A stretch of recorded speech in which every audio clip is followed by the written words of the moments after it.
start down this bottom edge. Biggest jumps and he does the best now. Pushing harder than ever. Look at the speed. Plays a massive crash. Takes advantage into second place. Wow.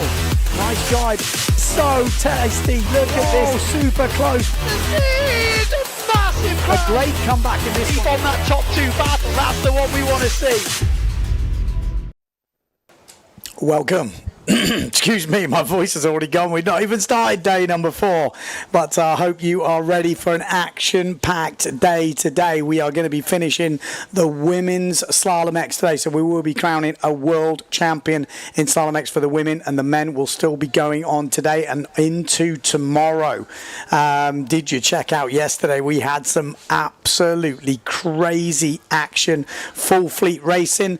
I think we're best to start with the highlights from yesterday. Get you in the mood for Slalom-X. Flag up in 5, 4, 3, 2, 1, back! Action.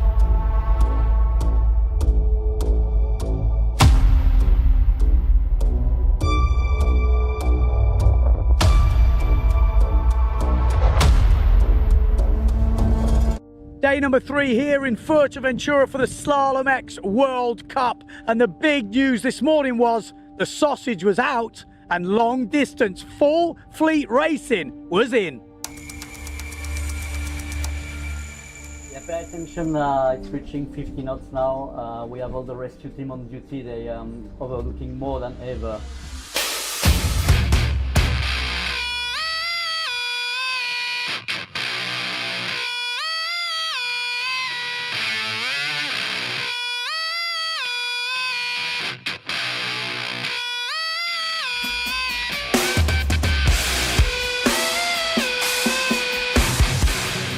So in total today we had 1 normal slalom race and 2 long distance full fleet races for the men. Who is at the top of the tree? No prizes for guessing who. Matteo Iuchino, a first and a second. He absolutely dominated in those full fleet long distance races, and surely he's got one hand on the trophy now as he's discarding 2 second places.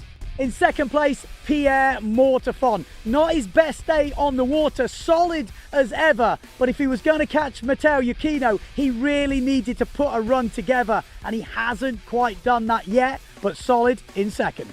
And then in third place, back from the dead, Maciek Rakowski. Where has he come from? He came out the block swinging this morning, winning the first elimination, and then solid performances with top 3s in both the long distance races. He is back in the game. Maciek, what a race, finally getting a bullet. How was it? It was windy. On the semi it dropped, so I kind of backed the sail for the final just to make sure I have all the power I need. It was a bit too much, but yeah, it was a big fight down the first switch with Matteo.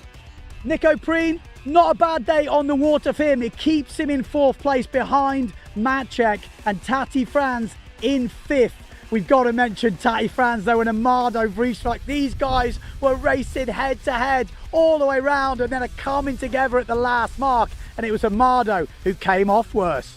And then some highlight performances. Pierre Macker in that last long distance race. He was first around the first mark, and a solid performance all the way till the end. And then Brendan Loho, the under 80 kilo leader at the moment, absolutely killing it in the long distance race. At that weight, surely he shouldn't be up there with the big boys, but he was fighting all the way for 2 top 10 finishes. In the women, we saw some survival racing today. The wind was absolutely cranking, but at the end of the day, Jenna Gibson is at the top. The 3rd discard kicking in. She won the last long distance race. I mean, it was a hell of a performance to win it. She needed that win after a disappointing morning. Yeah, actually, we've never really sailed that far out before, and it definitely just got windier and windier and choppier. I crashed out at one point, but yeah, and then Justine crashed. I mean, you don't normally sail in those conditions. It's so hard. So yeah, a few crashes, but recovered them quick enough to be able to. In second, the big mover of the day and the winner of the day, Femke van der Veen. She was on fire today. A consistent performance with a first, a second and a second. And then we've got Justine Lemaitre in third. She was looking so good after wrapping up her good morning's work with a first and a third, and then going into the long distance full fleet race. She was leading for nearly all the race. It was neck and neck with her and Jenna Gibson. They came round the jibe, she put it in the water. Gibson went down. It was like Rocky Balboa and Apollo Creed. Lemaitre was the first to get up, and it looked like she was going to take the win until a massive catapult halfway down the reach ended her bid, and it ended up being a discard, and that has put her back in third. So that's the 1, 2, 3, but what you don't know is there is 0.3 separating those three riders. The last day of women's competition looks like it will be tomorrow, so it is going to come down to the wire. It's like starting again. Who beats who? Who will win tomorrow? The waves are looking on. The wind is coming back. It is all to play for. Tune in to the live stream to see who wins it.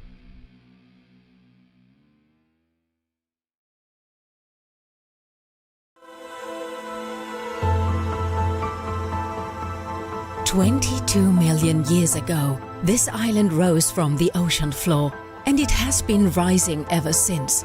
It outlived the dinosaurs, it outlived empires, and still, beneath its surface, 400 species call it home. While above the waters lies an island that time forgot. 300 kilometers of coastline, each shore different from the last, and all of them waiting for you.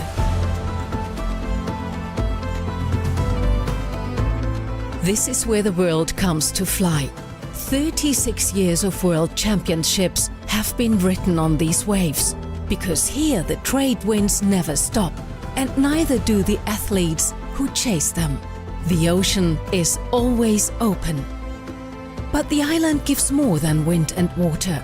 From its volcanic soil rises a different kind of treasure, shaped by a culture older than the conquest, by hands that still remember. Here the island feeds you with its land, with its sea, and with its people. And when the sun goes down, the island doesn't shut off. It opens up. Beneath the clearest skies in Europe, you begin to understand. This is an island that doesn't ask you to be a tourist. It asks you to transform. Because for 22 million years, it has been waiting for you. Fuerteventura, the island that transforms you.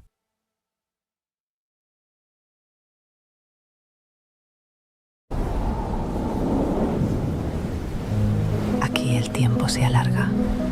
Las playas parecen no terminar nunca. Y el horizonte siempre invita a seguir.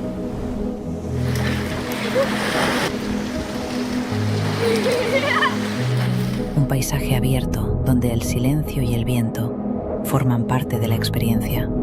La luz cambia, el territorio se revela y el paisaje se vuelve inmenso. Hay momentos para moverse, para disfrutar, compartir, sentir la energía. Y otros donde todo baja el ritmo y simplemente estás. El arte y la tradición conviven. Espacios creativos, calles con historia.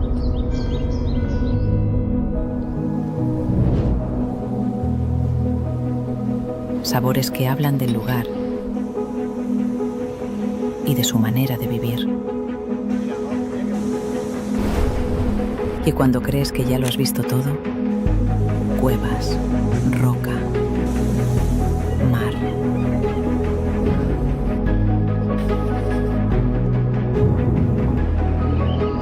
Pequeños instantes que lo cambian todo.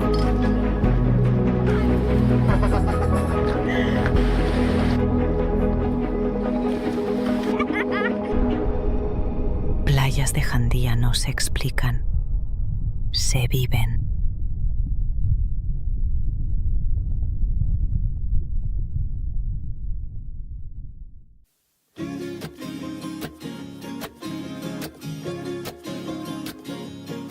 Welcome to the Rene Egli Windsurf, Wingfoil, and Kiteboarding Center in Sotavento.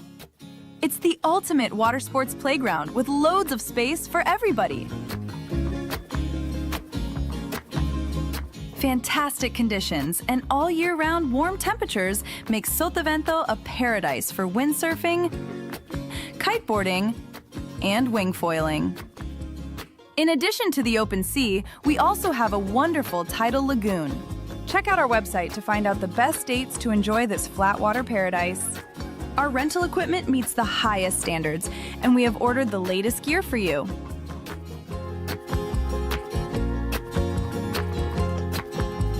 Our professional courses will help you improve your style and riding technique.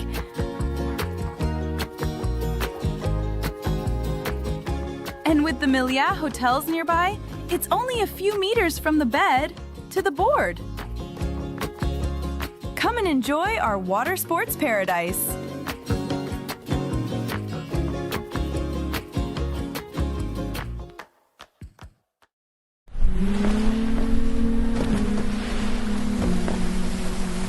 Have you ever realised that when going windsurfing, you're also going mind surfing?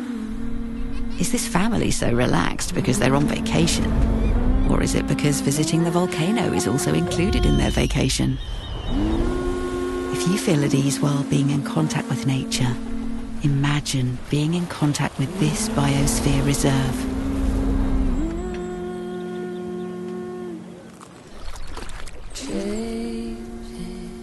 A fresh breeze of wellness is coming. Paradisus Fuerteventura, wellness designed by destination. Here we go.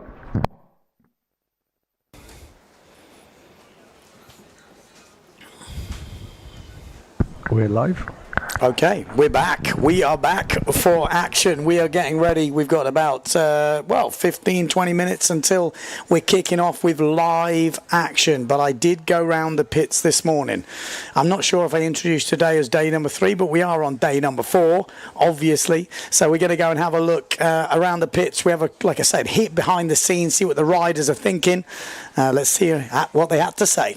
Okay, day number 4, we're going to do the pit walk, going to see who's around. We're pretty early, but I'll tell you what, there is some waves today. I think we might be seeing wave slalom. I mean, proper wave slalom. There's breaking waves. Pierre, come on, we're going to have a word with this fella. He was loving it yesterday. Loving it. How did that feel to be heading the fleet into that long distance race? Full fleet. Yeah, it was pretty nice. After 2 difficult first day, it was nice to back on top to play with the guys. So yeah, the race was really hard on the first reach.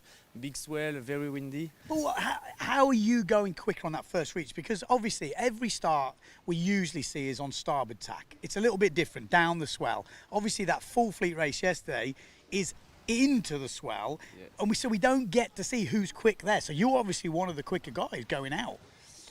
I don't know, because I prefer to start in front of the swell. Yeah. I start upwind, and then I said, now you go full, and to the boy, I saw the guys downwind of me, yeah. And jibing first. It was a little bit more complicated on the second reach because it was a bit upwind. Okay. So, but yeah, fourth it's. How heavy are you? 5'7". Yeah, 5'6". No, 5'7". We have two sides. We have 5'6" and also 5'7". Really? Speed. Yeah. Yeah. I take 5'7" this year to try. He's very fast, but you need to be overpowered to. But on the races today, it was nice. Okay. How heavy are you? What's your weight? 98. 98? Yeah. You're one of the big boys. One of the big boys. All right, good luck today. Thank you. Okay. Scotty. We'll have to have a word with this fella. How's it going? Yeah, all good. Much better than the start of the event. You seem to have found some form? Yeah. No, on the first or the normal slalom race yesterday, we felt the speed was good. Went to a long distance. First race was okay. And then the second race, I actually busted my clam cleat. Had a crash, broke a batten. By the time I sort of set up and got going again, I was dead last, but crawled it back to 16th, 17th. Okay, so it's not okay. so bad. Okay, but I was looking for a slightly better event. You noticed something out there? It's windy. There's a few waves, isn't there? A few waves. And it is wavy, yeah, for sure. I saw that on the forecast, so it's going to be. It's going to be a pretty. See the boy in the wave? Are we going to see actual wave slalom? Oh, I'd love that. I had a session the day before we started, and it was like some big waves, like wave sailing waves, like jibing on the inside. Right, it was ace. Like, so good. It's definitely going to put a bit of excitement in there. I'm putting the word in there. I'm trying to get him to move the marks Do it. into the waves because that's what we want to see. Yeah, it'd be epic. Big crashes, action, big air. Well, I keep thinking it's near the end. We've still got 2 days left. And I woke up this morning thinking, right, last day. Yeah. Oh no, we've still got 2 days. It's weird. It's my brain is playing tricks on me. We've still got 2 days left, so a lot of racing. I'm sure this place is getting windier every year. So I don't know if like global warming's making it windier for the best, maybe. But something is happening. But it's good. Yeah, it's been a good event so far. Yeah. But like you say, we're only just past the halfway mark. Yeah. How are you feeling?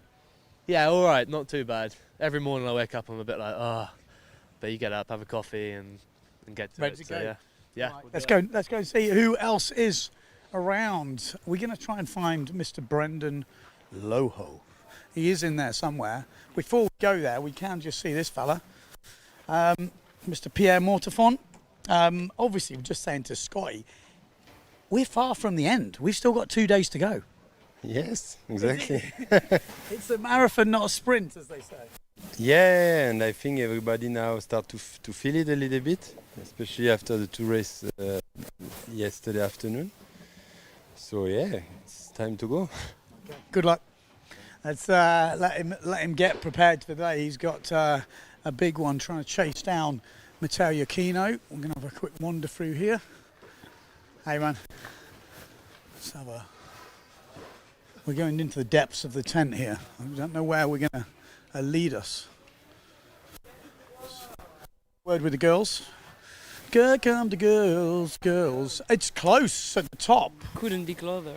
0.3 separating three girls. It's cool. And I got it wrong in I thought the third discard was in, but it's not in yet, is it? The third discard comes in after this next race. Maybe, I don't know. I think you've got quite a good one. Jenna's got quite a good one. It's going to be interesting. It's all in. What you rigging? What size you on? I'm only rigging the 5.2 now. It already look nuclear windy, and it's only 9:30. So, yeah. You okay yesterday? Someone said you went to the doctors or something? Yes. It was just to check everything was alright. But in the end, I was a bit dizzy after the crash. It was a pretty big one. But yeah, no, I was alright. They checked the head and everything. Okay. Everything's good, just a sore muscle, but it's the last day. I can still turn, not fully, but I can. Just gonna sail with the head barely turned. No, I'm alright. Good luck. Yeah, thank you. Okay. Mike, we got to speak to Mike. My, oh my.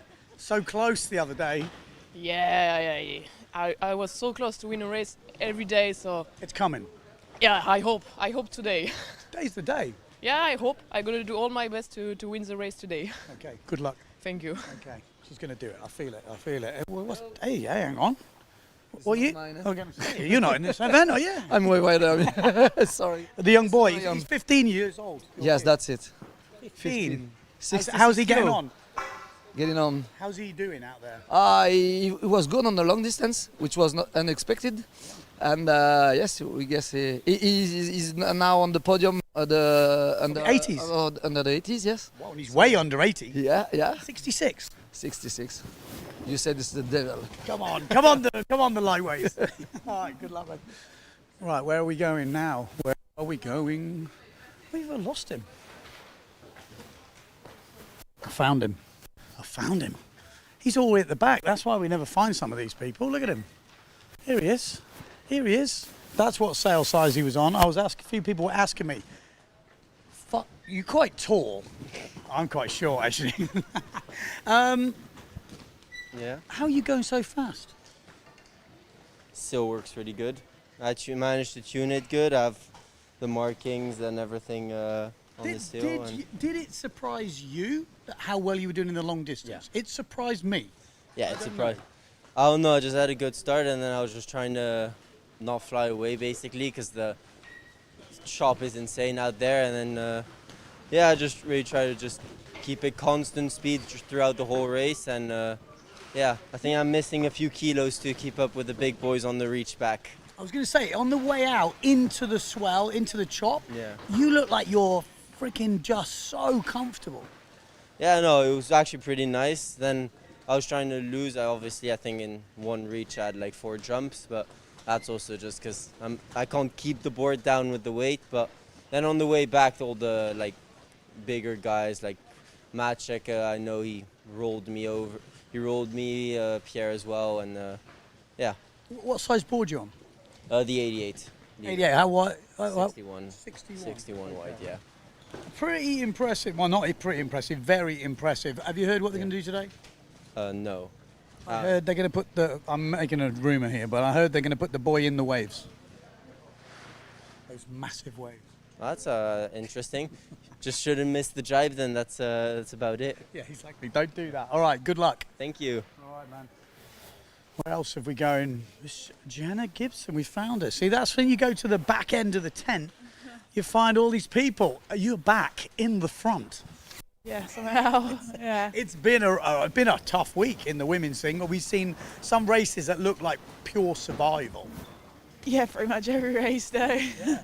Yeah. It looks windy again today, but they've got 3 girls at the top, 0.3 separating you. I know the discard comes in, which will give you a bit of an advantage. Yeah, a little bit, but I think it doesn't give enough of an advantage to make a difference really. You've still got to just... Okay. And what size you on? Everyone's asking me these questions. Yeah, 5'2" again. 5'2". Just you could have just probably bought one, could you? To be fair, I did 2 races the other morning on the 5'7", just because it was light in the lulls. Even then, I was overpowered on that in the rest of it. So. Okay. Well, good luck today. It could be the last day. Yes, yeah, okay, yeah. so it's today or... We've got 4 races today, but they're going to finish us today for sure. Because the maximum's 15, then it's done? Yeah, I think they maybe, even if they don't, for some reason they didn't, I think that they've said that they're definitely finishing us today. Okay. Well, good luck. Come on, the Brits. Come on, the Brits. Going to be exciting, and so we are going to get a winner from the women today. Will be exciting. A winner from the women today, Femke van der Veen. Had a good day yesterday. Yeah. See, after my chat, you know. Yeah. Put it together. That was a good day. Yeah, it was definitely a good day. I was quite happy. And the long distance was so much fun. Like I had a great battle with teammate Blanca. It was one of the most fun races I ever did. So, And it was ridiculously windy, was it? Or how did you feel? Because going out on port, obviously, is a lot different to what we usually start. Yeah, it was. I like to shake things up a little bit and start to the outside. But I think actually the last race we had on the second day was even more windy than yesterday. So I was kind of in control, or maybe I get used to the wind. It looks windy. I don't want to say it's windier, already, but it looks... yes, it's gonna be an action-packed day for sure. Okay. So let's see if we can survive 4 more races. Yeah, we're close to the top. Everything can happen. What size are you going? Happen. 5'5". No, 5 meter, but I will rig this just in case to be prepared for everything. She's prepared on the 5'5". All right, good luck. Got the 5'5" rigged. My God.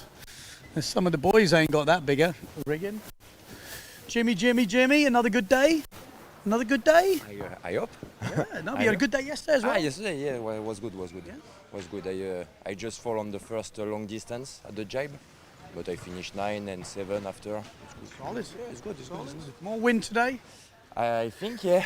When I look the spot, I think it's 5'4" immediately with a small board. See, 5'4". This boy's on a 5'4". It's the same as some of these girls. How are they doing this? I don't know. I honestly don't know. Usual suspects. I mean, like I said, this time of day, you don't always get everyone in the tent, but the girls are really raring to go. We do have Maciek here. We're going to have a word with him because he is back. As I said before, he's back from the dead. We'd all written him off. He's back in the game.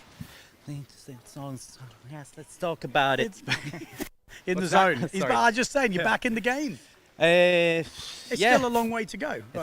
I mean, we're like just past halfway, so it's for sure good to sail good, but yeah, it's pretty early for everyone that sent me congratulations yesterday. Sorry I didn't reply, but it's a bit early. Yeah, but I think what people are saying is they'd written you off, and to get back to third within that short amount of time, you had a hell of a day yesterday. Look, the athlete is the mind, you know. Obviously, I know how to prepare. The gear, everything, you know, we have great equipment. I know the living F out of every butt, and I know everything, you know. So I prepared really well, and that you can see on the first reach. But then obviously there's stuff to other things to execute, and yeah, I did some mistakes somewhere because obviously the first day, you know, like once the confidence, you cannot just lose confidence over one heat, you know. It's good to get a rhythm. Well, you build it back up. You've got a bit of a gun to your head on that discard, but it just means you've got no mistakes. Whatever, you know, just race good, and then everything falls into place. You know, you don't put yourself in tough positions, and it's easier, you know. So whatever, we'll see. A friend of mine once said, "Go fast and don't be last." Yeah, as Phil McGain said, the fast guy somehow always seems like a good tactician, doesn't he? So it's a good one. We like that. We like that. All right, let's finish with the girls, because it is the last day for the girls today. That's it. Finished after today. Are you ready to finish? Yeah, for sure. I'm a bit tired, but also excited. Yeah, I'm not surprised. What size are we going on? 4'9" again. 4'9" again. And just remind someone, how heavy are you? 52 kilos. 52 kilos on a 4'9". Yes. What's your goal today? Top 6. Yeah? Yeah. Is it on? Maybe, I hope so. Beat the sis? Beat the Yeah, sister? maybe. Is that it? Yeah. Is that it? Have you had her yet? Sure. No, almost, but she had me on the final reach. Yeah. I can see her looking. I'm Yeah. thinking, oh, it's on, it's on. All right, good luck. Good luck. How are we going? 14 years old? Yes. You still got a few years to get used to this place. Yes, I do, It's a yeah. crazy place. Yeah, it is. It's super windy, so yeah. Well, good luck. Thank you. Just survival. Just getting around the course is Yes. a big tick for you, I'm sure. And how heavy are you? I'm 49.9. We've got to get these girls down the buffet, I tell you. It's need a few more kilos. We actually have got Mr. Nick O'Preen here while we're here. He's taking all sorts of drugs here. I don't know what's happening. Ready for today? Yes, ready. Getting less ready every day because the muscles are tired, but I think it's the same for everyone. So, But you sit in a good position, 4th place. You haven't, I would say you haven't got a crazy discard, so you're still in a relatively comfortable position. Does that what say? yeah, I think I have a 7th, even if I screw up now. But yeah, I wanna get back into the top 5 with the results. I think that's the goal for me today. It looks super windy again. There's a few waves. And waves as well, so it's going to be gnarly. But yeah, I'm looking forward to do it. I'm super happy with where I'm right now. Of course, the expectations were high coming in from the Defi wind, but I know how it goes. It's everything was super dialed in there, and here it's going good. But like I have some moments that I didn't have at the Defi with my gear, and so it's missing that little edge. It's all about these tiny little things everywhere, you know. Yesterday before the quarterfinal, I adjusted my foot strap just a tiny little bit tighter, and then in the quarterfinal I got stuck in it, and I fell in the jibe. It comes down, like some people don't realise that. Sometimes, especially at this sort of speed with everyone around you, you get that foot even just a slight bit stuck. That's it, yeah. So it's these tiny things, and I'm fully aware of that, so I'm super happy with how it's going. Yeah. All right, good luck today. Thank you. All right. Well, that's it. That's it. We're done. We're going to have live racing very, very soon. Stay tuned. The women are going to finish today. We will crown a world champion in Slalom-X. Let's see who it's going to be.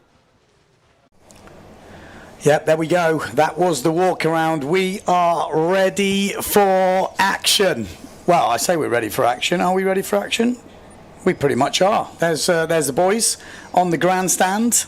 We're going to be going straight into a course. So I haven't told you what they said at the briefing this morning. At the briefing this morning, they said they're going to do the speed course. Now, the speed course is not exactly a speed course. It's more like the downwind of death.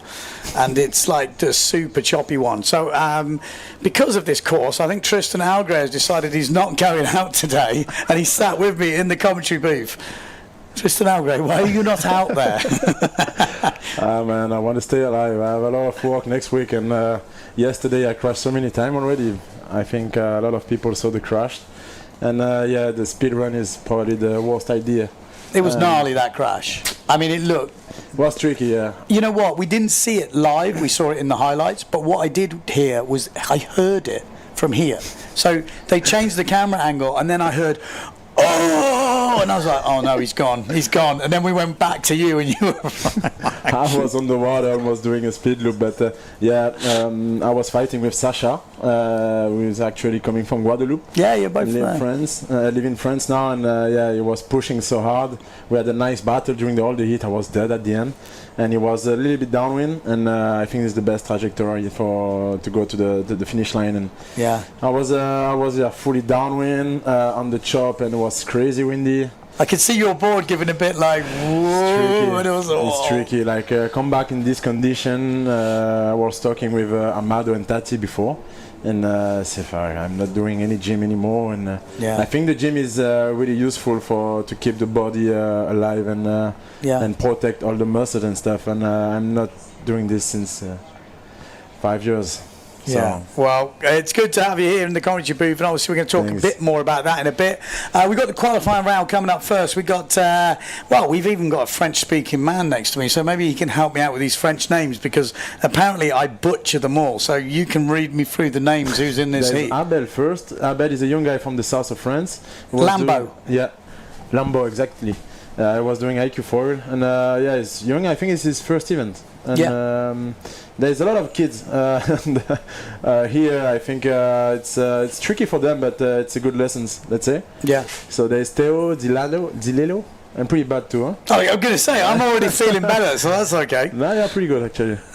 Then we got Brunetti in there. We got Clayton Silva from Brazil. Like I said, spends a lot of time in Portugal. We know him. Mondria from Aruba, always smiling. He's brought a bit of fun to this event. We've got Elliot Joly, who's one of the young French kids. He trains a lot with Sasha Fortune. Exactly. You obviously know him a bit. Exactly. And then we've got Bookstagers from Germany, and then Thijs Hannemeyer from the Netherlands. So that is our first qualifying round. The top 4 from this will go through to the quarterfinals. And Clayton Silva, I saw him at food last night, and I was walking back from the commentary booth, and I'm looking at him thinking, has he had Botox? And his lip was just like somebody who just gone to the whatever it's called, the Botox place, and he had a big crash in the full fleet race yesterday, and basically smashed his face up. Oh, yeah? So he's got like his lip was out here, he opened his mouth and all his teeth were like, the gum was like, oh my god. He was the one with the tricky condition. Oh, it was brutal. And they said today they're going to do 2 normal races with the downwind of death, because it's not a speed run, it's literally down the chop like crazy, and then they're talking about a long full fleet long distance at the end of the day. That was probably the crazy race I did yesterday. Was super windy, and when you go outside it's wavy as hell. It's crazy wavy, and especially if you are not in the front of the fleet, you have the chop from the other, and gnarly. It's crazy. So let's go. Okay, here we go. The first race of the day, qualification, first heat. We've got 2 of these qualifiers to get into the quarterfinals. Like I say, top 4 will qualify. Be interesting to see if Clayton Silva is out there, because he is out there because he's on the Challenger, so he's down that bottom end, and it's a good start up there from the young Frenchman. On the duotone, that will be Lambeau, I think it is. On the duotone 350 is Clayton Silva down this bottom end on the Challenger. In the middle of your picture on the Neil Pride, that's the German. That is Mario. Looking good, looking solid. Look at this, France 19. Is that Brunetti, isn't it? No, not Brunetti, the other one. Lello. There we go. De Lello flying. Oh, there we go. That's the downwind of death. Let's see how choppy it is. This is meant to be the speed run. Actually, not too bad. A lot less choppy than last year's. He says as they start bouncing around. Oh, this is good. Wavy, yeah? We like it. It's a jam. Oh, this is going to be fun. This is going to be a fun course, I think. This is going to be definitely fun. A little bit light on that inside, though. That's the problem when you go to the inside. There was a few waves around this morning. I thought they might be trying to mix it up in the shore break, but the problem is in Furta at the moment, we've lost a lot of the beach. So when you go back towards the shore, it does get a bit light. That's the problem. The problem is it's light, could be gusty, could be super windy, no wind. Then if you stay in the buoy without any wind, your race is probably dead. Yeah, 100%. It's wavy, yeah? It is wavy. You can see the swell lines coming through. Clayton Silver in the drink. Mondria coming through. We've got Lambeau just going to the inside. Good jibe from the young Frenchman. Mondria through as well from Aruba. The German has dropped back. Clayton Silver's back up. We're going to have a good race here for that top 4. Definitely not all over. Let's see. And how windy is it, you reckon, out there? What's your estimate this week? What's been the big gusts? 30, 35. Yeah. Yesterday morning was super windy before the race. Was crazy. I think they get over 40 knots. Yeah. How easy does it look here compared to what it's like? I mean, this is actually quite a good view. They were jumping around a bit there. The guys try to keep the control, but they have a long harness line. The boom super low, and I think that they use the super high wind setup and. Bostegers! Let's go. Stay on the board. The thing is, like, if you stay on the board, it's That's the thing. You see Clayton coming in there. It looked like he got into the top 4, but then couldn't get it round the corner. We saw that with Tati Franz yesterday. So here we go. It looks like a longer course today. This could suit the fast guys. So the bigger, faster guys who need a bit more room, they're going to be liking this course. It definitely seems like it's longer somehow. When we look at the swell. Wavy, but in the front it's super safe. Yeah, but look at those swell lines. This is going to be epic today. Oh my life, we are going to see some frills and spills.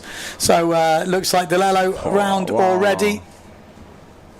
Oh, the German's gone down. Yeah. This is going to come right down to it. Delello's going to win this, but Bosteger's going through. Clayton De Silva going through on the inside. And then we've got Mondria. A good jibe from him, but I tell you what, Jolly's coming back. Elliot Joly is coming back into this on the Severn. He's been nowhere in this race, and he's right back up into a qualifying position now. 1 reach to go.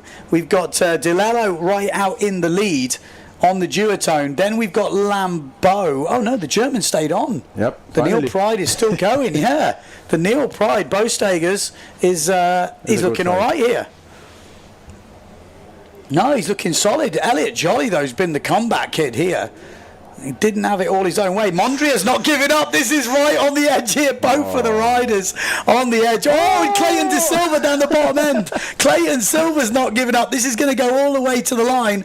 Let's see if we can get that bottom mark in, because these boys are low. Clayton Silva back from the dead to take the 4th place, I think, there. Although looking at the way the line was positioned, maybe that's not guaranteed. Did you see the angle of that finish? Yeah, I think he won. Okay. He made it, I think. Let's see.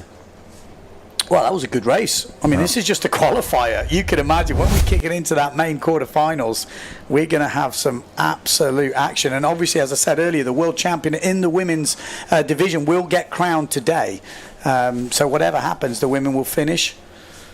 This inside line could cause a few people problems. The ones who are going to gamble on the smaller sails, you know, could be in trouble here. This was where Elliot Joly lost a lot of ground. He didn't get going very early. Look how deep he is. Far. I mean, he came back from nowhere. Wow. Thing is, like, if you stay on the board during all the course, you can make it quite easily. Easier said than done, though. Yeah. We're getting a few black screens in here.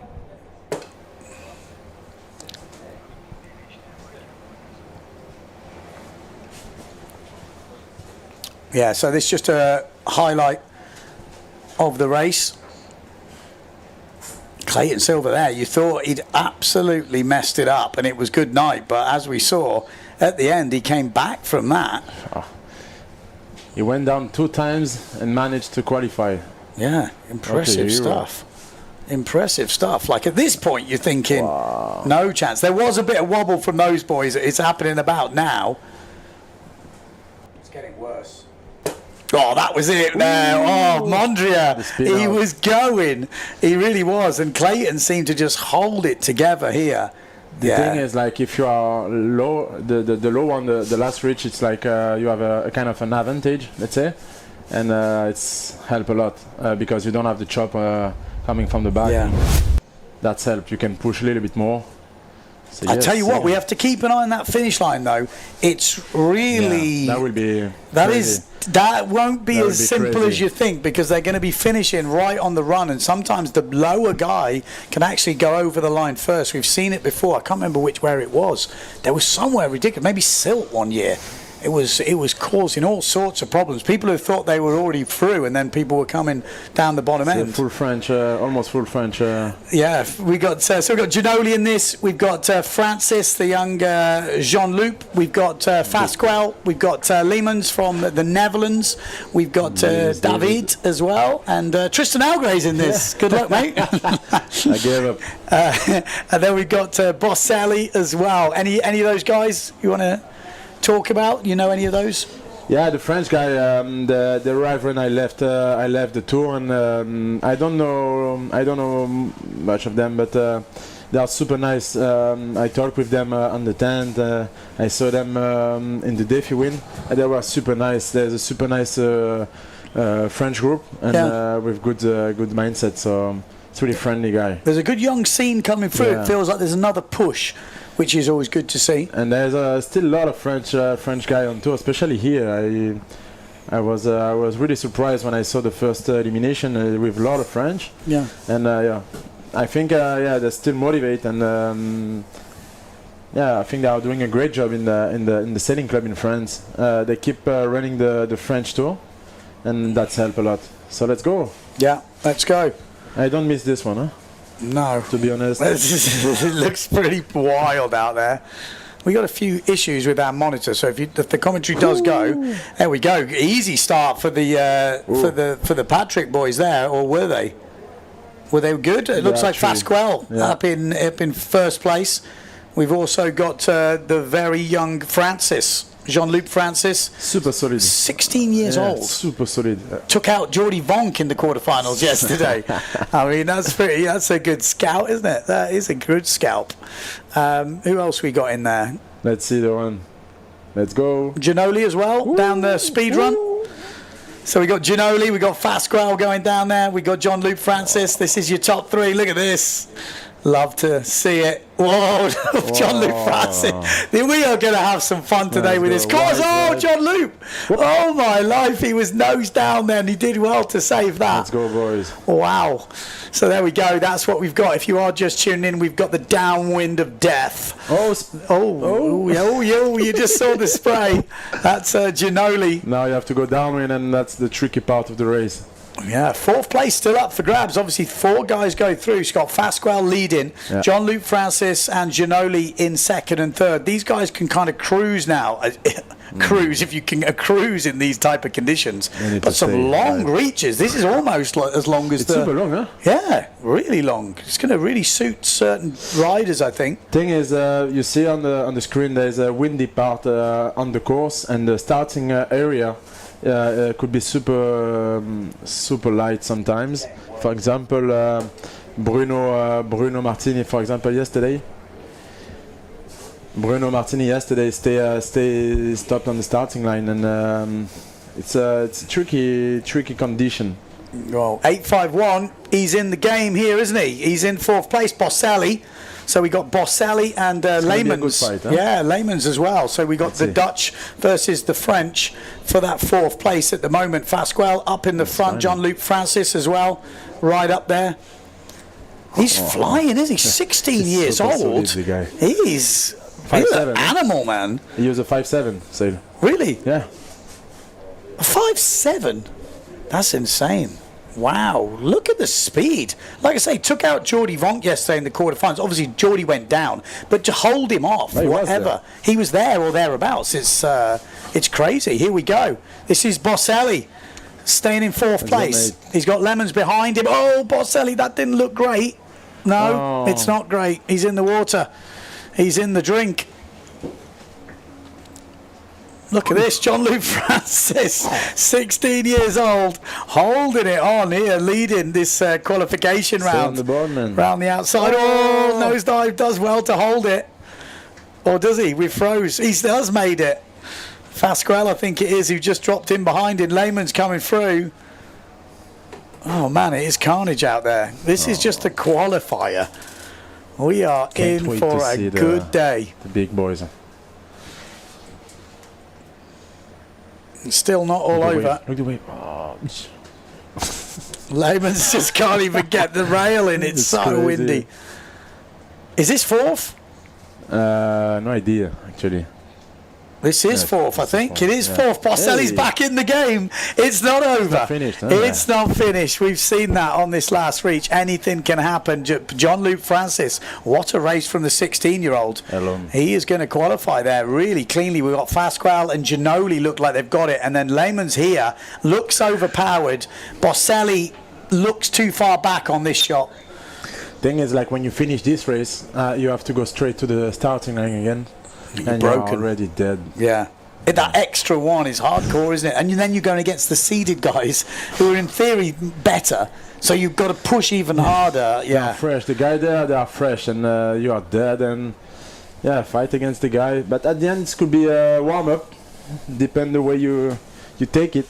Yeah. This could be a warm-up, but in this condition, it's probably the thing will take the most of your energy. Well, Lehman's is going to get into the quarterfinals. Great. Solid. He's happy with that. You know what I mean? And that's what it is. You know, for these boys, some of them, it's their first event. They want to qualify. Yeah. You know, it feels good. You get that qualification in. That'll be a goal for some of these guys to get out that qualification round, get yourself in the quarterfinals, and then you never know what can happen. And we got Matteo Iachino leading this event. I mean, how dominant has he been? He's impressive. Huh? I talked to him this morning. Yeah, he was really focused already, and but he enjoyed this condition since forever. Forever. When I was with him on the starboard team, he was so solid already in this condition. But you have some guys like Pierre. Pierre, you see, like he did a mistake, and the race after he gave it all, and he managed to score. And Maciek, you have Nico. Well, talking of Maciek and Nico, we've got them in this next quarter-final coming up. We got Bo Stegers in here from Germany. We've got Lambeau. And then we've got Rakowski, Preen, Fortune, Vonk, Hooper, and Obin. Not easy. Obin, I think, is the 15-year-old. Let me just quickly check. I'm pretty sure. Yeah, 15 years old. I think he's in third place in the under 80 kilo category at the moment. 15. 16-year-old in the last one.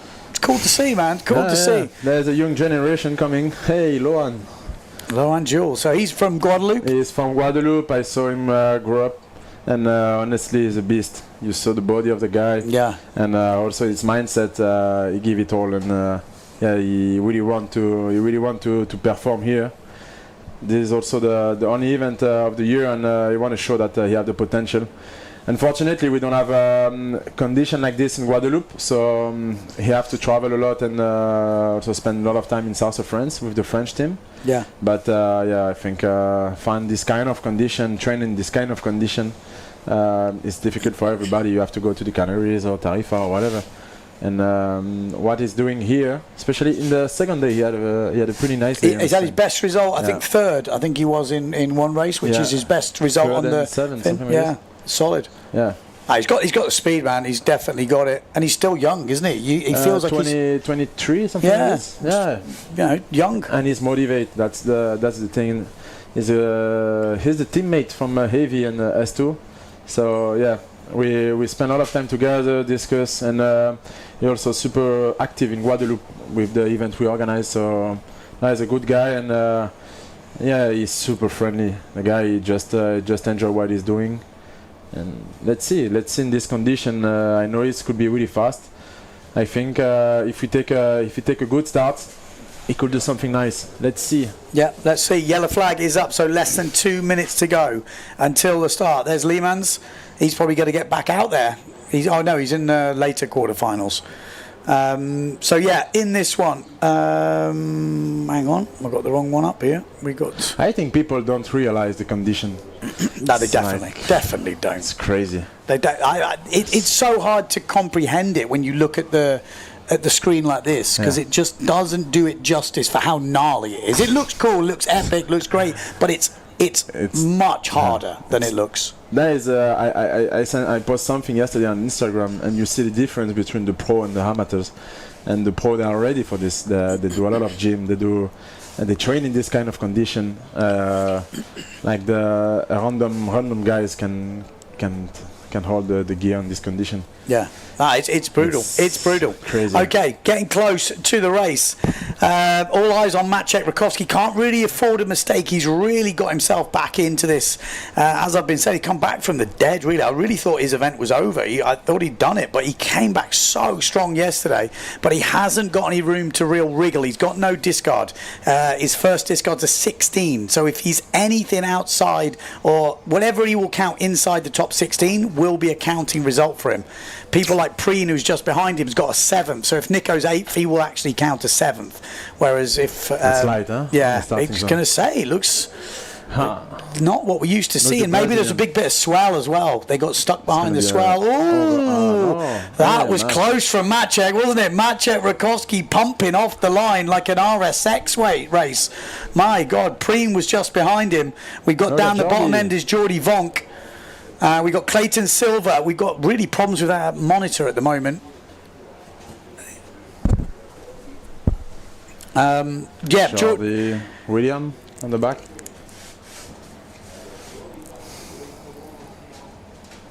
Yeah, Jordi Vonk down to the speed run. Rakowski behind him. They look really underpowered, actually. I mean, they do and they don't. Oh, no. Oh, Maciej probably not. Oh, no. Oh, no. Oh, he knows. He knows. He knows. I think they're going to talk about that run-up. Yeah. I think they're going to talk about that run-up. What do you think it was? Do you think it was swell? Because they were coming in. No, the thing is, like, it's super light in the starting area. But... Well, it looked actually... It's tight, but... It's super tight. It's tight, but let's see. The thing is, like, you don't want to stop. If it's light, you don't want to stop. Yeah. You just go for it, and if you stop, you have no chance to come back. But Maciej knows. You know, if that is... I mean, we've had general recalls before where there's been no one over. Yeah. But that's usually... When they call the general recall straight away, then they review and they go, oh, he's not over. Whereas that looked like a long time. But Ben have an iPad on the... Yeah. Okay. Let's see. So, well, it looked close. I think there'll be an unhappy... I hope it's still in, huh? I would make it very exciting. If he's out, it'll... Oh, it's going to be a tough pill to swallow. That it'd be interesting to see the run-up. Can we have a look at... Have you got something before the start? Maybe they didn't record that. But you could see they were all pumping, which usually... But it's part of the race, but... yeah. Interesting. I've always been a big fan of just get on with it, but I know that's not quite how it works with the slalom stuff. But let's see. Wow. I think Maciej will definitely be voicing his opinion, let's say. That's for sure. I mean, sometimes we have seen general recalls where they actually review it and no one is over. So that's a very slim chance, I would say, for Maciej. But it looked tight, didn't it? It wasn't like an obvious advantage. Ah. Yeah, he knows. Yeah.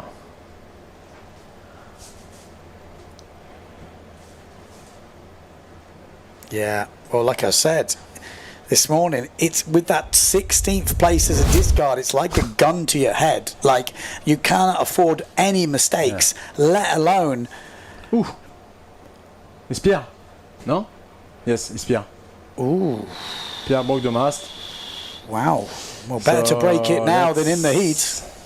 Depend. If he's on the number 4. Was he in? He's not in that heat, though. I don't know. No. Number 5, maybe? Yeah, but, I mean, like I said, if you're going to break it, though, better to break it now, not in the race. True. He's definitely on another rig. He's not there, is he? I hope someone... yeah, well, Pierre's not there, so he's obviously on his other gear. Yeah, but then 6-7. Okay, that's quite a jump. If he managed to qualify on a 6-7... Well, it dropped a bit. Yeah, it dropped, but it's gusty. He was already on a 6, which is already big, wasn't it? The thing is, like, he registered the 6-0 as the smallest sail. and he can hold it forever. He can go to the war with this sail, but 6-7 is a different story. What's happened? I mean, I wonder if it's a super friendly crew. Yeah, I mean that's pretty impressive, isn't it? We're still having problems with the monitor. If you're on it, okay, I'm just telling you.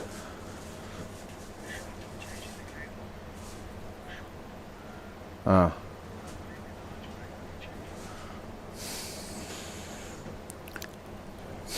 It's pretty bad.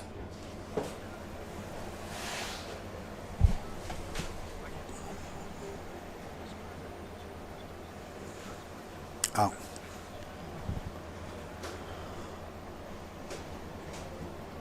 Okay, so they are doing the pit crew. Let me have a look. General recall. We've still not heard. I mean, if there's anyone over, it's Maciej Rakowski. The only escape would be no one's over, or there's some sort of postponement but they would have had to have put the postponement tight, up, you know. Was super tight. Maciej is still there? Yeah, he's still there. So I'm not sure what that means. Probably.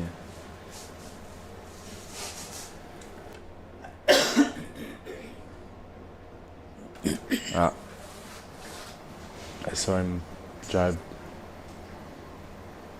No, he's still there. Still waiting for an update.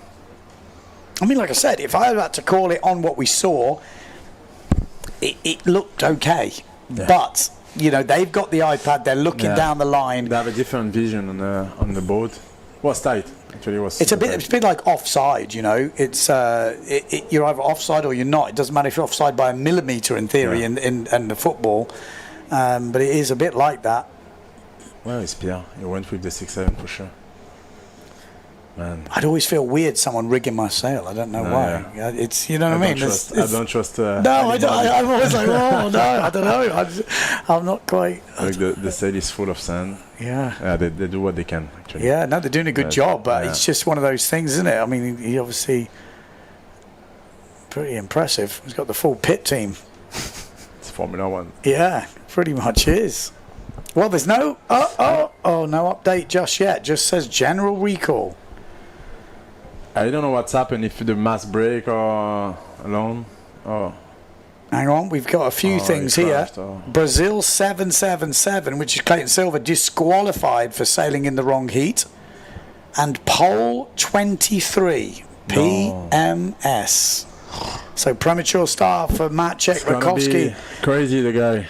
It's pretty much the worst possible situation. We were just saying he cannot afford a mistake, and then he goes over early in a round where you would think he doesn't need to be on the. You know, it's quite a long course. You know, easy to say from here because it isn't an easy heat. It's actually. But it was tricky at the start. It's like super light, and if you stay there, and you don't take the gust, you don't take the wave. You can spend a lot of energy to come back. Yeah. That's maybe what he wasn't for. Oh, that's a bit of a heartbreaker. He was in third. He won't be after this elimination. He won't be.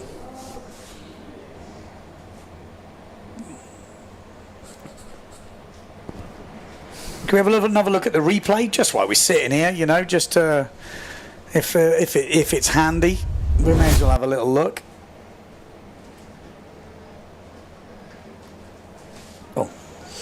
I will miss it.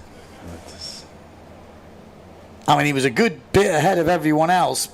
Oh, I mean, but I think the flag is the button, the white button. Yeah.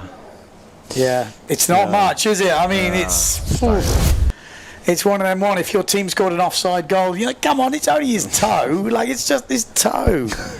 Let him off. Let him off. Here we go. Wow, we're going to do this. Yeah, someone else is going to go through now. Sasha Fortune will be looking at this. Yeah. Hooper. Good, huh, Sasha? Yeah, it's been going really well. There's William, a foil specialist. Oof, there we go. Nico Preen right at the boat there. He was pretty close to the engine, Nico Preen. Got some speed. We got Jordi Vonk. I've got some money on Jordi today. I think going down. Yeah. I think he's going to find his form, Jordi Vonk. Sasha Fortune a little bit further back on the other duotone. Then we've got William Hooper. Then we've got the downwind of death, the speed run coming up, and that will definitely see. This is the angle you really see how much these boys are floating over the chop. Look at the speed from Jordi Vonk, and look at the length of those harness lines. They are absolutely ridiculous as they come down the speed run to the second jibe mark. It's Jordi Vonk round in first, Nico Preen in second. Then we got Sasha Fortune. We got William Hooper, I think, in there. And then it looks like that's a pretty solid top four.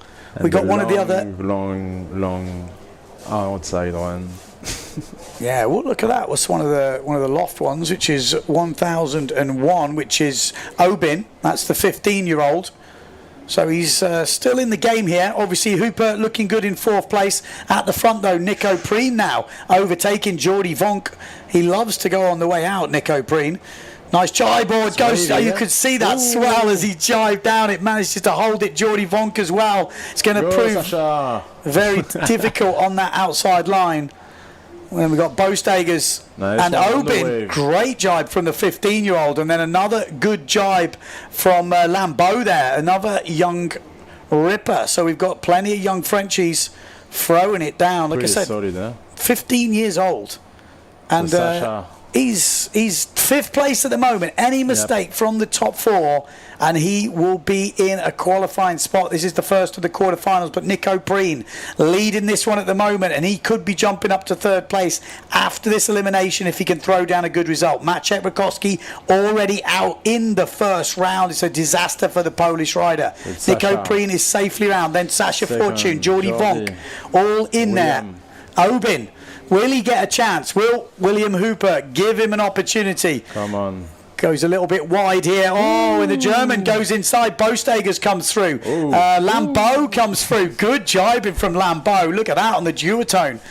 Causing some problems, these young fellas. They really are throwing it down. Will they get an opportunity on the outside mark? Nico Preen. No mistakes from the German. Try to keep the line. Then we got the duotone boys. Just need to stay out of trouble here. Sasha Fortune, Jordi Vonk, and William Hooper coming through now. Will he make it through? Yes, he will. And that's probably it for the top four. Oh, big crash from Lambeau as Obin comes and Obin goes down. Bostager, where are you going? Oh, it's carnage out there. It's absolute carnage. And that is it. These guys are great sailors. They'll probably never crash a jibe in normal conditions. It just goes to show how hard it is on that outside jibe mark. But Nico Preen has absolutely smashed this race. That's what he needed to do. He's definitely in the driving seat for moving up into third place. Sorry for Maciej. Oh, you got a feel for him. It's like, yeah. You got a feel for him, but he was clear ahead of everybody else. Then we got the two duotone boys, Sasha Fortune, Jordi Vonk. And then fourth place will go to William Hooper. He was struggling at the beginning of the event and finally managed to qualify during all the last quarter. So happy for him. I had a really nice fight with him also. There's been some good fights, isn't there? Sure. Some good performances from the young kids. 15 years old and fifth in that one. I mean, that's still really solid. You know, you're finishing fifth in here. That means you're taking the 17th place, which is 18. You take 18.5. Oh, you take 18.5. Yeah, 17th place, equal, but 18.5 points. Yeah, correct. That's a really nice experience for them. I remember my first Fuerte was like crazy. Never pass around. Yeah, we're going to have a look at the highlights of this round. I keep saying it, but I would... Oh, that was close, wasn't it, that start? He was right up next to the boat. But it is... I think I would like to see that C final, like I've seen on IFCA, where the losers from the quarters go into a C final, and then you will get 17 to 32 individually sorted, because you'd have a race together. I think this could be cool. Yeah.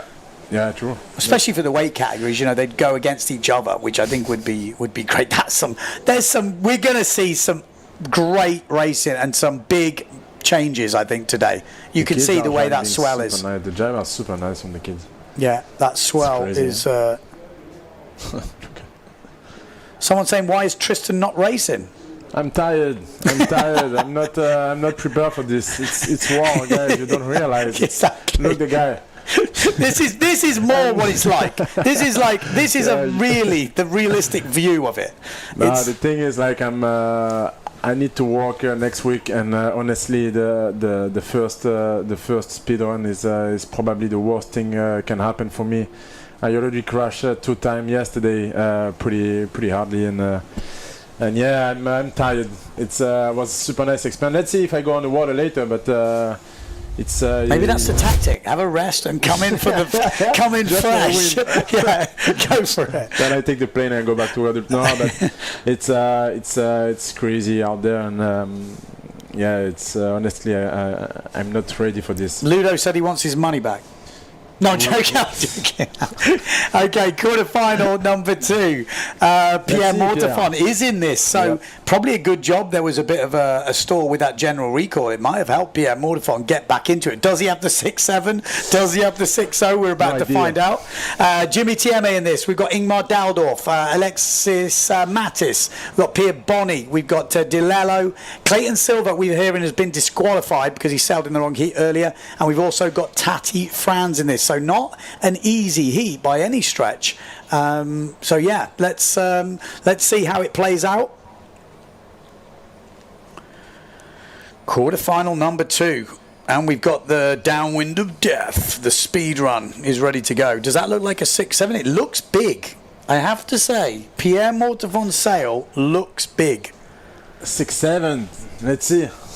I mean, 6.0 is big. 6.0 is big, but the sail is special. You can go to the war with the sail. You can go anywhere. But 6.7 is a different story. It's maybe it's gonna help a little bit to lock the board, and but I'm not sure, honestly. Yeah. If he's not leading the race, he's gonna be in trouble. But that doesn't look like a 6.7, does it? You think? I don't know. It looks Honestly, pretty. I don't know. Looks pretty large.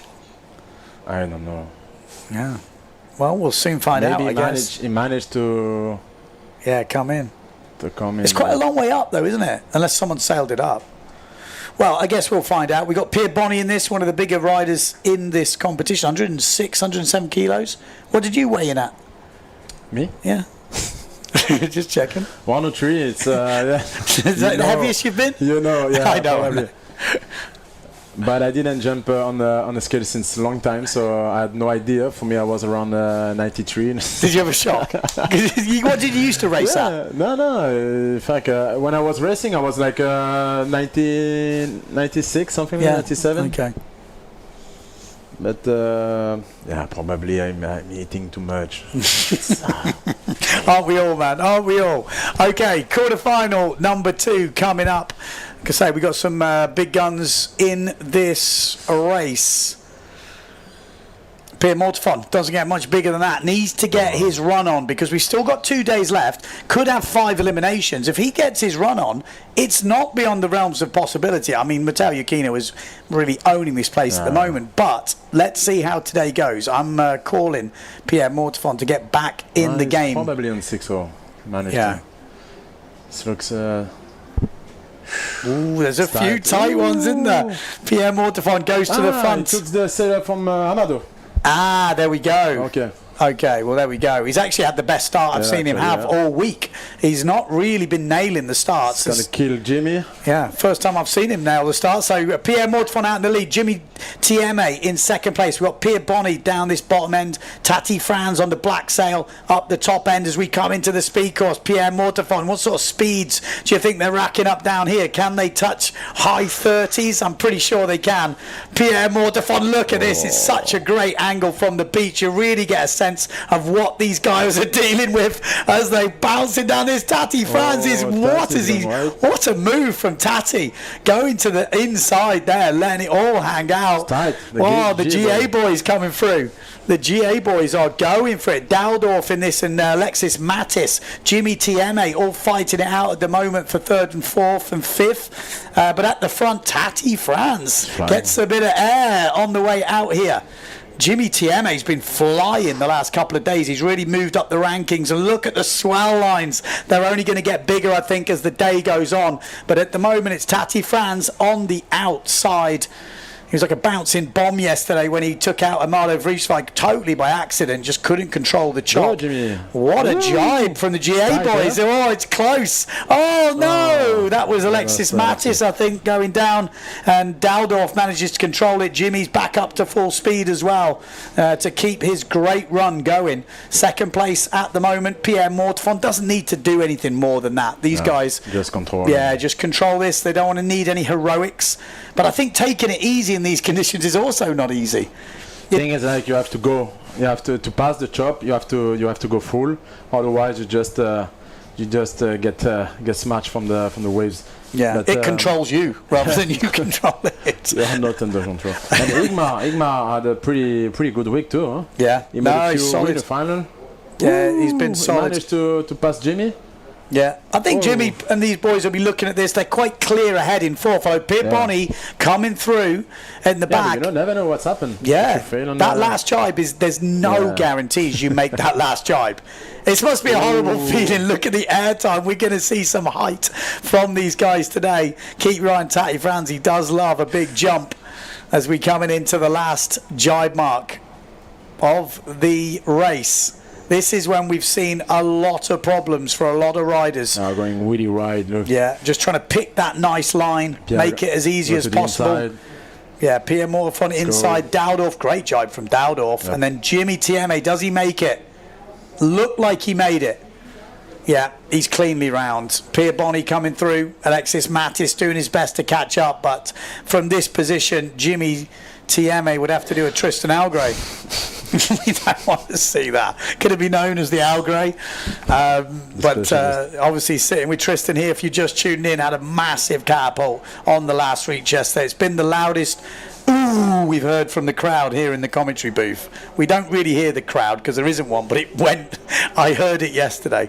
It was deafening. Pierre Mortefond's going to win this. Again, doesn't matter about winning or second as long as you're in the top 4. But it will be Pierre that goes through in first place on Amado's sail. That's a super nice job from the teammate.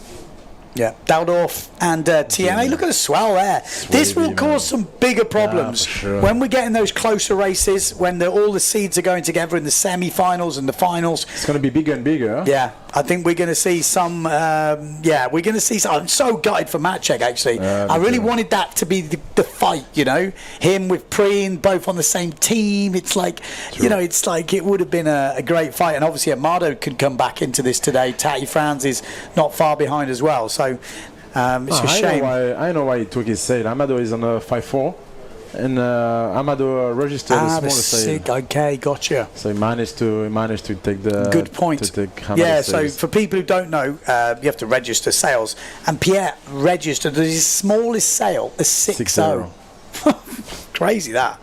It's actually crazy. So yeah, that makes a lot of sense. Amado's on the 5-4. Hopefully he doesn't need the 6-0, and he's in the next heat, which he is on our screens right now. Oh, no, he's not. That's Pierre. I'm talking about my own confusion here. There we go. Red flag is up, so 4 minutes to go. The real Amado. There he is. He's in this race. We got Pasquale in this one. Amado is like crazy in shape because he just finished an event in Germany before. He's just like full power, isn't he? Full power. Victor Pasquale in this. We got Titoon Ginoli. We've got Pierre Macker. We've got Amado Vrieswijk. Lohan Jules is in this. There's some big boys here. Yeah, Bruno Martini, Victor Delarue, and Andrea Cookie. Pierre Macker yesterday during the last long distance was crazy fast, no? First round them up. That's got to feel good. I said to him, it's like, I mean, not that I've ever done it, but when you are, you know, back in my longboard days when I'd be leading the fleet or something, it always feels good. But if you're leading a full fleet race, it's crazy. That's a whole different ball game, you know. It's a mad feeling. And but he managed to lead the fleet till the second mark. Yeah. So it's pretty long. He was holding them off, but he was going so well on the way out. I mean, still held it, top 3 in the end? I think he finished third or fourth. But, I mean, fourth, hell of a result. Nice. Probably his best result, actually. Yeah. No, solid that was. Good to see. Really good to see.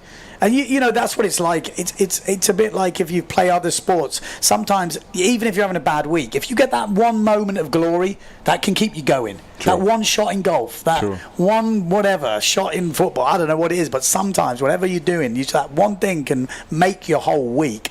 And especially when the live stream, the cameras are on. You keep it in your mind. And and that can fuel the motivation for all the rest. So, really good to see that happening. We've seen it happen from a few riders. He's checking this out. He's like, what have you done to this thing? It looks a bit sandy, boys. It's going to put it on the water for sure. Yeah. De-rig it. Re-rig it.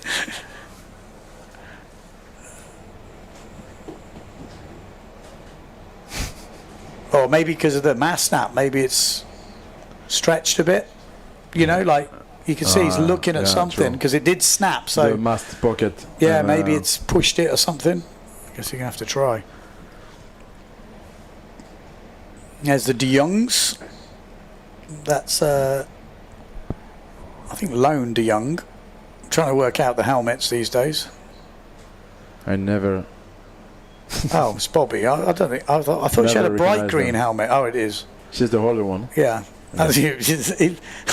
Even the director knows way more than me. I thought it was brighter. Is the colours different in this screen? Maybe that's what it is. Helmet adjustment. But it's amazing how these girls can hold like such big sails. I mean, all of them. Like these girls are 50 holding a 4.9, but then you see the other girls and they're like holding 5.2s, and they're 60 odd really kilos. Technical. I think they're really impressive, honestly. Okay, we're going to play Spot the De Jong. Which one's that one? I'm pretty bad at it. There's orange, purple, and green helmet. Go on, I'm going to do a quiz for you guys. They are parked next to me in the tent, and I never recognize them. Maybe the older one.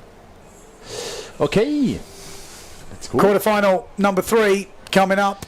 There's big boys into it, and it's probably the run is going to be epic. Be interested to see what Pierre Maqueur can do, because he's got confidence now. Yeah. Sometimes confidence is what you need. A bit more belief. Maybe he's coming to the party here. Here we go, lining up, pride up that top end. Oh, it's a great start from Pierre Maqueur up this top end. Amado Vrieswijk with a good start as well. In the middle of your picture, Lohan Jules looking good. Andrea Cookie also right there on that bottom end. He loves the first run. Will he love the speed run? That's what we're about to find out. But Pierre Maqueur has definitely got the confidence. He has got the confidence. He's got the trim, and he is absolutely charging right now. Great to see it.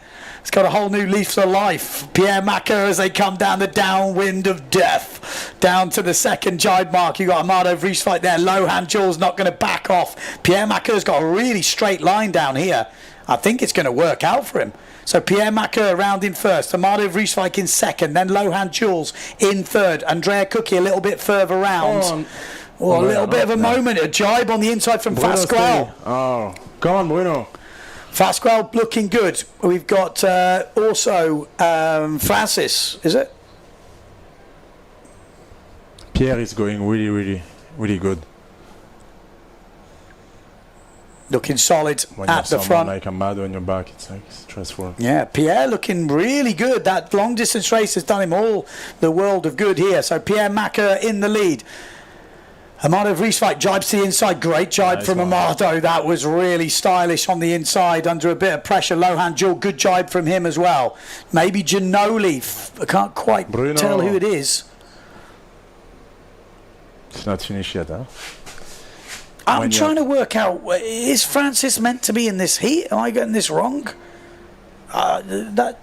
Who's on the duotone? I thought that was Jean-Luc Francis. He's not in this heat. Well, not for me. Okay, so we'll have to work that out in a minute. But Pierre Macker is looking like an easy qualification here. He is came back too, absolutely running away with this. Oh, here we go. Bruno Martini finally enters the race. We wondered where he'd gone, but he's back up in the running here. Pierre Macker leading. Amado Vrieswijk second. Lohan Jules in third. And then Bruno Martini does power his way up into fourth place. A good jibe, but a great jibe on the inside from Pasquale or Ginoli. No, it's Delarue. Delarue coming through in fourth place. What a jibe from Delarue. He's what, 70 kilos or something? No, a little bit more, I think. 72. But, I'm going to find out, but he is light. That was an epic jibe ahead of the big Italian. And here comes Bruno Martini powering down onto the outside. Delarue has got a battle on his hands now with the Italian right behind him. And Bruno goes to the inside. Oh, my life. Bruno Martini. What a jibe from the Italian. And Delarue's coming back at him. Delarue has not given up the fight, but surely he can't outpace the Italian. But what a fight this is. What a fight. Bruno Martini and Delarue, that is like the ultimate David and Goliath, but in the end it is going to be Bruno Martini that goes through. Remember me. Wow, that was a really nice fight. Easy in the front. That was a super nice hit from Pierre. Finally. Yeah, solid performance. Pierre, Amado, 72.5 kilos, Delarue. And there Bruno. We go. I'm pretty sure Bruno lost a lot of energy into it. Yeah, he had to come back pretty strong there. Yeah. But a good race from Pierre Macker. We had obviously... Start to be really wavy, eh? Yeah. No, there's a lot of swell coming through now. So, yeah, Pierre Macker, Amado Vrieswijk, Lohan Jules and Bruno Martini are the guys to qualify there. Delarue, unfortunately, just missing out. But a really good battle there with one of the fastest guys in the business. He took a super nice start. Was impressive. Yeah, really good to see. Really good to see. Bam! Beautiful start from the boys there. Bruno Martini quite far back. Took him a bit of time to get back into the game. Did he go down at the first mark or something? No. Yeah, he stayed. Yes. Oof. Oof. On your head. Delarue is jibing like an absolute king, isn't he? Yeah. What a jibe. That was pretty epic. That was a good jibe for Bruno. To be fair, he did some solid jibing himself on the way back. This was the one. This was the one. He did well to stay inside that wake. Bam, not much room there, and then accelerates over the top. Lovely stuff from the Frenchman. Sometimes it could be really tricky to put the feet in the straps when you jibe during the gust. Look at this though, Bruno. I mean, he really pushed that jibe. Yeah. And then Delarue comes through over the top again, and that's not easy. Over the chop, over the wake. Hard. I mean, if he's a bigger guy right now, but having Bruno for a drag race, you cannot. No chance. You know, there's not many people are going to outpace him on that last reach.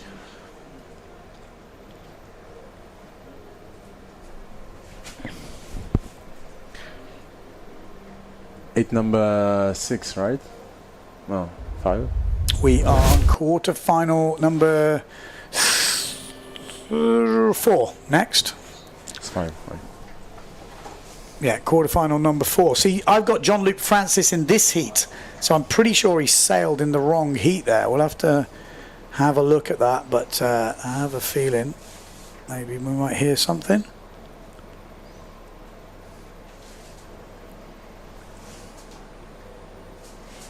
Here we go, quarterfinal number 4. Jean-Luc Francis in this for 90. We've got Matteo Iuchino, current event leader at the moment. We've got Benoit Merceau, who's been looking really good. Brendan Loho, again, amazing performance from him in those long distance races yesterday. Cedric Board, this is a tricky heat. Scotty Stallman in this. We've got Tom Balanka, and we got Dietrich Liemans in this too.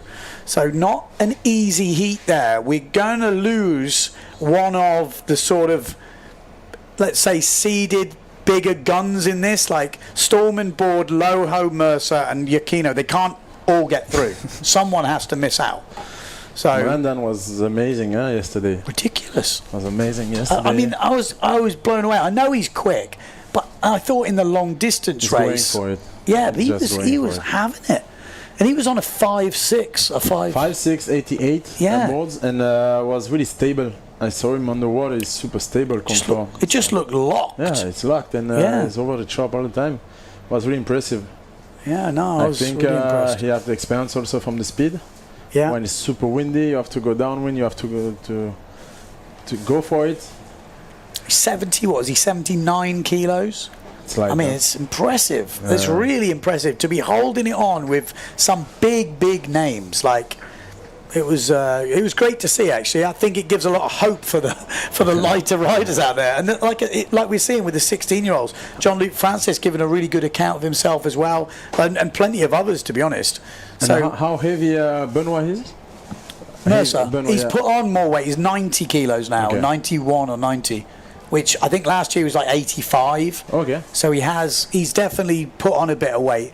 But he said it doesn't make as much difference in this wind, but in the lighter stuff, he said it's a huge difference. Like, and I can definitely see that. He did a solid event too. Yeah. He's looking really good. Looking really good. I mean, at the moment, I can actually have a look at these. Lining up at the moment. I mean, where is he at the moment? Tati Franz in 6th, Jimmy TMA 7th, Benoit Mercer 8th, Jordi Vonk 9th, Bruno Martini 10th. So that is how we're looking at the moment. Brendan Loho in 12th place overall, ahead of Cedric Board. But I think Cedric Board might like this type of race. So let's see. It's a little bit longer. Is on the boat. Looks like Cedric is on the boat, Benoit in the middle. He's always at the boat. He loves the boat. He loves the maybe boat. not. Is that not him down the bottom? It's Cedric on the boat and Benoit on the bottom. Okay. Got the eyesight of a young man, unlike me. There we go. Bam! What a start in the middle on that loft sail. Looking absolutely nailed that thing.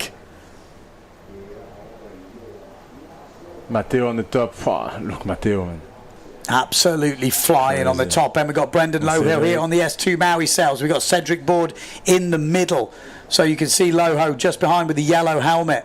Then we've got 152. It's Benoit coming in. I'm getting all confused with some of these sails. We missed someone. Yeah, maybe I've got the wrong list again. There seems to be different people on my list to what's on the water. But Matteo Giacchino rounding first, Cedric Board in the second place. Then we've got Benoit Mercer. Then we've got Brendan Loho. And then we've got France 152.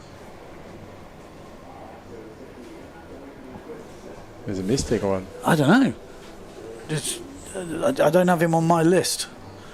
But he's there. He's there and he's challenging. So yeah, we will have to see how he gets on. But look at these conditions. Absolutely epic Slalom-X at the moment. And one thing is for sure, Matteo Giacchino just looks so comfortable. Well, we might not have to worry about 152 anymore because that was a slam right there. Ouch. On the outside. This one is difficult. He had a massive crash before the event. He broke his back. It was impossible for him to sit or. Who was it? It's Shishi, and it's a French guy coming from Britain, not Brittany, but not so far from Brittany, and he's a fireman. He's a fireman, the guy, and big thought for all the guys in France. Also, we have a lot of issues with the fires in France now. And they might have felt the spray from France from there. They might put out a few fires with that spray. My God. He crashed pretty hard, you know. That looked gnarly. Matteo Giacchino round in first. Then we've got Cedric Board. Brendan Loho right up there again in third place. Ooh. Then we've got Scotty Storman right up in fourth place ahead of Benoit Mercer. We're going to see this fight go right down to the last mark here.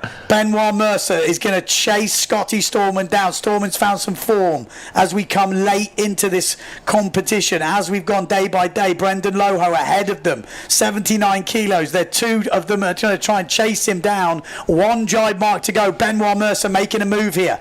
Benoit Mercer trying to set himself up for this jibe mark, getting some height, and then he's going to, and Scotty Storman takes off.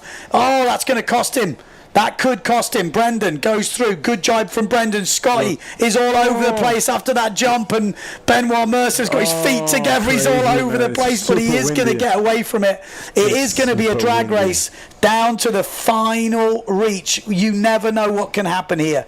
There's plenty of wind, but it looks like Benoit Mercer will be able to control this. One thing's for sure, Matteo Iachino is definitely controlling it. He is just looking unstoppable at the moment. An easy quarter-final qualification for the Italian, and he's getting ever so close to this world title in 2026. A good day for him today. He might have had it wrapped up before even sailing the last day. It's that dominant he's been. So Matteo Iachino will cross the line in first place, qualifies for the semis. Then we got Brendan Loho coming back to say second. Cedric Board goes through in third. And then it is Benoit Mercer overtaking Scotty Storman. Storman just getting air just before the boy. And I think we're going to see that a lot today. And that was a really big crash from Storman. Not the way you wanted to end the heat. That looked pretty brutal, man.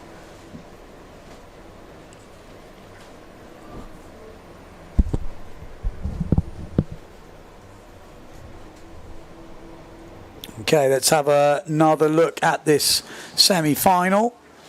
It's going to work out. Yeah, it was Tatoon Ginoli 152. So I don't know if I got mixed up, but so we don't know if someone's sailing in the wrong heat or I've got the... I think a few people are sailing in the wrong heat. That's what's confusing me. So it isn't me going... I think John-Luc Francis as well was maybe in the wrong heat. We're going to keep an eye on that. So it looks like we're going to lose Tristan for a bit.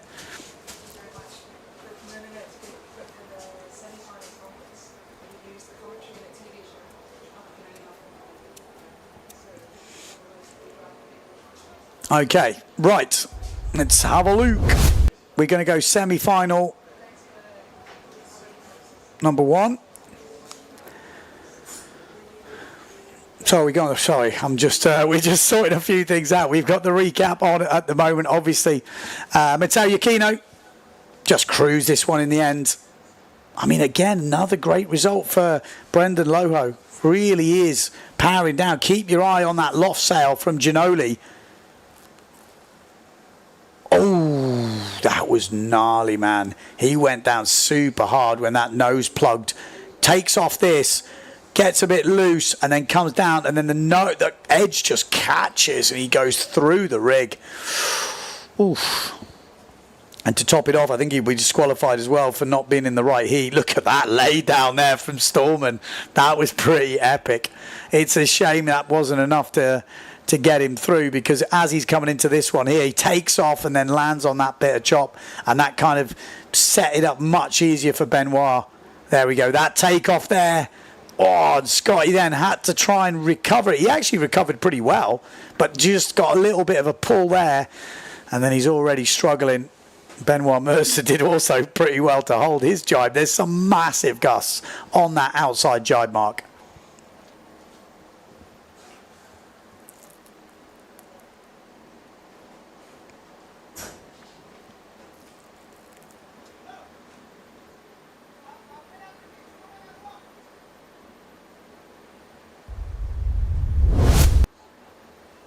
Sorry, someone said it's a Patrick sail that loft. Yeah, my mistake. It is obviously a Patrick sail. I don't think there's any lofts here, so apologise for that.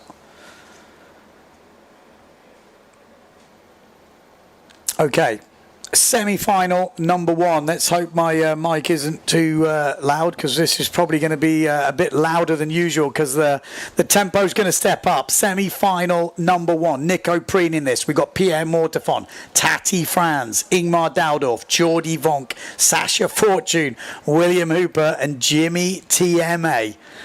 Here we go. Here we go. Come on. Who's going to get through this? it is really open, especially as we get in those swells coming through. We've already seen how it's going to mix up the racing, but it's going to get even tighter when the level gets closer and we're getting those really tight battles. Oh, that's a sorry picture. Oh, you got to feel for him. He knows he knows he's messed it up there. He really didn't need that. Probably worst case scenario for Maciej Rakowski, over the line early in the quarterfinals. Now he's counting a 16th place. There is a chance to get a third discard at 12. Is that possible? Maybe, but they'd have to do some extra racing. And then again, extra racing means you can't afford to mess up, so it's super, super tricky.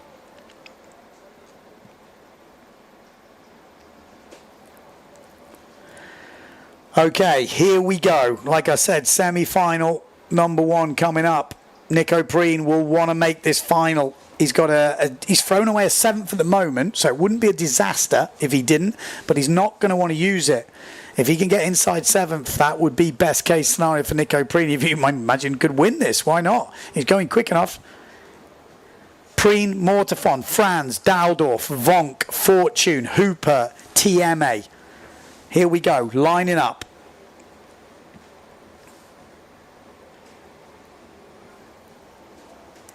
Looks like Tati Franz on that black sail, looking good at this top end right there. Oh, that was close. Sasha Fortune in the middle, and the duotone might be in trouble here. Tati Franz has an outside chance of being in trouble. It is a general recall. Oh, Tati fans, hold your breath. I think Sasha Fortune fans, that could be the end. He's going to be in the runners-up final. Oh, and saying that, I think Tati. No, I think it's Tati who's first. It's definitely Tati. Tati and maybe Sasha. It's the opposite way round. It's definitely Tati, maybe Sasha.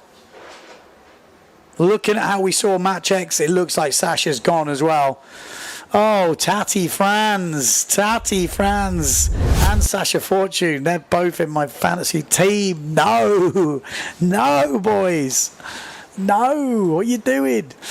They know they've got to push. There's some big guns in this. There is some absolute massive talents in this. You got Vonk here, Mortefon, Preen, all absolutely flying, and all the rest of the boys are pushing. So you have to push to start. If you're not on it, you're not in it. We'll wait to see who it will be.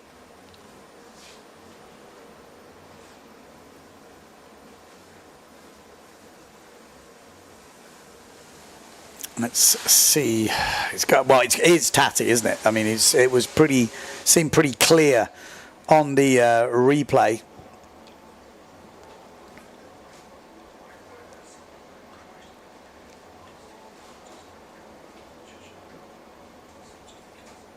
Yeah, so while we're having a look at who was over the line here, apparently there's some footage from before the last race, which we're going to check out. Let's have a look what we've got. I'm trying to look where the action's coming from. Oh, that was Leemans, I think, from the Netherlands. Big catapult just before the speed run in the background. I was going to say, it's carnage out there. It really is. The guys and the girls are just sending it. They're on the edge of control. And then as the week has gone on, this isn't day one. You're not going in there fresh. You're going in there with 3 back-to-back days. This is day 4. You're feeling it right now. You're feeling it. That is Delarue there with the red helmet. He's telling him how he nearly beat Bruno Martini. He's like, and I got him, and then that big Italian did this, and then I went, and then he got me. But it was impressive jibing. Got to say, that was impressive, very impressive.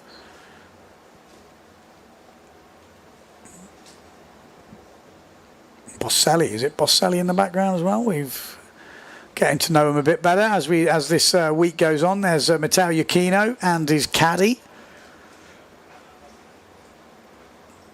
coolest caddy on the beach. That's not Matteo Yukino.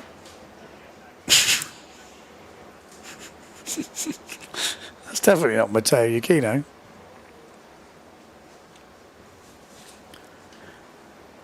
Italianos. Oh, this is a bit of a sad look, isn't it? Oh man, you feel it. We just need the music now, and it would be, yeah. That'll make a good John Carter shot. Oh, it's a shame. That was going to be a good fight, I was hoping. I thought we might see, you know, maybe a bit of drama later on, but wasn't expecting it to end so early. Just that he'd got himself back in there. He's back out again with a 16th place he's going to be counting. And it's not like he's now got a backup at all. He's got even less of a backup now. It's not like he got a 17th and then you've got that. You've got a last because he got PMS'd in the quarterfinals. So now he's got 2 lasts. So, yeah, difficult. He's discarding 2 lasts, so he can't afford it. He's counting a 16 now, Maciek. And he's got to sit and watch this while it plays out. And the longer this kind of takes to get played out, the less chance they've got of sailing 3 eliminations. There was a plan to sail 3 eliminations for the men today. 4 for the women. So it was 2 speed runs followed by a long distance. But, I mean, let's see how it goes. They said they were going to play it by ear. Yellow flag is up. That's the grandstand. Let's see how long it takes them to see themselves. How delayed are they? You ready? You ready? Oh. Maybe he's noticed now. He's noticed. Hey.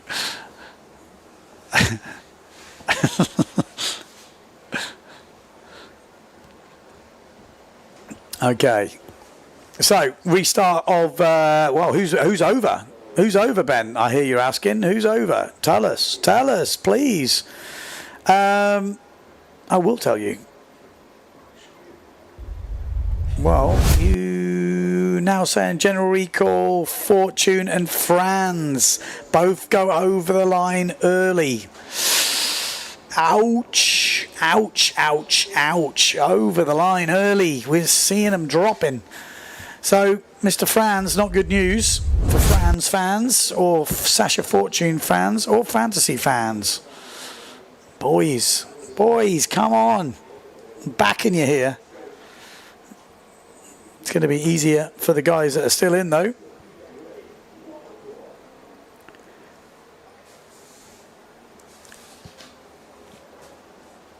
Here we go. So 2 less, 6 in it, 4 to go through. We've got Nico Preen, Mortafon, Daldorf, Vonk, Hooper and TMA. Can Jimmy TMA carry on his good form? He's on the black and white 0.7 sail. Got Hooper on the Patrick. Bam, there we go. Great start. Pierre Mortafon looking good on the white north sail. We've got the white and black Jimmy TMA on the 0.7 flying. Got Jordy Vonk down that bottom end on the duotone with the gold tip. And then Nico Preen on the Neil Pride with the purple with Daldorf here on the GA right underneath us.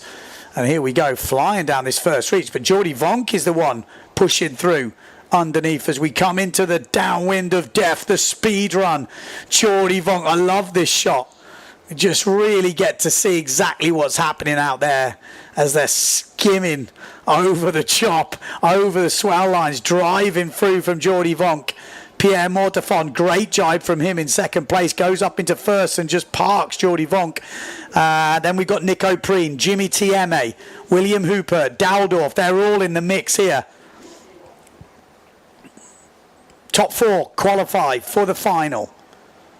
Pierre Mortafon leading and looking pretty solid. We've got the swell lines picking up. We're going to see airs and some not on purpose. Well, William Hooper looking good here on the Patrick. But it's Pierre Mortafon rounding first, then Jordy Vonk, then Nico Preen. Jimmy TMA trying to go inside Hooper, and he gets it. Good jibe from TMA. Daldorf still there. And Daldorf's coming in strong here. Ingmar Daldorf's been putting a very solid week together.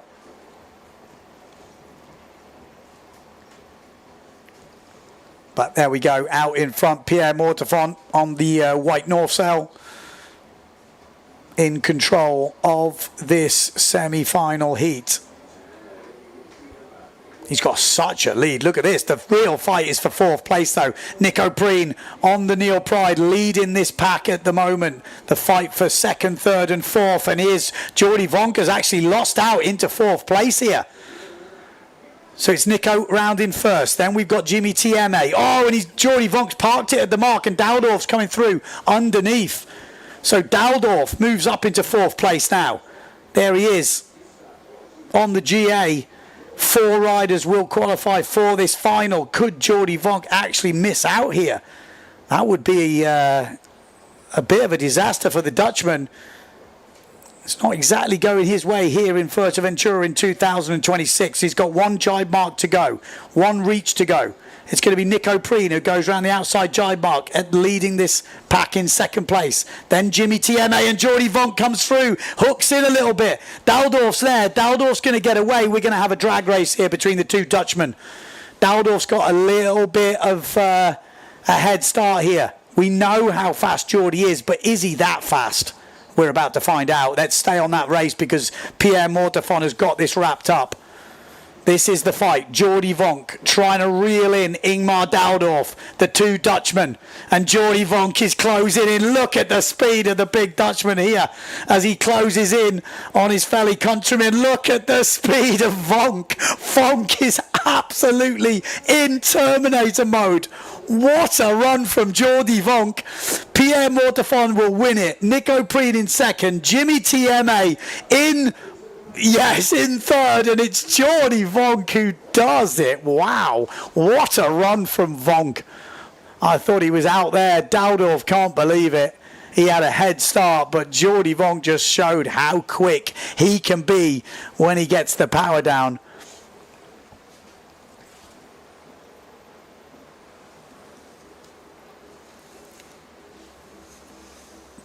That was crazy. Let's have a look at the heat recap. Good race there. Like I said, we're going to see plenty of close racing. It was a great start from Pierre Mortefont, Jimmy TMA. Then we had Jordi Vonk, though, going round in 1st place. Oh.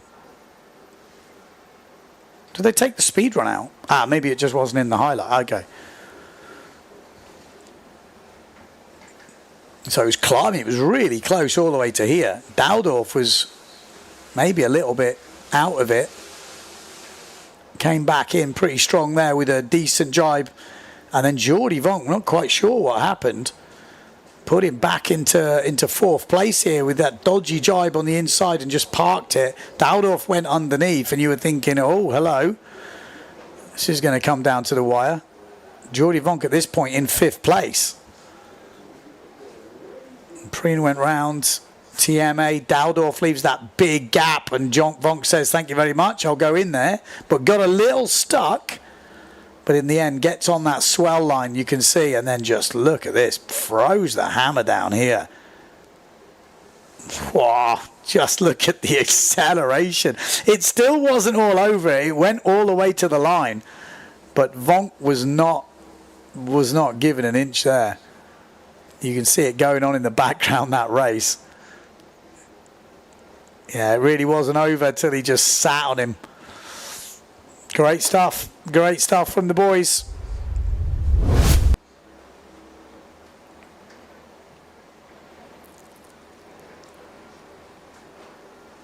You got to be in mid-30s to higher mid-30s, I guess, in terms of speed, depending on how much chop or which, but I'm talking max speed on the speed run or something like that. I did remember 38, 39 from Pierre last time.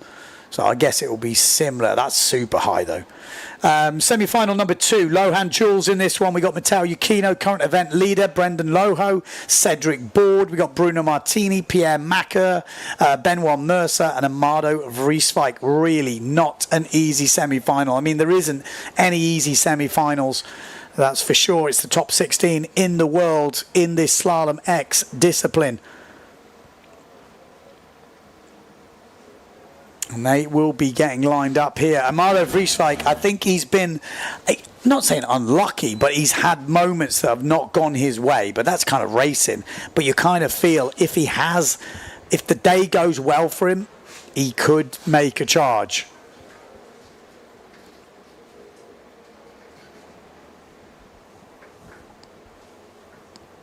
So, more waves today, definitely.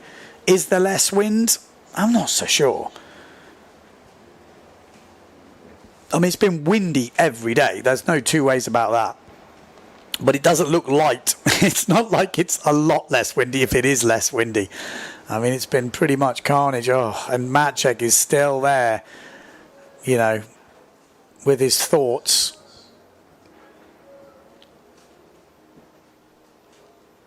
And that's pretty much his rival for that podium place, who will be going into third.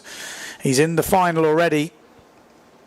So if he's inside the top 7, that's what Nico Preen will be adding to his score. If he's 8th, he'll take a 7th place, because he's got a discard at the moment of a 7th. So as long as he's not last, he will be getting a better score.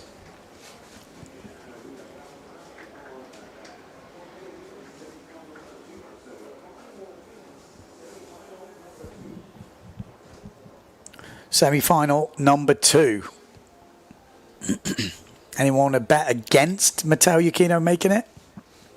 It'll be a ballsy call.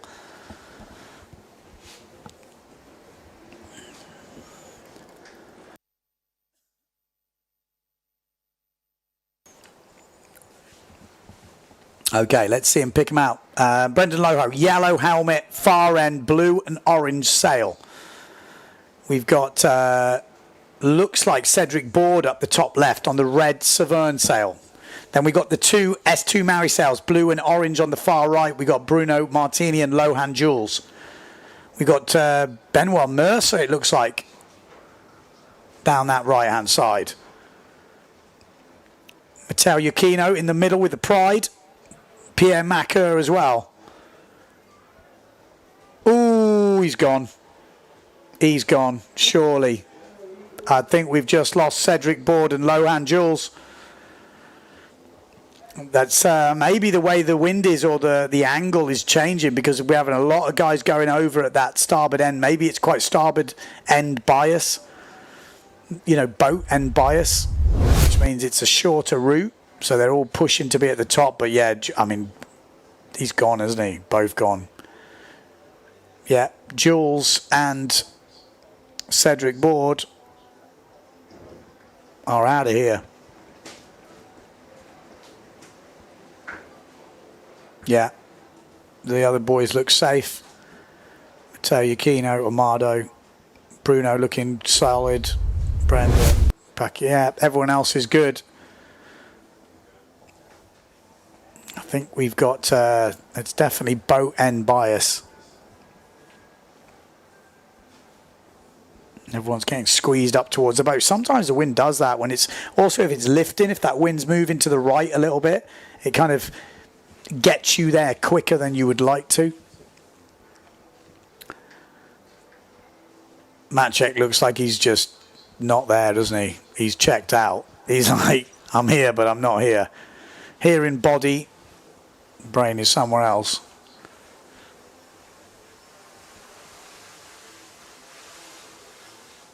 That was Justine Lemaitre warming up on the 5-2.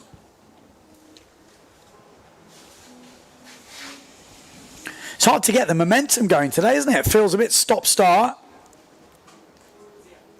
Hopefully we can get things shifting.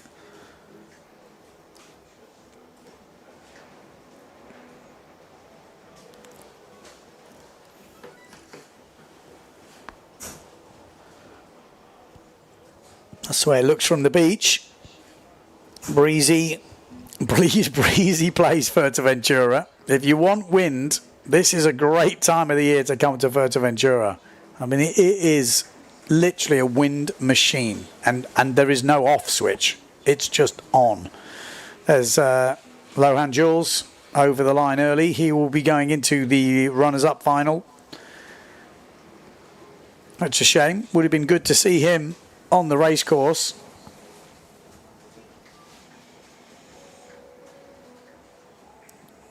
On the speed run. Look at that. Great view when you see the boys coming down like that. Really shows how much they're really pushing those things through their paces. I mean, if you were aboard this week, you'd be feeling pretty beaten up, wouldn't you? You imagine that. There's Cedric Board as well. I haven't actually checked the official thing, but I mean, it was pretty clear from what we saw on there.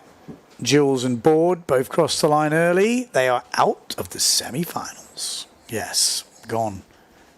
Two big guns that you know, maybe would have expected to qualify for the final.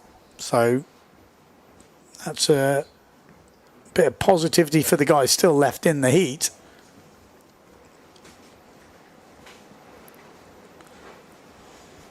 Who is still in it? Let's see. So semi-final number 2. Next up, we've got the women. So Lohan Jules is out. Cedric Board is out. So we've got Matteo Yukino, Brendan Loho. We've got Bruno Martini, Pierre Macker, Benoit Mercer, and Amado Vrieswijk.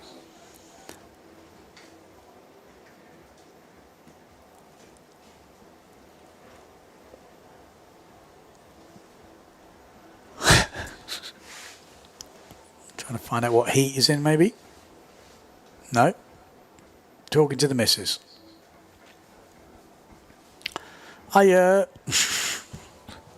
Yes. Not so good.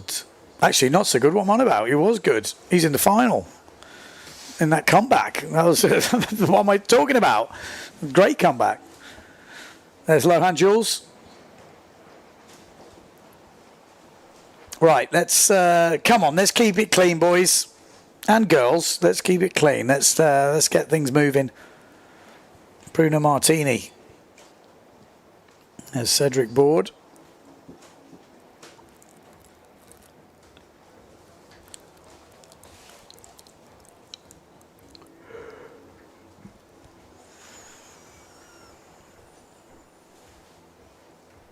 Oh.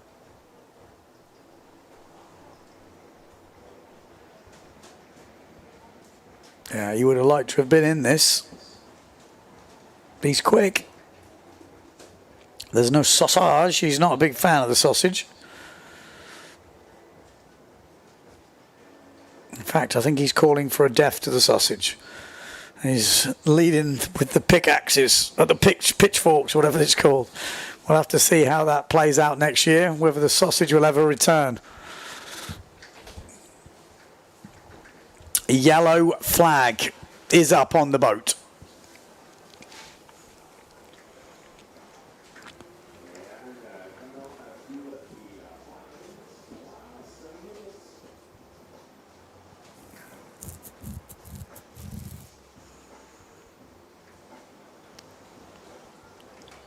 Yeah, someone's got a good point here. The big sail numbers are not that stylish, but it's really cool for the viewer.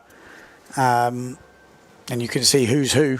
Yeah, I'd agree. It makes my life easy when the few of the boys have got big, massive sails, or just very distinctive sails. That does make a difference. I mean, that's the whole idea for sail numbers. Media as well. Much easier to work out where it is. Okay, let's get it on. Pierre Macker is out there. It looks like he's second from the right-hand side of your picture. Right on the far right, you've got Benoit Mercer on that red Saverne sail. Then we've got Brendan Loho, yellow helmet, blue and orange. Just upwind of him, Bruno Martini. Then on the white north sail, we've got Amado Vrieswijk. And then we've got the current event leader, Matteo Yukino, right up near the boat. And here we go. Wow, what a start there from Amado Vrieswijk. He's pushing. Absolutely pushing. Look at Pierre Macker. He has definitely found the confidence or found the tuning because he is right in the game since that long distance race. But look at Bruno Martini. Bruno Martini, the big Italian, push into the front of this semi-final. And he is giving Matteo Yukino a run for his money here. And he's spun out a little bit but manages to hold it. And he goes straight into the downwind of death, the speed run. This thing is absolutely taking no prisoners today as we go into that second jibe mark. It will be Bruno Martini from Italy, round in first place. Second place, Amado Vreeswijk going to the inside, and Vreeswijk's down. Vreeswijk's down. Pierre Maker's going to get through. Pierre Maker up into third place. Benoit Mercer in fourth. Amado Vreeswijk has made a costly mistake there, and that could cause him to drop down the rankings, sitting in fifth place at the moment in the overalls. But Bruno Martini leading this semi-final on day number 4, and it is going to be Bruno Martini that goes round in first place. Second place, Matteo Iachino, of course it is. Then we've got Pierre Maker. Then we've got Benoit Mercer. Then we've got Brendan Loho. Amado Vreeswijk already back up and running. So not such a disaster. Could he get himself back into this? It's a big ask. It's a massive ask for the Aruban. For the Bonarian, sorry. He's going to give it a good go, though. Oh, he's right on the edge here. Amado Vreeswijk is going to have to let it all hang out if he's going to catch Benoit Mercer, but he's closing in already. You can see the speed, and he's also got a great view of where to jibe. He's going to be able to see what everyone else is doing and then maybe capitalise. So keep your eye on Amado Vreeswijk. Bruno Martini round in first, then Matteo Iachino, then Pierre Maker, then Benoit Mercer. But look at this, Brendan Loho goes inside Amado Vreeswijk. Great jibe from the young Frenchman. Amado Vreeswijk's got even more to deal with now. Brendan Loho's not giving up on this fourth place. Benoit Mercer is going to have to be careful. We know how deadly Brendan can be, but Amado Vreeswijk as well. Benoit Mercer on the red sail. We've got Amado Vreeswijk on the white north sail. And Brendan Loho, yellow helmet, S2 Maui sails, last jibe mark. Let's have a look at this view because this will be great to see it. Bruno Martini's round. Iachino's round. Pierre Maker is round. Oh, and Brendan's gone for it. He has gone right to the inside. This is going to be a great race. Oh, a little bit slow. And Mercer's got away from him. Mercer has got the edge here. Surely they won't be able to catch Mercer on the straight. Mercer's put on about 6 kilos over the winter. He's about 90 kilos now. Pierre Maker's down there. It's going to take a big mistake from one of them. Amado Vreeswijk's giving it a go, but surely it's going to be impossible in an out-and-out drag race. He's going to need a mistake. We can't see from that angle, but Bruno Martini's going to win it. Bruno Martini's going to win it and qualify for the final. Matteo Iachino is going to qualify for the final. Pierre Maker and Benoit Mercer look like they're going to take third and fourth, and they do. Benoit Mercer takes third, Pierre Maker fourth, and Amado Vreeswijk misses out on the winners' final. So does Brendan Loho. Great racing from Mercer. And Pierre Maker, I tell you, since that, something happened in that full fleet race yesterday when he was leading the fleet. He's got the confidence, he's over got the trim. Something has happened because he is a new animal out there. He is really pushing the boys now. He wasn't finding his form for the first couple of days here in Fuerteventura, but he really has found it now. A great start as well for Pierre in the middle. Look at this. Bruno Martini was flipping flying this thing. He wanted to win. And that's what we're used to seeing from the Italian. It's an all or nothing style. Amado Vreeswijk was there. What happened? Just caught that, windward rail. I mean, this is a guy who does double air, culos, does everything.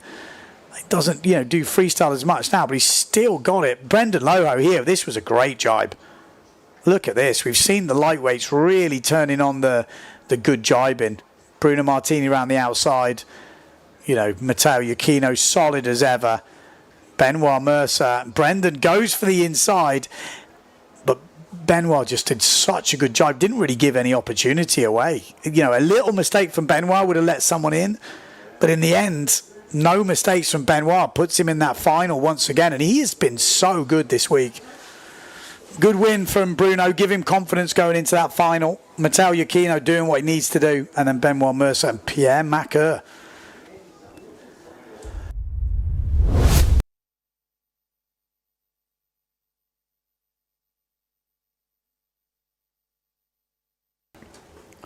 There we go. This is Bruno Martini. Next up, we're going to have the women's full fleet race.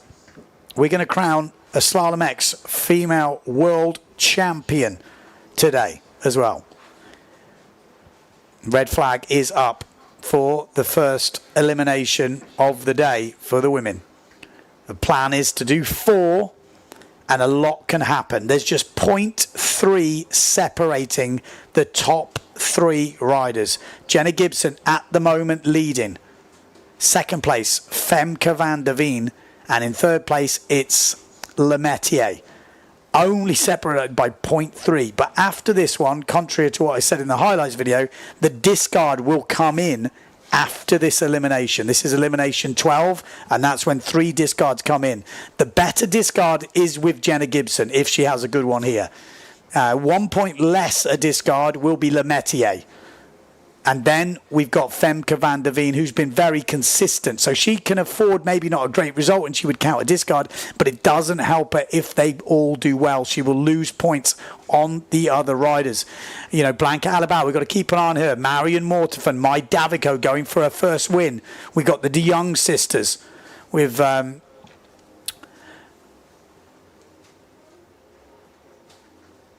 Bobby Lynn, yeah, sorry, Bobby Lynn is the one heading the way from the De Jongs. But yeah, let's see how we go in this one.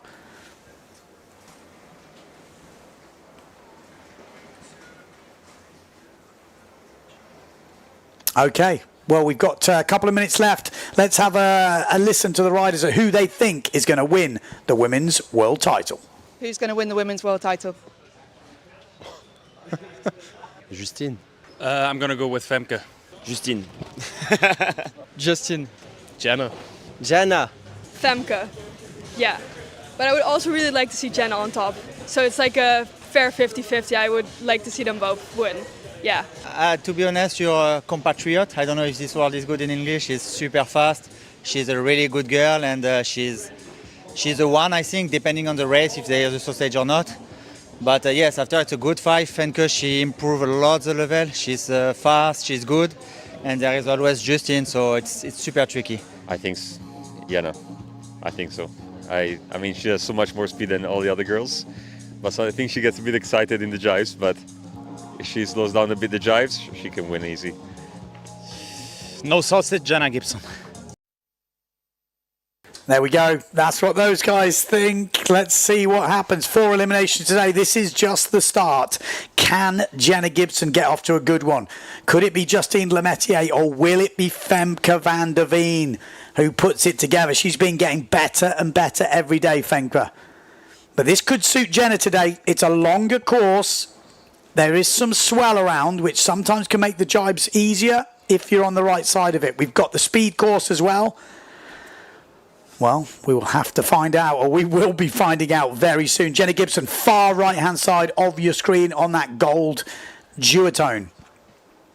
We're going to have the Patrick girls, Mai Davico, Justine Lemaitre, Femke van der Veen on the Severn. Ooh, it looked close for one of the Patricks down that bottom end, but a great start. We had Blanca Alabau at this top end, looking good. Look at the speed in the middle. Is that Justine Lemaitre?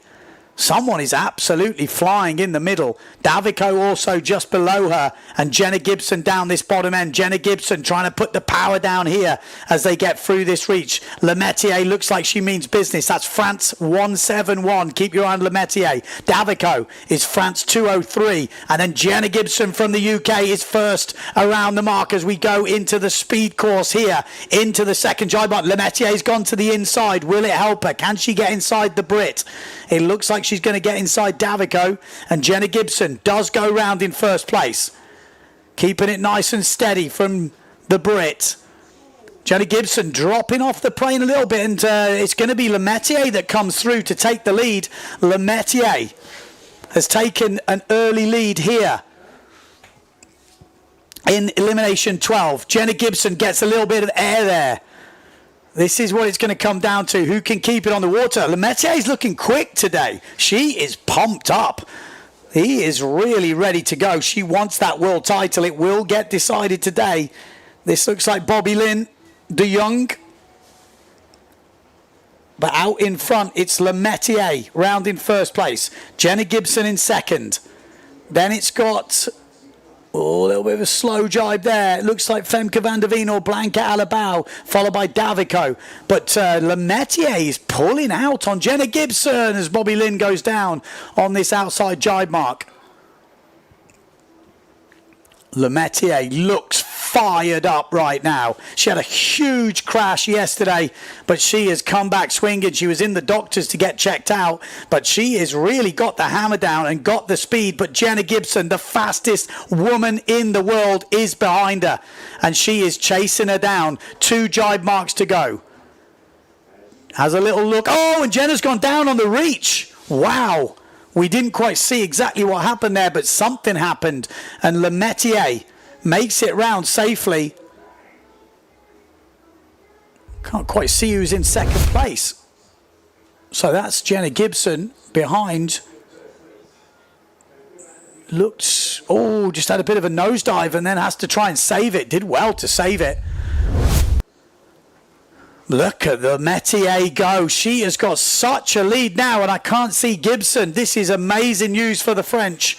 This is what they want to see. Lemaitre taken to the front. She had a little bit less of a discard, so this is what she needs. If she can open up with a first place in the 12th elimination, she'll be leading this event outright. Here she goes, and it's an amazing jibe from Lemaitre. Is that Blanca Alabau or Femke van der Veen in second place? Oh, it's a close one. Can't quite see from this angle. We've definitely got the Severn in second, but this is My Davico closing in on second. Some solid racing from My Davico this week. Really has put it down, but look at this. What a way to open up on the final day of racing for the women's Slalom-X. Could she be the Slalom-X champion in 2026? She is definitely giving it everything. Last year it was Sarah Keita. She finished second with a hell of a result. This year she wants the win. Justine Lemaitre will open her account on the last day with a win, and she goes to lead outright in this discipline. 3 discards are in, and that is a big result for Lemaitre. All answers now is, where is Jenna Gibson? Who is in second? Is it Blanca Alabau? Or is it Femke van der Veen? Looks like Femke van der Veen. But my eyesight, when this goes past like this, is difficult. Davico in third.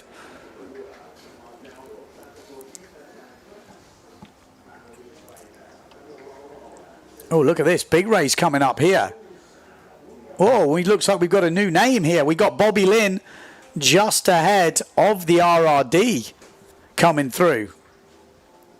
Yeah, it was Femke in second, because there is Blanca Alabau.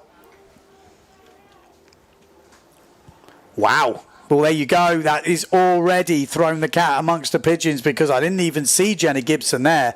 I'm not quite sure what happened, but yeah.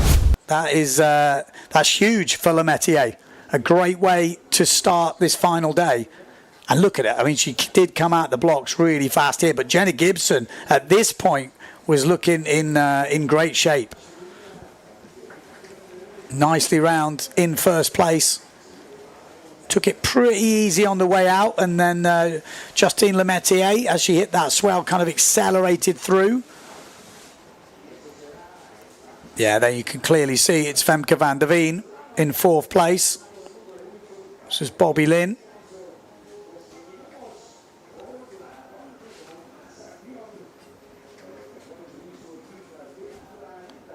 Oof, that was when Gibson went down. Oh, so this is what happened. A big gust as we're coming in and sheeting out on that jibe, and then just the board kind of takes off. And then she's in that awkward position, but look at that. That's a winning punch right there. She knows how much that means. She did come into the last day looking fired up, Justine Lemaitre. And we've got to give a shout out to Lola Ebel on that RRD, I think it is. France 947 from France. She's been having some good races this week. and showing some good skills. There she is, just crossing the line.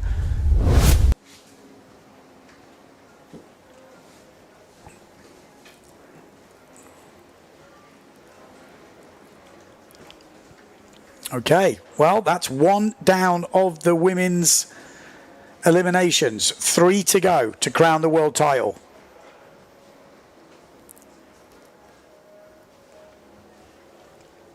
Going up to runners-up final next. Yellow flag is up. 2 minutes to go till the start.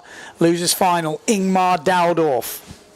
In this one, Sasha Fortune, Tati Franz, Amado Vrieswijk, Brendan Loho, Cedric Board, Lohan Jules, and William Hooper.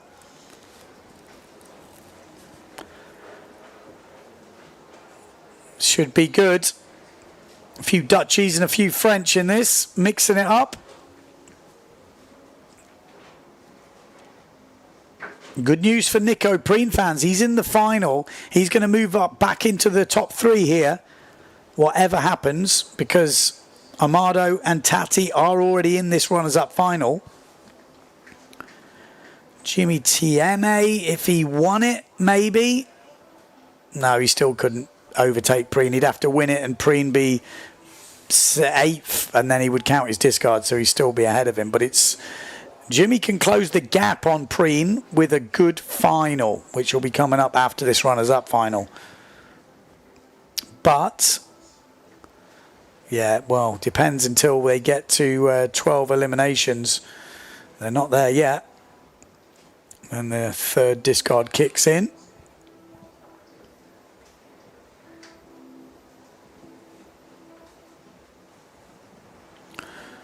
So, elimination 8 for the men. Runners-up final. This is to decide 9 to 16th. So the winner here gets a 9th place. As I always say, single digits is not a bad result. Damage limitation for the guys that are already pushing for the podium can be a counter on such a long week like this. Tati Franz on the black sail in the middle. White sail is Amado Vrieswijk. Then we've got Brendan Loho with that yellow helmet. Easy to spot. Oh, there's a few guys up that top end. It was close. Looked like Ingmar Daldorf pushing the line there on the GA. We've got Lohan. Oh, yeah. I'll see you later, Ingmar. You are gone. I'm pretty sure that was Ingmar Daldorf. This is the most general recalls we've had. That's the only problem with the general recalls. We've got... oh... Well, I mean, it was close, wasn't it? But he was probably just a nose over. So it's no one else. It's Ingmar Daldorf, and everyone else is safe. As long as our flag man is right.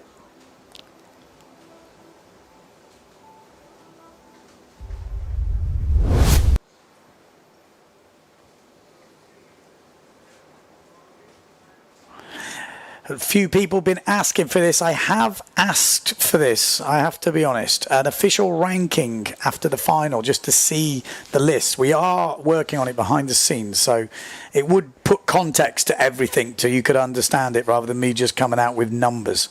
So hopefully we're going to get it. It's been asked for, so let's see what can happen. Or at least an official list of the results from the heat.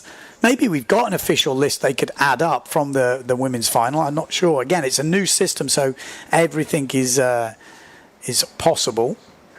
As far as I know, this is going to be made into a 25-minute sort of CBS TV show. So obviously in that type of stuff, then all the graphics can be put on. When it's happening live, the way it is working here, obviously things a little bit slower to get done, and then you've already started the next heat, so it does take a bit of time, but maybe, just maybe, there is some sort of official results we can add in.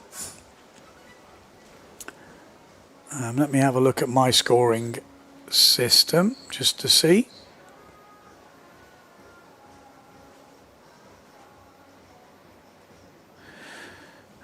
yeah, Justine Lemaitre in first, Femke van der Veen in second, Mai Davico third, Bobby Lynn in fourth, Lola Herbal in fifth, Blanca Alabau sixth, Charlotte Phillip in seventh, Marion Mortefon, oh my God, where is Jenna Gibson? Marion Mortefon in eighth, Lone de Jong in ninth, Louise van der Merlen in 10th, Anna Biagilini in 11th, and Jenna Gibson 12th, and Kit de Jong 13th. That's what I've got here. Wow. That is not the way Jenna Gibson needed to start today. Because I was kind of explaining it earlier, like she's got a good discard in terms of when she uses it, she gains a lot of places. But to make that work, you obviously need a good result. If you don't get a good result, then that discard, which is a bad result, which was a 9th or an 8th, she actually count that. So that's like the worst case scenario if you have a bad result. Same for mat check. It's like you get a bad one, but if you get to use your discard, you gain. But if you don't, then you lose. So it's on a real knife edge. So that's a disastrous start really for Jenna Gibson in her bid to become the 2026 Slalom-X champion. She's not been well this week, to be fair to her. She's been fighting a bit of a virus, which is definitely not easy in these conditions, you can imagine, when you're not physically as fit as you could be. And that looks like Dowdorf heading in.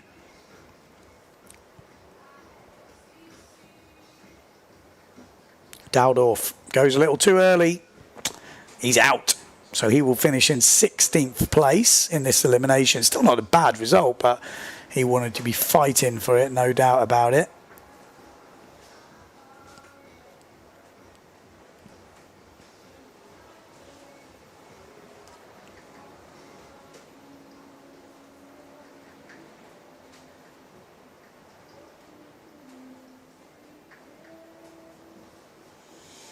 People asking why they're going for the starboard end of the line.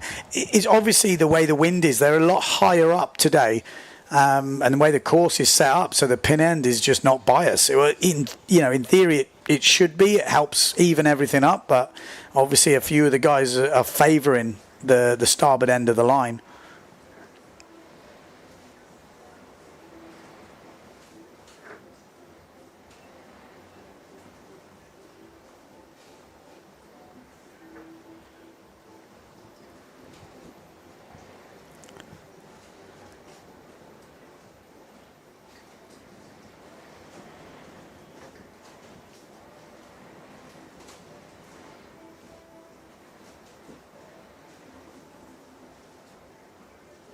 Okay.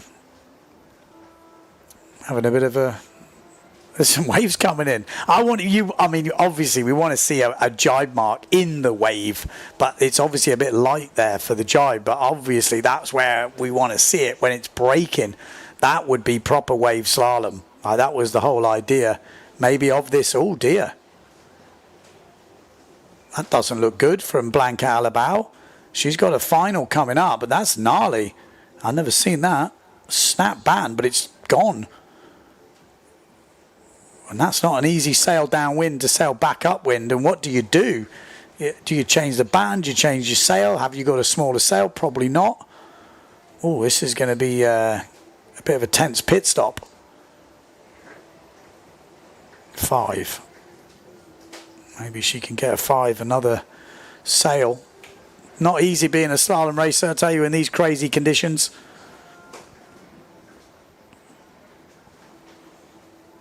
You see how long these harness lines are on these slalom riders. That's what's definitely gone long. I always remember Finian Maynard and a few others with massive long lines back in the day. He was ahead of the time. Okay, here we go. Let's try and line them up again. They're all next to the boat. Bang! Great start this top end from Cedric Board, looking good. We've also got William Hooper in this. Jordi Vonk not in this. Definitely not in this. Oh, yeah, what am I on about? He is in this. I'm looking down my list. No, it's Sasha Fortune. It's Sasha Fortune on the duotone as we coming in to the speed runs. Oh, Sasha! Oh my God, that was absolutely crazy crash from William Hooper as he took the pressure off the board. Oh my life, Sasha Fortune doing well to hold on with the big boys here. He's 85 kilos, one of the young up-and-coming riders from Guadeloupe, and it's Sasha Fortune that goes round in first. We've got Cedric Board in second. Then we've got Amado Vrieswijk, Tati Franz, these two having fights all week long. Jules, Lohan Jules. Then we've got Brendan Loho a little bit further back, but it's Sasha Fortune on the duotone who's leading this runners-up final. Cedric Board definitely not giving up on a win here, and Amado Vrieswijk is powering down from the top. Amado Vrieswijk hammering down, and he's not slowing. Amado Vrieswijk just absolutely put the rail in then. Oh my God, did you see the commitment? Maybe he had a swell line, but he cranked that thing in. 100% commitment from the Bonarian. That was an insane jibe. I don't know if you can appreciate how good that was, but that was insane. Amado Vrieswijk is out in the lead right now. Second place is Cedric Board. Then we've got Tati Franz and Amado getting loose there. Nearly did a Jenna Gibson. It looks pretty gnarly on this second or third leg. And again, he's all over the place. There's gnarly chop as he come into this jibe mark. Needs to keep it together for a win here in this runners-up final. Cedric Board, Tati Franz. Then we've got Lohan Jules. Definitely not all over as Tati Franz goes down. That's how difficult it is. You know, when people are going, oh, what's going on? It's so tricky out there. The swell, the chop, the wind. And after 3 or 4 days of racing, you're absolutely broken. But this is Lohan Jules powering on. Amado Vrieswijk on the outside, looking for a 9th place here. A win in this runners-up final would be a 9th place. So sitting nice and pretty here after an amazing jibe on that second one. That was incredible. Amado Vrieswijk jives first. Cedric Board in second place. Lohan Jules trying to look for a gap with Cedric Board. Doesn't get it. Sasha Fortune onto the inside. Great jibe from Sasha. Tati Franz trying to get back into it. Brendan Loho. But it is going to be a big battle here between Sasha Fortune and Lohan Jules. Both riders from Guadeloupe. They've probably raced together a lot over the years. Obviously Lohan Jules, the bigger rider. Maybe a bit more speed. Tati Franz trying to get back into it there. But at the front, it is going to be Amado Vrieswijk. That will take the win in this runners-up final and bag himself a single digit for the 8th elimination. So Amado wins it. Second place will be Cedric Board by the looks of it. Cedric Board in second, so 10th for him, 11th for Lohan Jules, 12th for Sasha Fortune, 13th for Tati Franz. A few hand gestures there. I'm not quite sure exactly what that was about, but what a jibe from Amado Vrieswijk. We'd have to have another look at that in the highlights, but that was insane. He just committed to it. We've seen a few, you know, guys and girls, you know, trying to nurse it round a little bit, not to make a mistake. He just went full commitment. Love it.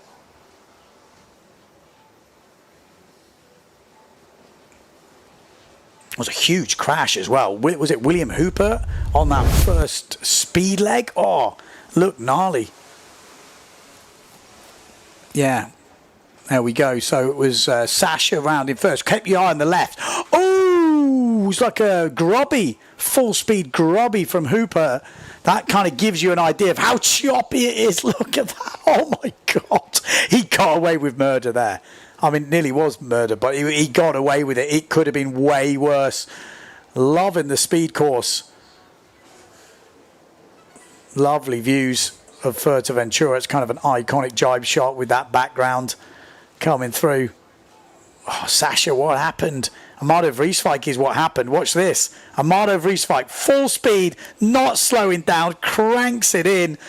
Oh, just Sasha just couldn't live with it. He wasn't expecting that. He was probably expecting Amado to back off. Amado just goes in like, come on. I think it was on that swell. He just banked into it. Amado nearly lost it there. That was nearly an absolute crazy crash. Managed to get it, and then Tati went out the front door, dropping like flies. It's crazy windy when you're looking downwind and you see it looking like that. Yeah, good jibe from Fortune, but just not enough to give him the edge over Lohan on that final reach. But a good result in the end for Amado. But he's been too many times in this runners-up final. He knows he shouldn't be in there. That's why he's almost upset. He knows he shouldn't be in there. He needs to be in the finals. He's won a couple of losers, I think, or seconds and firsts. He's just been too many mistakes. Too many mistakes. Tati Franz as well. A few too many mistakes. They're still there. They're still fighting. Still plenty of time to go. But they wanted to be in this one. The winners' final. Jordi Vonk is in there now. He's got to book his ideas up, though. He hasn't quite found his form that we're used to seeing from Jordi. We've got Matteo Iachino, who is definitely in form. Discarding 2 second places right now. Pierre Macca, yes, old Macca. He has definitely come out swinging the last couple of days. He means business. We got Jimmy Tiemi, who's on a roll. Pierre Mortefon, who's trying to push his way into that top spot. Benoit Mercer, Nico Preen, and Bruno Martini. There's some big guns in this. Nico Preen will be fighting hard for this one. A good result here could really cement him in that third place. Bruno Martini as well. We know how he sails. Do or die. All or nothing. He doesn't leave anything out there. If you're not first, you're last. That's his attitude. Ricky Bobby, full 101 from Bruno Martini. Yellow flag is up. So less than 2 minutes until the start. When that goes down, there'll be 1 minute to go. There he is. He's still in one piece, William Hooper. That was as well, probably the fastest grobby I've ever seen attempted. Yellow flag is still up, so still got more than a minute to go. Anyone want to make some predictions for Elimination 8? Could Preen get the win? Are we going to see another win for Matteo Iachino? Could Jordi Vonk finally get a win? Pierre Mortefon, could he start the challenge? He did it late last year with a run of bullets right at the end of the event. Came back to take that first place ahead of Maciek in the end. And Matteo. Let's see. Jimmy Tiene has a chance to maybe get closer to the podium. Could be his best event on tour with a good result here. Bruno Martini obviously going for the win. It looks apocalyptic out there from that view, doesn't it? Nuclear. All right, here we go. Winners final, Elimination 8. Vonk, Iachino, Macca. We've got TMA, Mortefon, Mercer, Preen, and Martini. Martini's going to be pushing hard. Here we go. Good start at that top end, and it is from Bruno Martini. We've also got Pierre Macca right up there. We've got Benoit Mercer as well. All these guys are absolutely flying. Pierre Mortefon looks good. Then we've got the Pride boys down this bottom end, which is Nico Preen and Matteo Iachino. Have we got a general recall? No, they're still going. I thought maybe they were seeing someone slowing down a little bit there. But they're going to go round in first place. It's Pierre Mortefon that goes round in first. Matteo Iachino also looking solid. Bruno Martini, look at this. Look at this. There's smoke on the water, but it's Pierre Mortefon that goes round in first place. Second place, Iachino. Then Bruno Martini. Then we've got Nico Preen.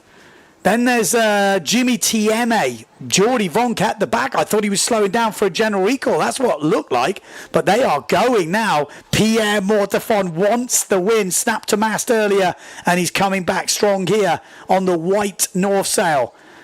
Could he get another win? He's had one win this whole week. Maciek's had the other. The rest have all gone to the Italian. And talking of the Italian, Matteo Iachino is closing in. Oh, Benoit Mercer gets it loose. Matteo Iachino is closing on Pierre Mortefon. Keep your eye at the front. We've got Nico Preen with a great jibe. Pierre Macca. Oh, Macca.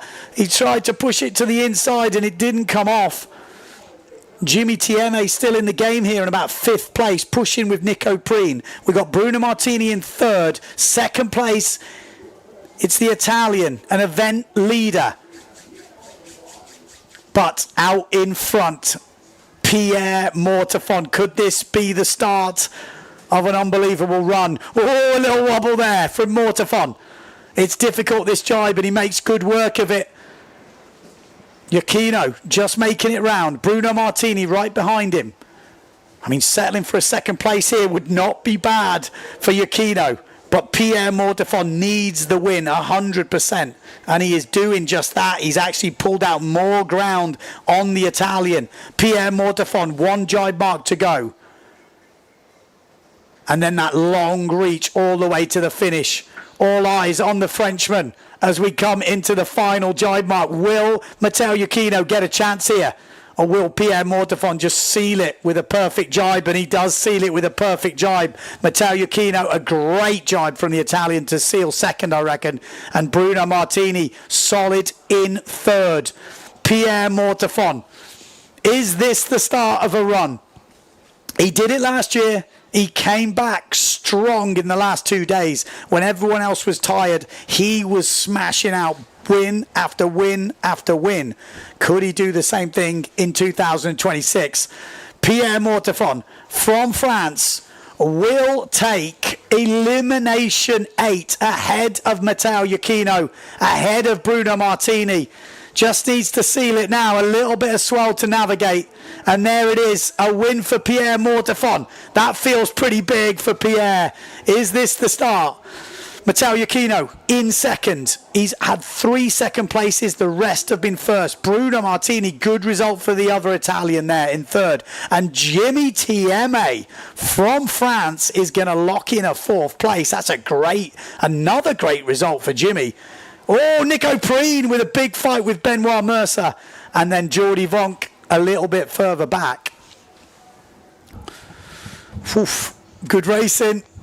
It's getting close. The more discards we get, could it make it even more interesting again if Pierre Mortefon goes on a run now? 4 firsts in a row. Could it change things? Yes, it could. Yes, it could. Matteo Iachino, though, is not going to go down without a fight. He has not put a foot wrong, really, this whole event, Matteo Iachino. He's got, just to give you an idea of Matteo's results so far. First, 2nd, 1st, and now a 2nd. He's not been outside the top 2. Pierre Mortefon, 2nd, discard, 1st, 4th, 6th discard, and a 2nd, now a 1st. So it's definitely advantage Matteo Iachino. But the more discards and the more 1st places Pierre Mortefon gets, could it come? Could it come? It's going to be a tough ask, that's for sure. But that's how it goes.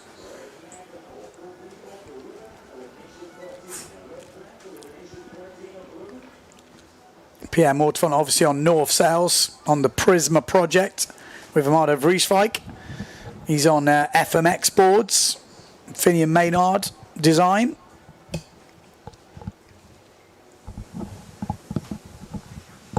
Let's have a look at the recap from that race. Let's see. I really thought it was a general recall at one point. No, definitely not. Great start from Bruno Martini.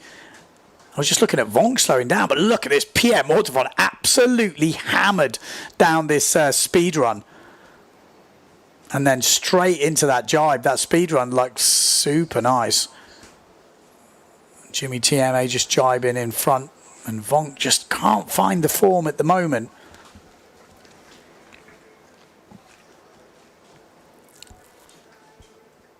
Watch Pierre Macca on the Neil Pride somewhere. He comes to the inside. There he is. Something happened here. Yeah, that. Jimmy Tieme did well to just keep his nerve there. A little wobble there towards this jibe. I think it was from Pierre, but he's in the air. Oh, we got to have a look at that again in a minute. He had his foot out, and I think he was totally airborne.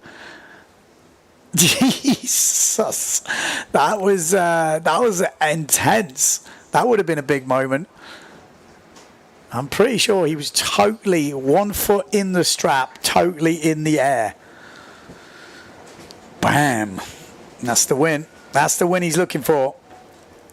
And Bruno Martini as well needs to get his comp back on track, and that will help.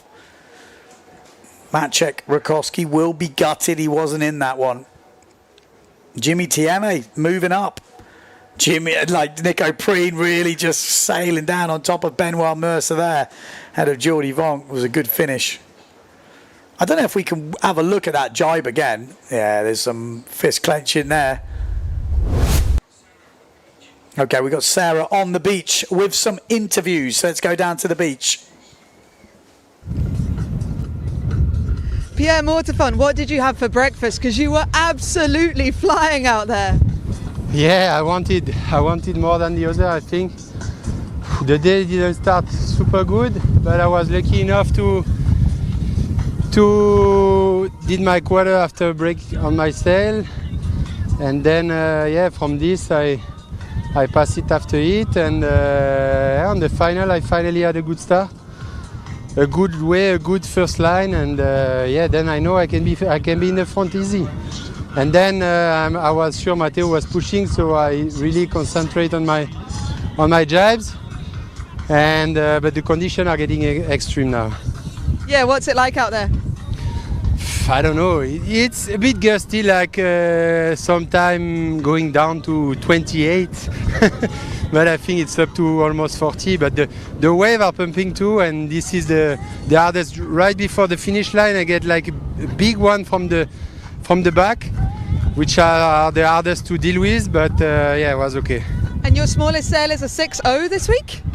Exactly, the magic 6.0. But some race to go, and we'll be there. Well done, Pierre. Thanks. The magic 6.0. It's a good job. It is magic. That's massive.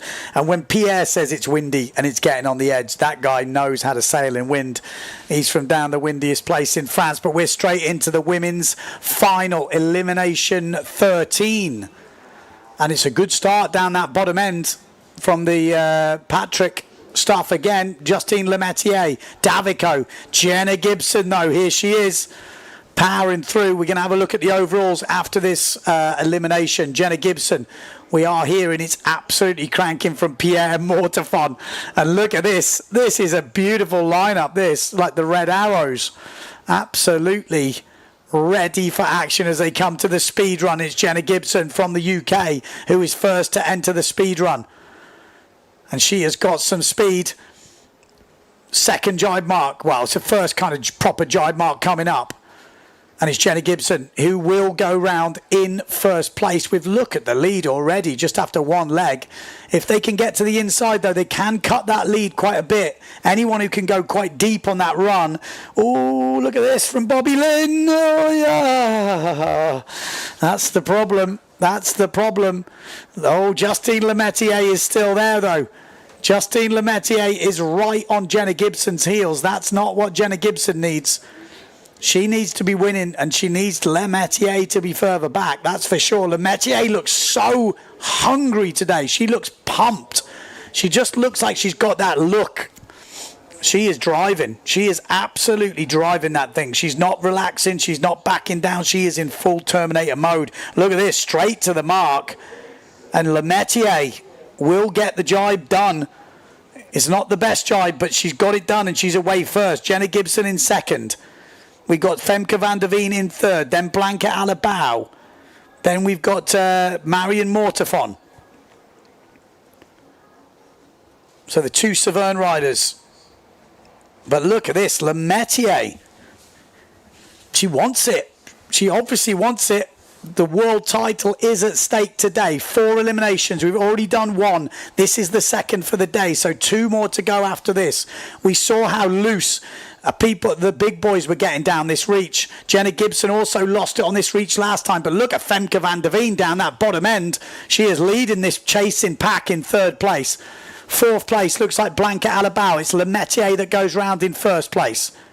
Jenna Gibson, at the moment, not able to put her speed into action, or Lemaitre has got faster today. Ooh, a little bit of air from Lemaitre. It's literally survival conditions. Pierre Mortefon saying how windy it is. Jenna Gibson's going upwind there. That's going to be okay until she gets to that mark and she has to come down again. But look at this from Lemaitre. What a performance from the French rider. Big swell coming through for Fuerteventura. Chop, wind, one jibe mark to go. Lemaitre getting closer and closer maybe to that world title in 2026. Oh, and she makes the jibe safely round. And look at this, Van der Veen. Van der Veen is right in the mix here. She's going to go around in second place inside Jenna Gibson. It's a big move for Van der Veen. Jenna Gibson with a good jibe from the outside, but she's behind Van der Veen. It's going to come down to a drag race to the finish. If Van der Veen can hold Gibson off, that would be huge for the overall as well. I think she's in second place at the moment behind Lemaitre. Jenna Gibson has slipped out of that first place after the disastrous first race by her standards, but Jenna Gibson coming back strong here. Plenty of speed from the Brit. We heard from Pierre this last reach is very difficult. You get big gusts from behind on the swell, but look at this. Lemaitre, 2 bullets in a row. Oh my God, what a start to the day for Lemaitre. Wow. She is owning this Slalom-X discipline today. 2 out of 2, and she punches the sky once again. But look at this, Van der Veen's going to get it. Van der Veen's going to get second. It's huge for the overalls. Jenna Gibson settles for third, unable to really get that hammer down and show how fast she really is. And third place, she's going to have to take it. Fourth place is that Marion Mortefon, Blanca Alabau, both fighting it out. Well, we're seeing some top racing from Justine Lemaitre today. You could see it from the first start today. She hit that thing on the nose and she was just pushing the whole way. I mean, don't get me wrong, they're always pushing, but she just seems like she's got an extra bit of fire in her today. She knows it's the last day. There's 4 eliminations. Now they've done 2. She's won 2 of them. She's leading in the overalls. Soon as those results are in, I'll bring you them live. In the men, I'm pretty sure we've got, the results are in the men. So Matteo Iachino is leading with 5.5 points. Pierre Mortefon, 11.4. Third place, Nico Preen up to third in 29 points. Then we've got Maciek Rakowski with 33.7 in 4. Jimmy Tieme in 5th. Moves up with 35 points. Just 1 point behind him is Amado Vrieswijk. And then 2 points behind him is Benoit Mercer. Tati is 2 points behind him in 8th. And then Bruno Martini moves up to 9th. Jordi Vonk in 10th. Brendan Loho, 13th. Highest place 80 kilo rider.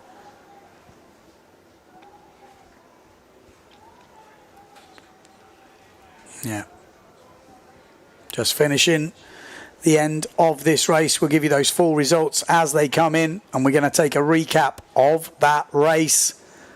But Lemaitre will be pumped up right now.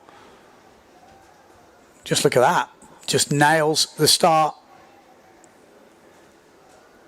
But Jenna Gibson, I mean, at this point, you're thinking, well, it's rare you see people overtake Jenna. It wasn't that she had any big offs. It was almost like she couldn't quite get the power down to get that extra bit of speed. It was a good inside jibe from Lemaitre, but Lemaitre went more direct on this run. This was Bobby Lynn.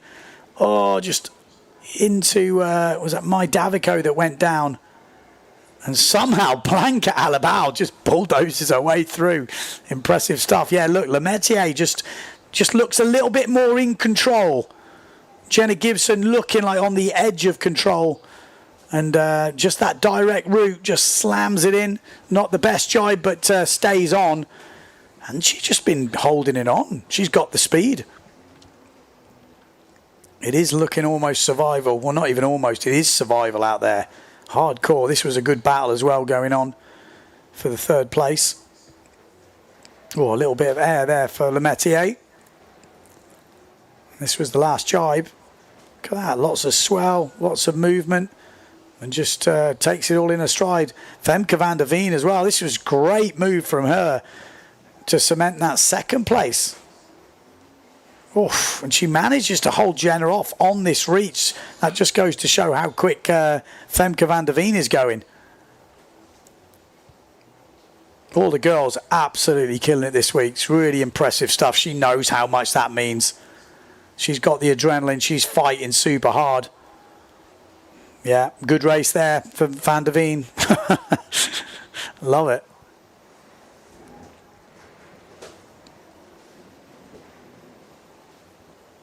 Yeah, these were the final results.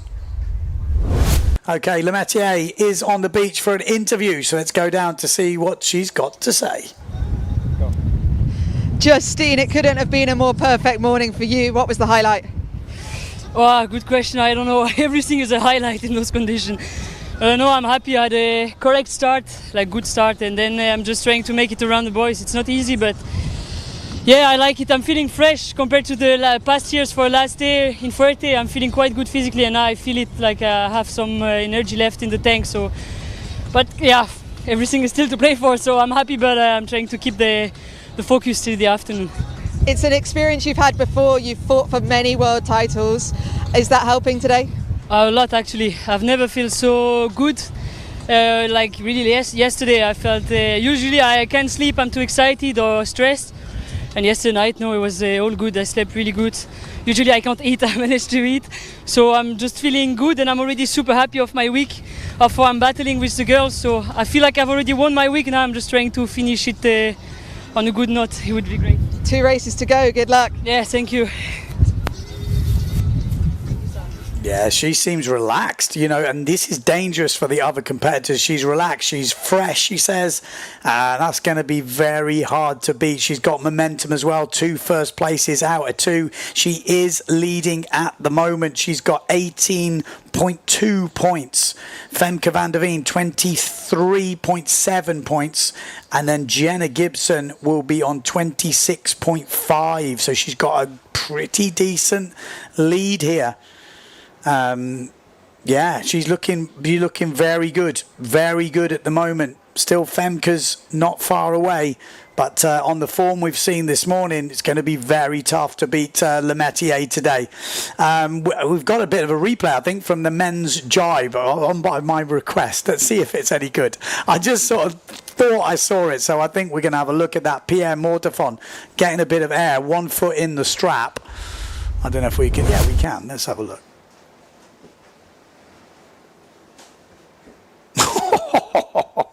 Oh my God, can we reverse that? Just because that is like it happens when I'm not expecting it. Can we just have a... There's 1 point with that, just looks ridiculous. That's like 1 foot out in the air. Boom. Look at that. Cheesh. Did well to save that. That's impressive. Super impressive. Really good skills from Pierre Mortefon, showing why he has been the Slalom-X world champion the last couple of years. But it does look this year like Matteo Iachino will be getting that world title, but we still got races to go. It's never over till it's over, and Pierre Mortefon has definitely started his charge. That's it for the moment. We're going to have lunch. We're going to show you some commercials from the guys that make this live stream and all this stuff happen. So stay tuned to the stream.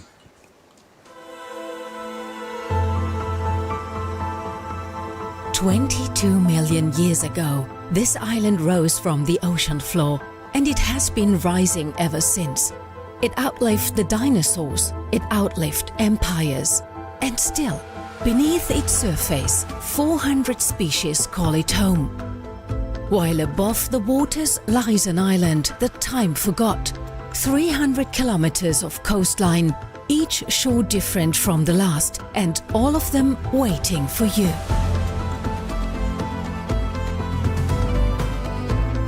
This is where the world comes to fly. 36 years of world championships have been written on these waves, because here the trade winds never stop, and neither do the athletes who chase them. The ocean is always open. But the island gives more than wind and water. From its volcanic soil rises a different kind of treasure, shaped by a culture older than the conquest, by hands that still remember. Here the island feeds you with its land, with its sea, and with its people. And when the sun goes down, the island doesn't shut off. It opens up. Beneath the clearest skies in Europe, you begin to understand. This is an island that doesn't ask you to be a tourist. It asks you to transform, because for 22 million years, it has been waiting. For you, Fuerteventura, the island that transforms you.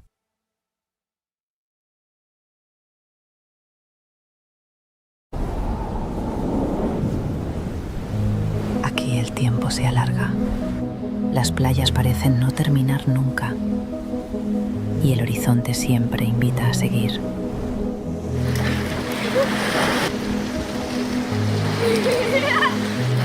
Un paisaje abierto donde el silencio y el viento forman parte de la experiencia. La luz cambia, el territorio se revela y el paisaje se vuelve inmenso. Hay momentos para moverse, para disfrutar, compartir, sentir la energía. Y otros donde todo baja el ritmo y simplemente estás. El arte y la tradición conviven. Espacios creativos, calles con historia.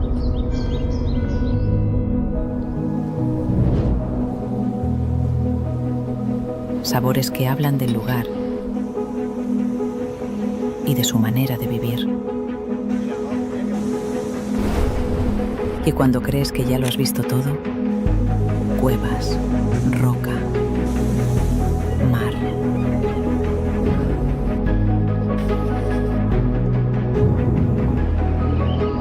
Pequeños instantes que lo cambian todo.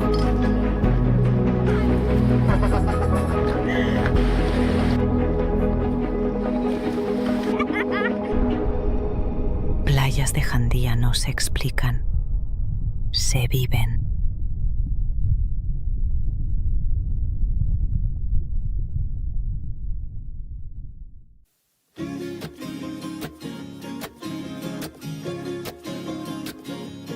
Welcome to the Rene, Egli Windsurf, Wingfoil, and Kiteboarding Center in Sotavento. It's the ultimate water sports playground with loads of space for everybody. Fantastic conditions and all year-round warm temperatures make Sotavento a paradise for windsurfing, kiteboarding, and wingfoiling. In addition to the open sea, we also have a wonderful tidal lagoon. Check out our website to find out the best dates to enjoy this flat water paradise. Our rental equipment meets the highest standards, and we have ordered the latest gear for you.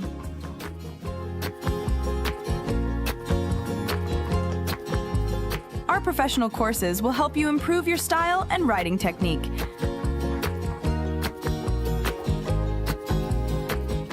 And with the Milieu hotels nearby, it's only a few meters from the bed to the board. Come and enjoy our water sports paradise.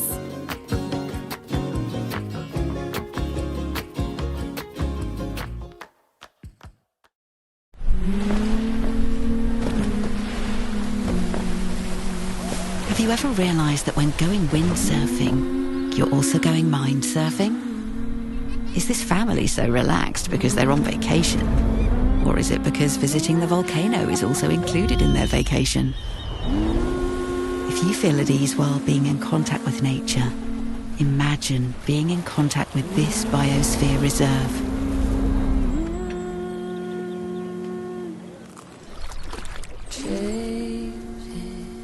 A fresh breeze of wellness is coming.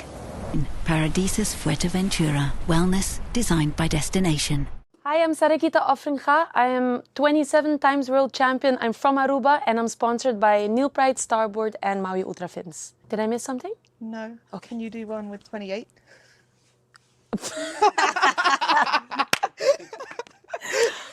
Oh gosh. Anyway, I'm gonna speak it into existence, I guess. Hi, I'm Sarakita Ofringa. 28 times. I can't go. No, this is cool. It's fine. Let's start. We're going to kick it off with quickfire to loosen you up, but it looks like you're already good to go. Oh gosh. I guess that's the way to go. I can say it. Are you ready? Yeah. Tea or coffee? Coffee. Favorite discipline? Freestyle. Favorite place to sail? Cape Town. What spot? That's a lie. Geraldton, Australia. Favorite person to train with? Uda Johanne. Do you pee in your wetsuit? All the time. Who's the most organised person on tour? I think all of the slalom sailors are the most organised sailors on tour. I'm going to mention Jordi Vonk. Least organised? Maybe me. Have you ever turned up to the airport on the wrong day? I've never turned up, no. I've turned up 2 hours late looking at the time wrong, and since then I'm always on time at the airport. Have you ever gotten to an event and realised you forgot an essential piece of gear? No, that's never happened to me. Nice. I mean, I always need to, I fly knowing I need stuff, but knowing that I can borrow from people. So I don't know how to answer that exactly. Amazing. Right, let's get into it. 27 world titles. They're pretty big trophies. Where'd you keep them all? So all my windsurfing trophies that I've won on the PWA Tour, they're actually at my parents' house in Aruba. I think there's still 2 scattered somewhere in Holland. Someone had to travel back with them for me because I didn't have any space. And I don't think I've had the time to go and pick it up. We call you the Queen of Windsurfing. How does that title make you feel? It's quite cool to hear this every now and then, that I'm the Queen of Windsurfing. It's quite cool to hear it. At the same time, sometimes it puts a little bit pressure, I feel like. Because I know that I'm good at what I do, but I'm also very much inspired by a lot of other athletes and other women in the sport that for me are amazing as well. So it's sometimes a bit weird to hear also. You're actually knighted. Yeah. Lady Sarakita since 2013. Yeah. How did that come about and what does that mean to you? Yeah, I was knighted in 2013 when I was still studying in the Netherlands. I don't actually remember exactly how it went, but I just got a message one day. It's like, hey, you're being knighted on this and that. On this day, you're going to have to be in The Hague to get this recognition. And family and friends were there, and it was really awesome. Because at the time, I had already been competing for quite some years, so it felt like a really nice recognition to get. Yeah. And did that come about because of the connection between Aruba and the Netherlands, or? Yeah, I think this is a ceremony that happens every year in the Netherlands. So specific people that have done something in the community, they get this recognition. I think that year I was one of the youngest person that got the recognition. So I think someone in Aruba, they, how do you say that? They brought me. Nominated? Yeah.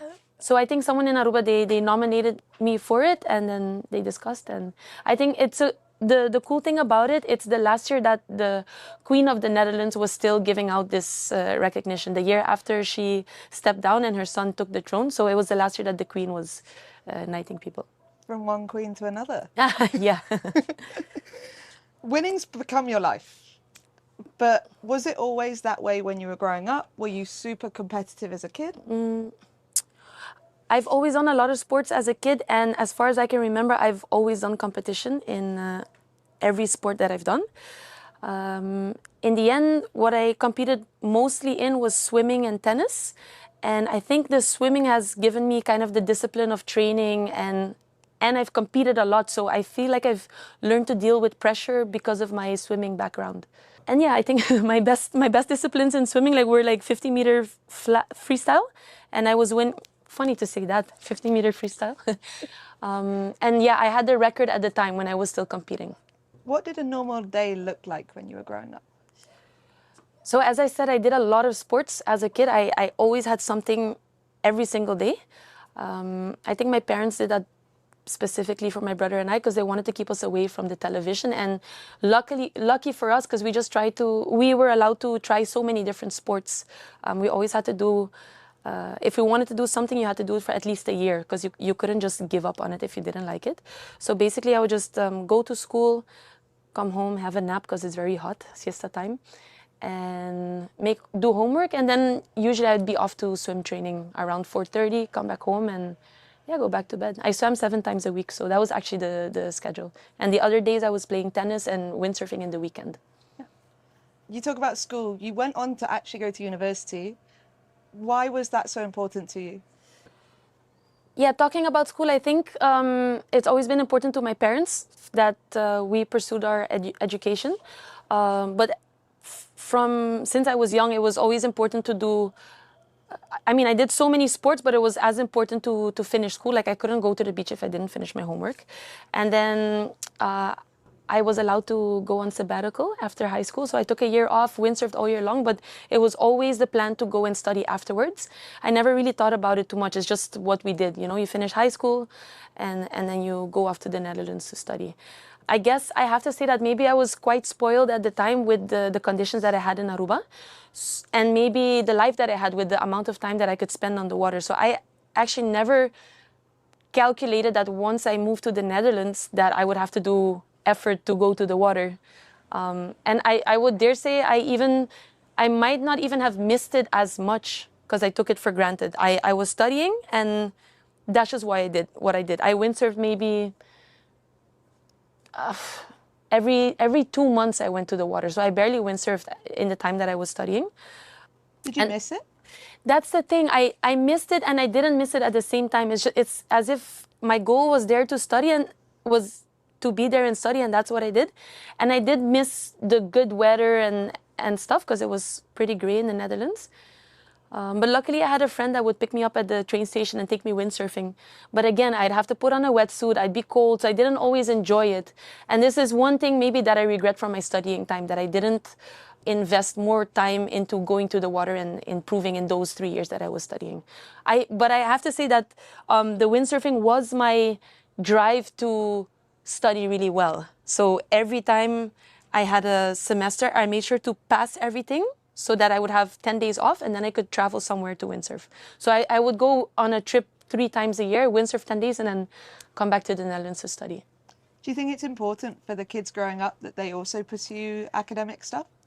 Yeah, I think one of the best decisions I've made in my life, or the best experience I've had, has been moving to the Netherlands and studying.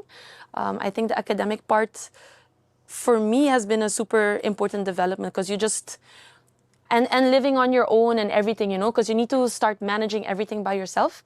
And in the end, that's exactly what we're doing here on tour as well. Managing the trips, accommodation, being on tour, dealing with so many different people. It's the same thing that you do at university. You have to work together with other people as well. And yeah, I think it's a very important experience.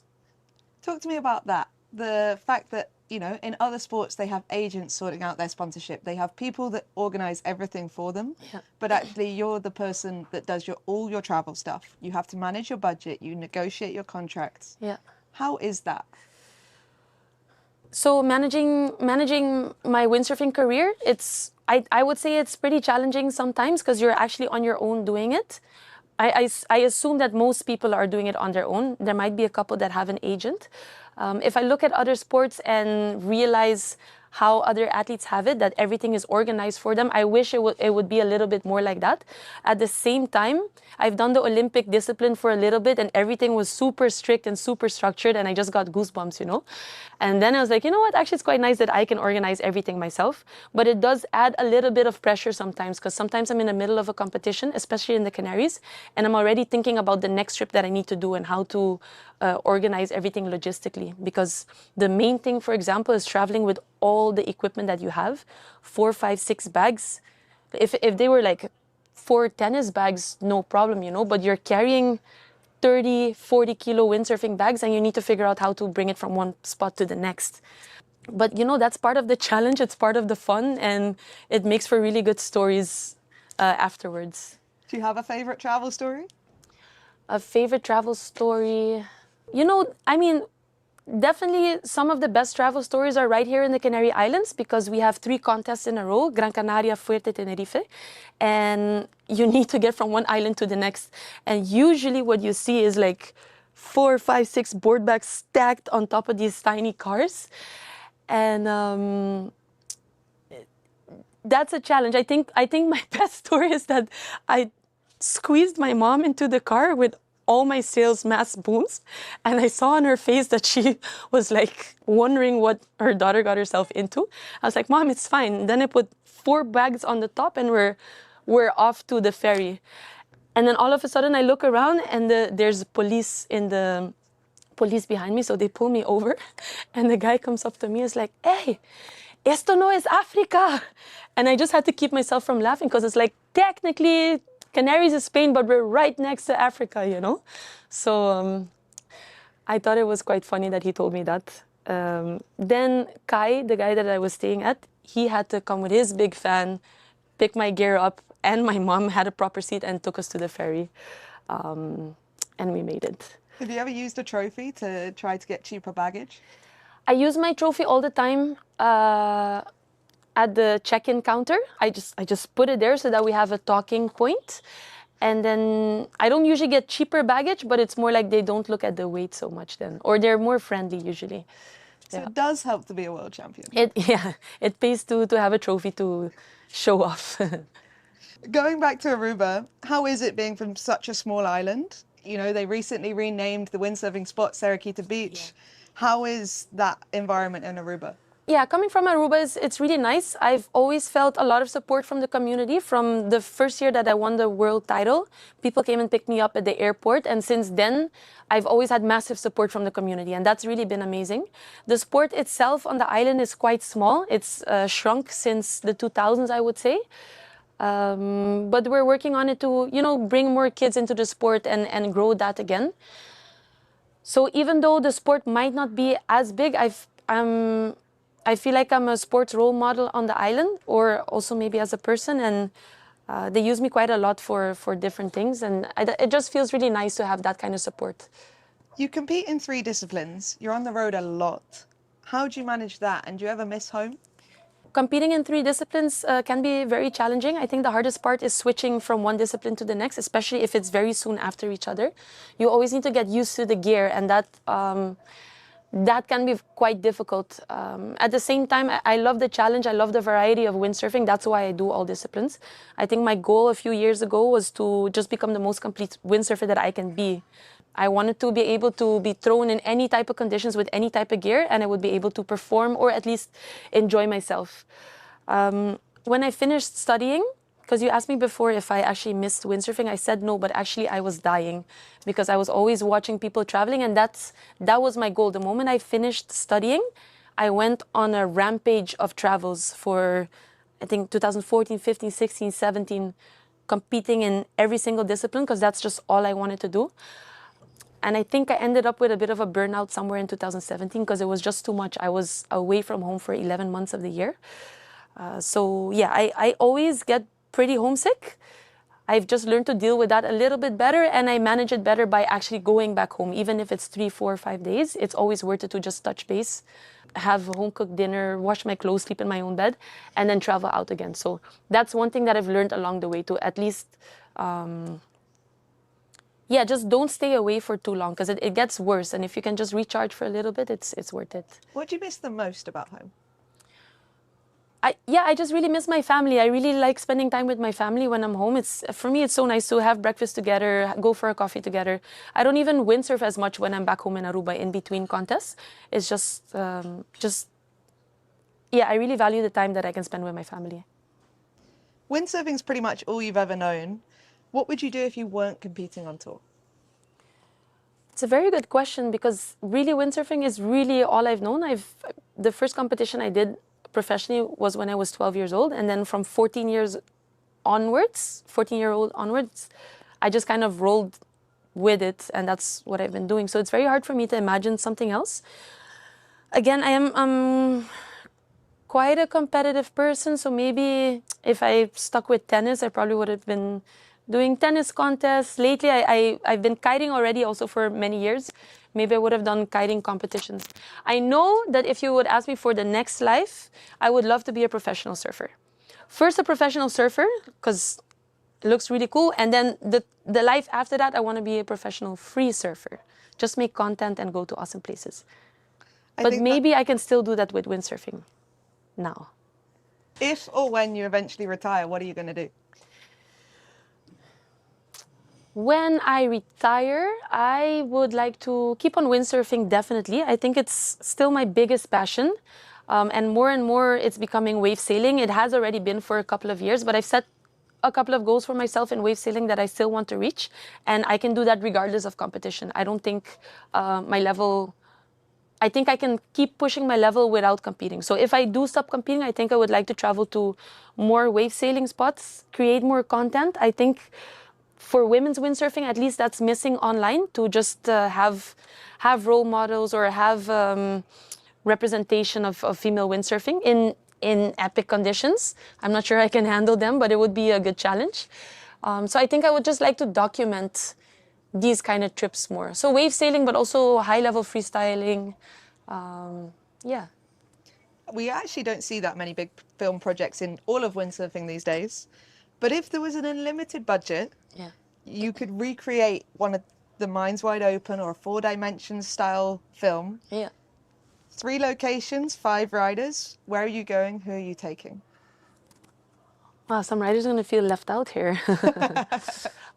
So it would be really awesome to have a women's windsurfing film. If I could do a freestyle clip, I would love to go on a trip with Maaike and Uda and just produce like the highest freestyle clip that we can. Lisa Kloster also should join. I think it would be awesome. For a wave sailing trip, I think it could be really cool to go out with Lina Erpenstein, Pauline Katz, Marine Hunter, Sarah Hauser. Yeah, those would maybe be the girls I would like to go on a trip on and film a sick clip. Where are you going to go? I think we're going to go to Cabo Verde, to Punta Preta. We're going to go to Nauru in Australia. And one more place that I've maybe never been to but could be cool should maybe be in New Zealand. Are there waves in New Zealand? I think there should be, aren't there? I don't know. Yeah. Just to do something completely out of the comfort zone, because I'm terrible in the cold and some people are better. And yeah, I think that could be cool. I'm not sure I want to go back to Fiji. Yeah, tell me about Fiji. What was that experience like? Yeah. Competing in Fiji was a really awesome experience. I was very hesitant to go because I am still scared of big waves. Always have been actually from the beginning. And I think that's been my biggest hurdle in wave sailing. That I didn't grow up with waves, so it really took a lot of time to get used to it. I remember my first trip to Cape Town. I don't think the waves were that big, but the washings that I got were pretty terrifying at the time. And I think it's pretty cool that I kind of got better at that. And I took it step by step because I think somewhere in 2014 I competed in Hawaii. And I just abandoned a heat because I got washed so badly and I was shaking. It's like, I don't want to be out there, you know? So for me, it's like a huge triumph to compete in Fiji, finish in second place, sail the biggest waves I've ever sailed in my life, sail them terrified. And the funniest of that trip, 2 things, is that I was sailing my heat and Coco Fauveau was also riding. I saw her taking massive waves on the head the days before. But I sailed that heat, came out of one wave, like kind of excited but terrified. And I look back and she comes out of her wave smiling and super joyful, you know? And that's, for me, like just seeing that just switched everything. It really clicked somehow. And I think the next wave that I took, I was also just like loving the ride and enjoy. I wasn't looking back, but I was enjoying it a lot more. And since that event, everything's changed for me. I can't say that I'm the most brave to go out in the biggest waves or the first ones, but I'm by far not as terrified as I used to be. And I think it's getting more and more exciting to sail in bigger waves. So I think Fiji was such an awesome experience for that. Would you ever go out at Jaws? The thing with Jaws is that you need to live on Maui to really get into that vibe. Every time I go to Maui, and after 3-4 weeks, because that's really only what people talk about there, you know? So when you're in that environment, I can see myself going out. But just right now that I'm not in a wave sailing spot, or when I'm in Aruba, I wouldn't even think about going at Jaws. But if I would spend more time in Maui, maybe it would be a goal that I set for myself, but it's not a must. The other kind of big bucket list windsurfing thing is Luderitz as well. You ever thought about it? Speed sailing could be a cool challenge, but I feel like it's something that I can do further down the line in my career as well. I am 34 years now already, and you know, I feel my ankles a little bit more, and I feel like I still have a lot of motivation for freestyle and wave sailing, and I need my body now to do all of that. So when I can't do all the crazy moves anymore, maybe then I'll look into the speed sailing. But it definitely looks very, very exciting, but also very scary, to be honest. I'm not sure I want to yeet myself down that course. I don't know how they do it. Absolute gold. Yeah, I mean, Jenna was pushing last year. She turned up for the first time, broke the world record. Yeah. You're taller than her. Physics suggests that you should be good at speed sailing. You know, I know when my gear is set well, I know that I can be fast on the course. But I think it also takes a certain amount of guts and a certain mindset, and I've never tried it, so I really don't know how it would go. I've sailed with Jenna, and Jenna has a very specific style. Like, she goes all out, and I'm not sure I have that in me, to be honest. So for now, lots of respect to Jenna. And all the women that go down that speed strip, and hopefully further down the line I can give it a try as well. Looking back over your 27 PWA world titles, do you have any favorites? I guess the first world title I won was in 2008. I still remember in 2007 that I missed it by this much, and I think I was 16 at the time, and I shrugged it off then. The moment I heard that I didn't win it, I missed it for this much. And I remember the days after that, I was really bummed. I felt like the pressure got to me. And maybe I also felt like I didn't really belong because I was so young, you know? So I felt like I didn't really belong with these adults. But then a few days later, I was thinking about it and thinking like, you know what, I put in so much effort and I train a lot. So I think that was my motivation for the year after, to come back stronger. And I think since then, I haven't really dropped the ball or lost that mindset, as in when I'm competing, I'm going for the win. So I think that 2008 win, that's one that I will remember for a really long time. Obviously, I've won a couple of freestyle world titles. In 2017, I could win my 10th world title, and that was a very, very stressful event for me. That was the first to deal with that kind of pressure. I could hear the crowd really rooting for Micah at the time, which I know it's not against me. I know it's just for a sports thing. They want to see the underdog win. But I think I took it personally, or at least I felt like I couldn't deal with that kind of pressure. I won in the end, but I didn't enjoy it. So also that was a big lesson for me, that I also told myself, if I'm not enjoying myself on the water, then I need to stop competing. So the years after that, I managed to calm my nerves and just enjoy myself on the water. And then there's more moments. Yeah. I won my first slalom world title in 2011, but I had already earned enough points at the competition in Aruba before the last competition in the year. So I won the freestyle contest in Aruba, and then I finished first in slalom, and that meant that I had already won the title before the end of the year. So winning the slalom title in 2011, knowing that I did it at home in Aruba, that was really awesome. And then finally, my first wave world title in 2019, that was incredible, because I started with freestyle, then slalom, and then wave was my goal. And it was really tough because you're competing with Ibaya and Daira that have dominated the wave scene, also competing in the Canaries. It's hard to compete in their backyard. But I managed to keep it together, even though I didn't start so well in Pozo. I finished third, then third in Tenerife. Then I won in Silt, and the hardest part was to win the Aloha Classic with Ibaya competing there, which at the time I would consider the best rider there. And I managed. So I think 2019 Wave World title was really amazing. Last year you got the treble. You did all 3 disciplines in 1 year. Yeah. Talk me through that. So I've been competing in all three disciplines. I think in the beginning it was not really my goal to win all three. I learned very early that it's super physical, super mental, and you really run yourself into the ground wanting to compete in everything and expecting to win. So I just wanted to do my best in everything. But last year, you know, they brought the fin back. Foiling was out, so it was just all about the fin races. And I felt this energy and momentum, and I was like, you know what, I'm just going to give this a try, but take it one contest at a time. I won the Pozo event, which was insane. That was a big goal for me. Then I had an insane run. I won the Pozo event in wave and slalom. I won Fuerte in freestyle and slalom. I won Silt, and I finished second in Hawaii in waves. So I had won the slalom and the freestyle title here in Fuerteventura. So that was actually, you know, that was in the past, and then I only had to focus on the wave sailing, which was super tight with Lina. So Silt was a very important event, and at Silt we were kind of leveled again because I missed the first event of the year in Chile. So it was going to go down to the wire in Maui, and I can't remember the last time I was so nervous.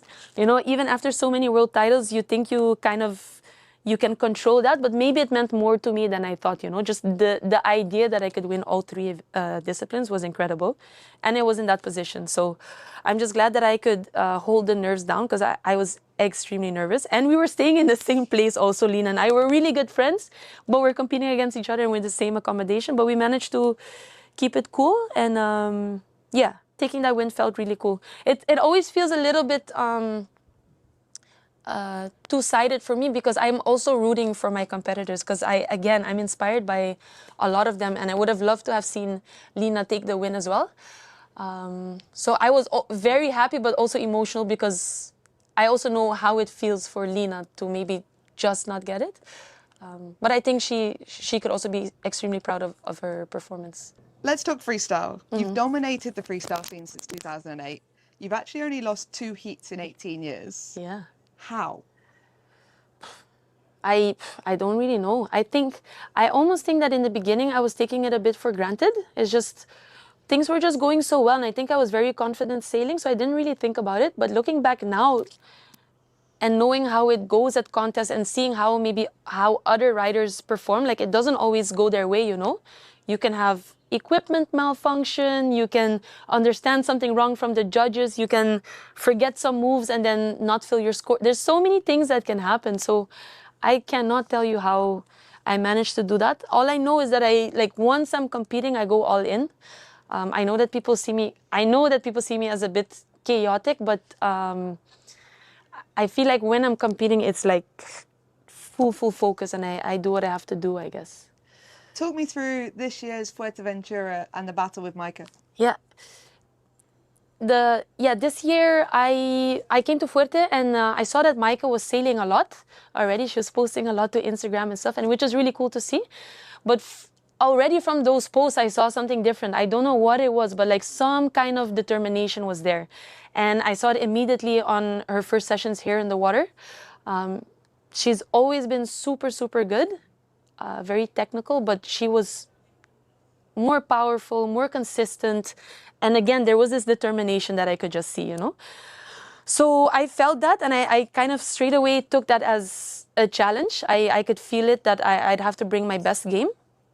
And as the competition started, I was competing in the slalom, so I feel like that was a little bit difficult for me to separate the events mentally. Eventually, I just had to tell myself that I've put the hours in this year for freestyling and that I'm going to have to trust myself. What I needed to do is to just get used to the freestyle gear again after the slalom.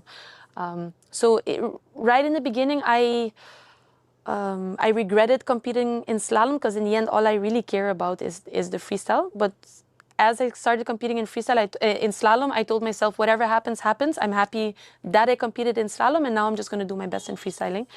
I got 1 or 2 sessions in with my gear. My sails were working really well. Jentel helped me to get it tuned perfectly. And then once the freestyle contest started, I was like, you know what, this is it. I'm gonna do my best. I watched Micah sailing, and I think I've never seen her sail so consistent, which is extremely motivating and super cool to see. And for me, that was also a sign, like, you know what, I'm gonna throw down my best heats. Because I have to be honest, in the past, I sailed safe very often. There's a lot of power moves that I can do both ways, but I haven't felt many times that I needed to do them in competition, which on the one hand is like, you know, why don't you just show your best? But on the other hand, it's also about winning the contest.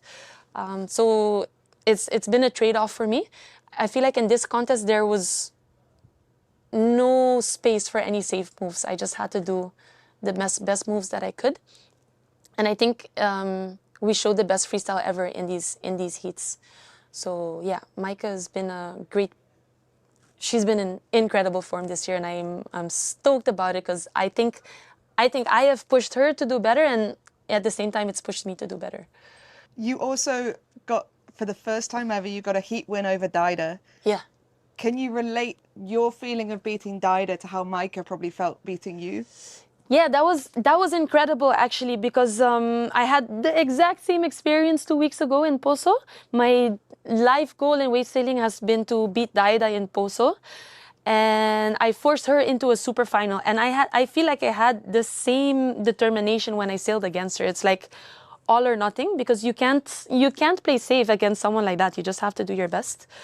And the moment Maika beat me, it's quite funny to say, but I feel like I took inspiration from Daida as well, because she won the super final in the last seconds. And I think it takes a lot of mental strength to keep it together, because you're under a lot of pressure. And she just did that, you know? So in my mind, it's like, you know what? I'm just going to focus and sail my heats the way I know to sail them, but also do my best. We're seeing you being pushed harder than ever before. Yeah. The wave sailing girls are coming up and pushing you to the limits. Yeah. The freestyler, Maika, has just pushed you to a super final. In slalom, the girls, you know, you dominated last year. This year, not so many wins. Yeah. What do you think? Quite a lot, though. Huh? 9 out of 15 is not bad. I ain't gonna lie. Let me start that one again. You're being pushed harder than ever. You know, it's not a walk in the park. How do you feel about the level of women's windsurfing? So this year I've already competed in all 3 disciplines, and I can say that there hasn't been a single competition where I felt like there were any easy heats to go through. A few years ago, I wouldn't have been super intimidated by a couple of the riders, because they're up and coming, talented and everything, but you still need to put that together in a heat. So I felt like some riders are like, okay, if I'm up against them, I felt more confident I would make it through to the next rounds. This year, the younger girls, they've really stepped it up. They're much more consistent in their heats. And for example, in the wave sailing, they're turning harder, they're sailing smarter, and they're jumping higher. So that's super, super exciting to see. In the slalom as well, especially in these really tough conditions, I couldn't believe the speed that some girls were keeping and how fast they were going over the chop, where I would be a little bit more careful. And that for me was good motivation to get myself together and be like, okay, just close the sail, hold on, and go for it, you know? And then in the freestyle also this year, we saw a really high level in the heats again. And I think, I don't know what it is, but I think the women are pushing, and we should keep striving to do better. Does it motivate you to keep doing all 3 disciplines, or do you ever think, actually, I might just step back and only do freestyle or only do wave? It's I mean, the reason why I'm competing in all 3 disciplines is because, first of all, I love all the different aspects of windsurfing, and I felt like the only way to improve in all these disciplines is to compete in them. You gotta go against people that are better than you, so that you can maybe catch up to them or learn from them, you know. And my main thing with slalom has been to compete in high wind conditions, which for many years we didn't have. And the last 3 years, finally, we did again, competing in Poso and Fuerteventura. So for me, it's a really big win to have this experience now on the small slalom gear. Wave sailing, competing in bigger waves, I can only do that really, I've done that through competition. And again, that's kind of brought me to the next level. And with freestyling, this year, I definitely felt the heat. So I think I might have to consider my options, maybe let one discipline go and focus more on the other. And most likely, I would like to focus more on wave sailing and freestyle for sure. Because, yeah, it brings me maybe the most joy to learn a new move or to connect a wave better. And yeah. You're an icon in windsurfing. You're a legend across so many sports. No one's really dominated in quite the way you have. To have not lost, to lose 2 heats in 18 years is huge. Do you ever think about your global impact? It's hard for me to think about my global impact because I feel like maybe windsurfing isn't the biggest sport. And I don't know if it's fair to say, like, I feel like maybe windsurfing is not even really recognized as a global sport. I don't know, compared to like surfing or tennis, like these Laureus awards and stuff like that. I don't know if any windsurfers have ever been nominated for it, you know? I think Robbie's got one. But have more people been nominated after that? I don't think so. Yeah, and based on what, you know? So the global impact in the scheme of global sports is hard for me to imagine, because I feel like windsurfing is quite a small sport within that. But in general, in the windsurfing world, where, you know, everywhere I go to, I get reminded a little bit that I'm a windsurfing professional doing okay. So it's cool. It's cool to get recognized by windsurfing fans. But I think we can and we should bring windsurfing back to where it used to be, because it's such an insane sport and it requires so many skills. And it's incredible to watch. So hopefully we can bring it back. Do you have any ideas of how we can reach a much bigger audience? I think at the moment, the job that's being done on the media side and the content that's being produced from the events that we're doing is amazing. And I think it's a joint effort. Like, of course, the people behind the cameras and doing the edits, super important. But in the end, I think all the riders also, they need to keep pushing all the content and keep sharing the epicness of this sport. So yeah, I think it's about getting people excited about the sport itself, and also getting to know the personalities and the riders that are on tour. Because in the end, people need to relate to athletes. It's not only about the sport, it's also about the person and how they deal with traveling, competing, pressure, everything. That's why you're sat in the chair. That's why I'm sat in the chair? We're getting to know you. That's yeah, exactly. Yeah, I agree. Are there any younger riders coming up who you've seen, who've caught your attention, that might be able to do and repeat what you've done across all 3 disciplines? Across all 3 disciplines?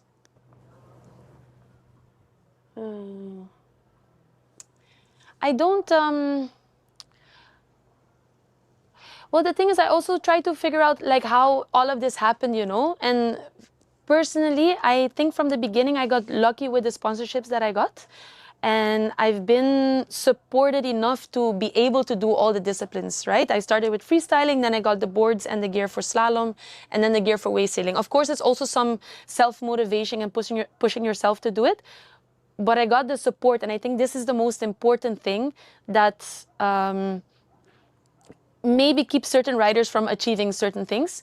There are very little riders right now that are competing in all 3 disciplines. I know there are many riders that are dabbling a bit here and there, because it is a lot of fun, but it takes so much to be good at all 3, because first of all, it's all the knowledge of all the gear, how to set that up. Slalom gear especially, you really need to know how to set it up, your stance, and that changes when you go to wave sailing, like the fin setup and where you put your mast base on waves it's a whole science. And then in freestyling also, how you want to rig your sail so that you can duck it perfectly. It takes a lot of time, a lot of experience to get to that point.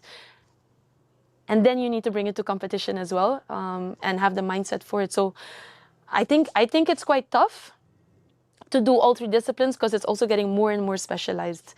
Like right now, I'm also curious how long I would be able to do all 3. I think it's better to start focusing on maybe 1 or 2 disciplines. But a rider for sure that is standing out by far is, for me, is Sol de Greek.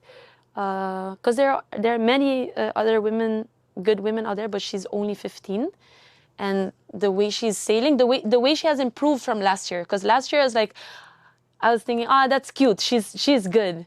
But this year is like, oh my gosh, she's a monster. She's gonna come and just destroy us all. So she, I think by the end of this year and just starting next year, I think she's gonna be dominating everything in wave sailing. Yeah. One to watch. Yeah, for sure. Yeah. Mm. Do you ever think about retirement? I think about retirement every time I do a freestyle contest. The pressure is quite high, and sometimes I wonder if I even want to deal with that pressure anymore. Because I do love what I do and I enjoy it a lot, but sometimes that pressure takes the joy away a little bit. And I just want to keep enjoying windsurfing. So thinking about retiring, the only thing that I can think of is just not competing in all three disciplines anymore. I would love to compete mostly in wave sailing and do the freestyle contest that I can. And in the most awesome scenario, I would love to do just strike trips to different spots and just go wave riding. Yeah, sometimes to be honest, I've said since maybe 2016 that I'm only going to do it 1 or 2 more years. Every year I keep saying that. My friends also, they keep asking me like, how long are you going to do it? 1 more year, 2 more years. And now they've learned to just take it with a grain of salt, because every year at the end of the season, I'm like pretty fired up to train again and go for it again. Because in the end, I think competition does really motivate me. But there have been times where the pressure really gets to me and then I don't enjoy it so much. And that's where I need to tell myself that if it does ever get to that point that I'm not enjoying myself, then I should definitely stop competing. So yeah, there is this part of me that says, keep competing as long as you enjoy it. And there's this other part of me that tells me that I want to do more trips on my own to new places and discover new spots without having the pressure of competition. In 30 years' time, you're sat telling your grandkids about this amazing windsurf life you went on. What are you going to tell them? What are the highlights? Yeah, when I tell my grandkids about my windsurfing life and career, I would probably tell them that I've had the most amazing experience being on tour and living the windsurfing life. I've made the best friends on this tour because we share the same passion, and we're all crazy enough to travel the world with 4 or 5 30-kilo board bags and dragging all that gear just to go windsurfing somewhere because of a forecast or because of some waves. I think it really brings people together, and some situations are just so random and so absurd that, and afterwards you can really only laugh about it. Like, one thing that I will never forget is that after a competition in Korea, everyone is still looking for an after party, and we end up looking for a karaoke room where 30 slalom sailors are there singing karaoke, celebrating the event, for example, or being on plenty photo shoots in Australia, New Caledonia, where we forgot our board bag on the beach and we're already like an hour into our boat drive, for example, or like the car gasoline on the way to like, we're in Australia for a photo shoot and we wake up at 5 in the morning to drive 7 hours to just get a couple of photos. Like, it's things you wouldn't do normally if you didn't have to. But for windsurfing, we get in all sorts of funny situations, and yeah, it's really great memories afterwards. I think that's a beautiful place to finish. Sarah-Keita, thank you. It's been an honor to have this conversation. Keep smiling, keep inspiring every windsurfer around the world, and thank you very much. Thank you. Thanks for having me.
Great start down this bottom edge. Biggest jumps, and he does the best now. Pushing harder than ever. Look at the speed. Plays a massive crash. Takes advantage into second place. Wow. Nice drive. So tasty. Look at this. Super close. It's a massive crash. A great comeback in this one. On that top two battle. That's the one we want to see. Okay, we are back. Yes, we're back in action. Who's tuned in, ready for us to get underway with the racing? We've got live action coming up very soon in the men's and the women. The women's World Slalom-X champion will be decided today. The men's will be decided tomorrow, but today will be the last day of women's action. So 2 more eliminations for the women. How do the standings look at the moment? Well, I tell you what, it has been all changed since this morning, because Justine Lemaitre has absolutely smashed it this morning. 2 bullets puts her at the top with 18.2 points. Second place, Van der Veen has gone ahead of Jenna Gibson as well, 23.7. And then, like you say, Jenna Gibson there, 26.5. Bobby Lynn up into 4th. Davico dropped to 5th. Alabao, then Mortafon, and then Ebel looking pretty solid as well. So yeah, that's it. Lemaitre is looking very good for that title now, but she needs to keep it together. It's not all over. Van der Veen has been consistent. Gibson can make a charge, but it does seem a little bit too much to ask. But anything can happen. Let's see how it plays out in the next 2 eliminations. In the men, well, that's where we're going first. We've got the qualification for the men, but it's Matteo Giacchino. Well, that doesn't quite look right, but is it? 5.5 points. Is that all he's got? He's only got first and seconds. On my list, I've got Pierre Mortafon on 11.4 points. So maybe, I don't know if that's right. And 29 for Preen. But, okay, well, that's confused me, because I didn't think it was so far away. But, I mean, obviously, Matteo Giacchino leading. Pierre Mortafon is in second, with Nico Preen in 3rd place. 4th place is Maciek Rakowski. He's on 33.7 points. Yeah, the points don't add up to my points. So we'll have to come back to this one. But that is exactly how the standings look, that's for sure. It's just my points are a little bit different on my screen. Odd. I'm not quite sure what's happened there. So I don't know if I'm wrong or the graphic was wrong. There's my Davico on the left. We've got Pierre Maca in the middle with the JP sticker on the helmet. And then we've got, look at that, leopard. What is that, a leopard helmet? Cheetah? Leopard print. Helmet, wow. Big one. We've got the men's qualifier coming up. Elimination 9.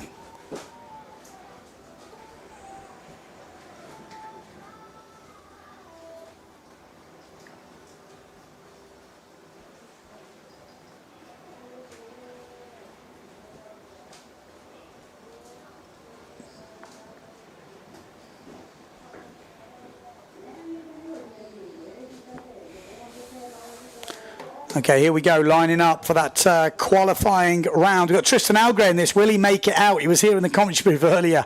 Clayton Silva from Brazil. We've got Tio DeLello. We've got Ginoli in here. Massive crash from him earlier. Bosselli. We've got Mondria. We've got Hannemeyer and Fasquelle from France. Let's see them all lining up. Looked like they were getting ready to start as we went to that graphic. So I'm guessing we were going to go straight in with the race. And we are already there. Look at this. Look at the speeds. There's already someone crashed. Look at the wind. It is absolutely cranking. Yes, I've said it a few times today, and I'm going to say it a few more times. Give me some more vocabulary, please. I'm not allowed to swear on this stream, so that already cuts down half of my vocabulary. But yeah, Fasquelle looking good here. Is he an Almanar local down that Jimmy TMA way? I think he might be. But Fasquelle round in first. Mondria just getting catapulted over the front as Clayton Silva kind of struggling round. It is absolute survival out there. I mean, you could go around this course on a 4.2 wave sail, 3.7 wave sail probably. You could easily make it round. It's on the edge of survival. And there is a different course set up. I haven't seen it yet, but out of all the times to put this course in, I'm sure this is going to be absolutely brutal. So there is a bit of a chicane, apparently. This is Clayton Silver, and the waves are picking up. There is breaking waves on about the third mark. Not sure where we are in the course, because there is there like a mini jibe? I didn't quite see it on this. We need to maybe go.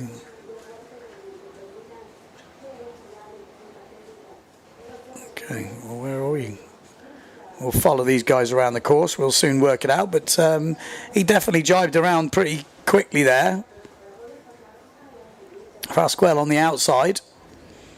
Yeah, so it's like a mini jibe, you can see.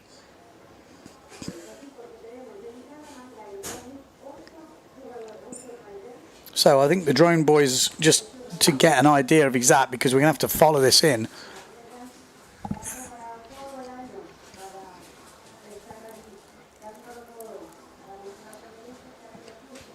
This is Pasquale. Just the qualifying now, so I think there's probably only 4 riders in it. We didn't see really many more than that, but it is like a kind of a, you know, a good one just to get a bit into this, but it will be a different course. It's not those big long legs. It's a little bit different.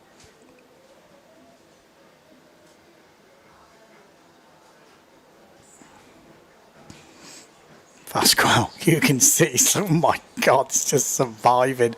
Look at the lines, they're absolutely huge.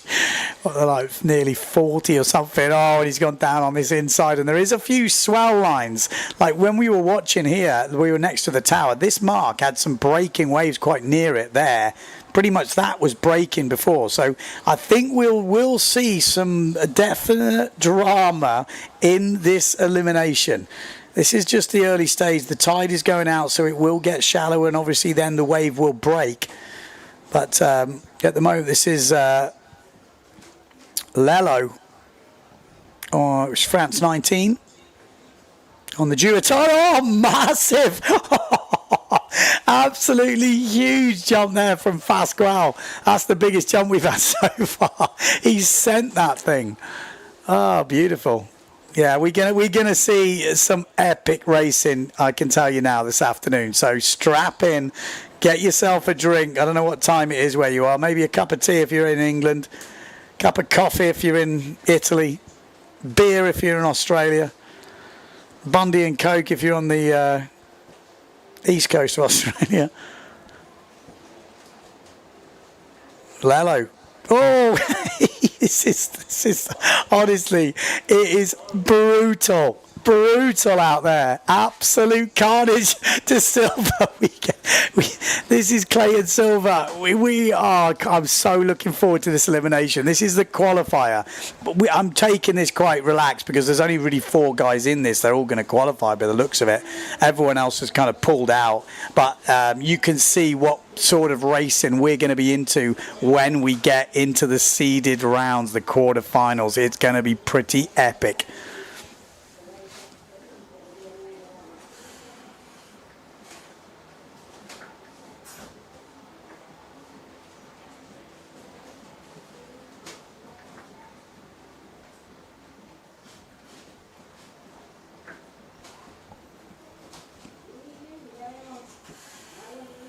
Pasquale trying to just make it to the end of the course. These guys have got to do an extra heat, so you know the next round they do. Look at how much wind he's getting there.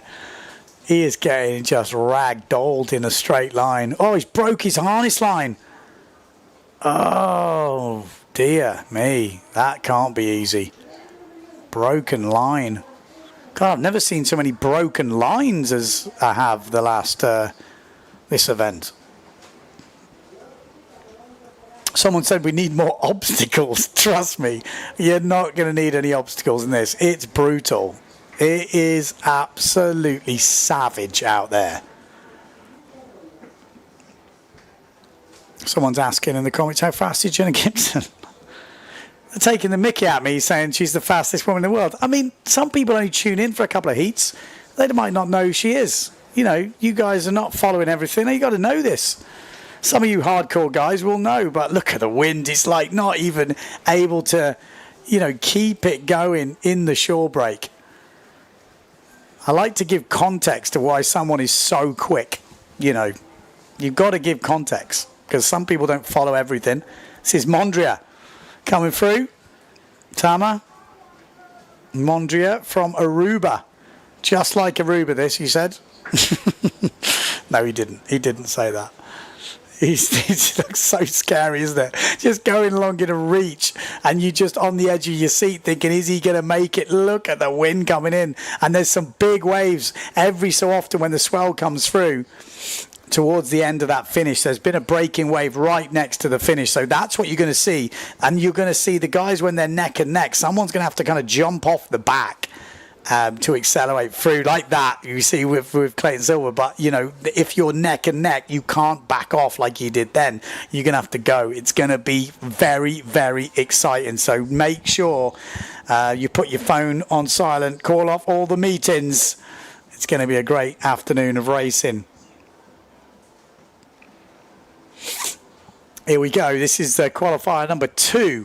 We got Leemans in this one. Maciek Rakowski back in the first round after that PMS in the quarters. Took him outside the top 3 as well. We've got Lambeau in this. We've got Jean-Luc Francis, Elliot Joly. We've got David. And we've got Brunetti. That is how we are looking. Netherlands, Poland, France and Italy. All ready to go. New word for us today, stonking. It's stonking. Is that a word?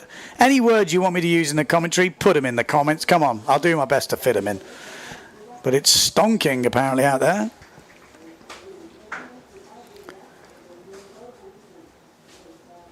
Someone said it's a long race. It is a long race. And it's a long race when it's this windy as well. It's going to be a long afternoon.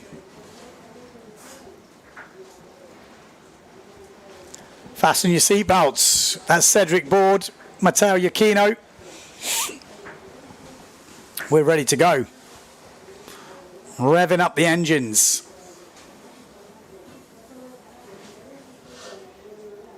We are going to full send this thing. There's no other option. It's full send or don't go at all. You've got to full send. Maciek Rakowski down that bottom end. He won't be pushing the line, I don't think, in this one. But it's a full fleet here, isn't it? Everyone's here. There we go. He's definitely not over this time. Oh, my God. But somebody is. Oh, no. Please, no. So we have a general recall.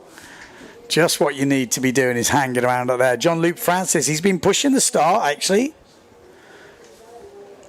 So let's see. Polish fans are holding their breath right now. Scotty Stallman there on the beach. Apocalyptic. I should find that soundbite from Antoine Albo. He says it much better than me.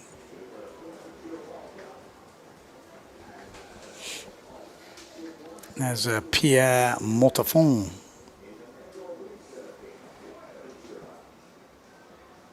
It's 9:40 a.m. in New England. They're going to break some stuff today, it looks like. I mean, it is stonking out there. It's stonking. It's blowing its titties off, as they say in England. Anyone got any good sayings for it's windy? Come on. A bit lame in the comments. Come on, I want to see some words. Blowing old boots. It's blowing dogs off leads out there, mate. It's windier than a... No, I've got nothing. Oh, he's for him flying. I've hit rock bottom in this qualifier.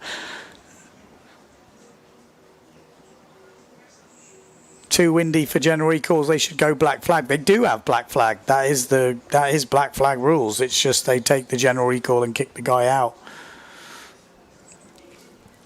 You can't start it with the guy causing the problem for the other guy, because you've got to tell him, and then the other guy could get his race affected, and then that affects the whole race, and it's unfair. So basically, it's honking. It's honky tonk. Great Farrell O'Shea saying, honky tonk, mate. Honky tonk. Bloody beautiful, mate. Bloody beautiful. It's honking. Honking, that's got a dual purpose, hasn't it? Apparently it's blowing its absolute bollocks off. Are we allowed to say that? I don't think there's a watershed on this.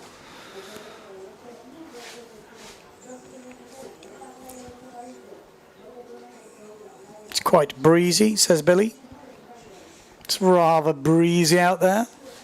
There is a slight breeze in the air. Cedric Board, he's always smiling, that guy. No, he is. He's a good lad. He's fast as well. He's still there.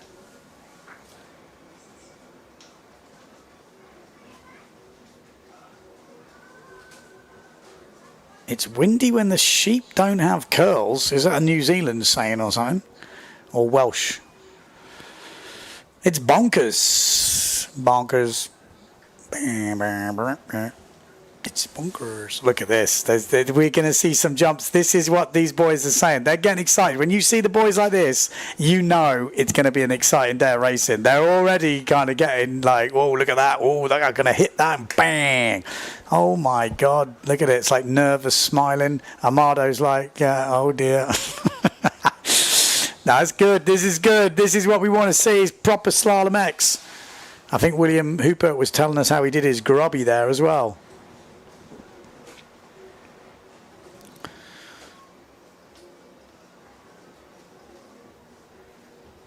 We're ready. We are ready. Come on. General recall down. Who was over? Does anyone know? I'll tell you who was over. Let me have a quick look. Or maybe I won't. I don't know, actually. I haven't seen. No one's told me.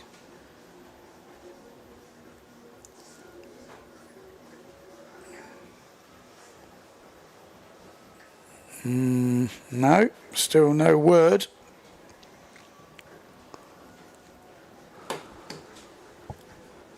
Oh, these general recalls are like a slow burner, aren't they? God, come on. Let's go, let's go, let's go. Okay, so we do have an updated men's results. That's how we're standing at the moment. That looks better. Matteo Iuchino, 5.5 points. His worst result so far is a second. Incredible. Pierre Mortafon, 11.4. He has to keep winning. He basically, from my workings out, if he wins the next 4, he can maybe start to think about a win. So he's got a few wins to go. Nico Preen up into 3rd place at the moment. So it's Italy, France and Germany. Nico Preen on 29 points. Maciej Rakowski's still there, as you can see. 5 points behind, pretty much, 4.7. So still not there, but he's got no room for error. We've already shown that. And then Jimmy Tieme is right there. Could he get his first podium? 35 points. He's 6 points behind Preen. He'd need to put in a good showing, but this course might suit him. And then we've got Amado Vrieswijk, who's not far away either. Benoit Mercer, and then Tati Franz is your top 8. So it's still anything can happen. We could have 4 more eliminations. It's looking like they're like 3, but we could end up with 4. So let's see what we get. Brunetti was over the line. Yes, there he is, the Italian. He's gone. He gone. See you later, mate. He gone. Goodbye. Goodbye, my Italian friend. Goodbye, Brunetti. See you later.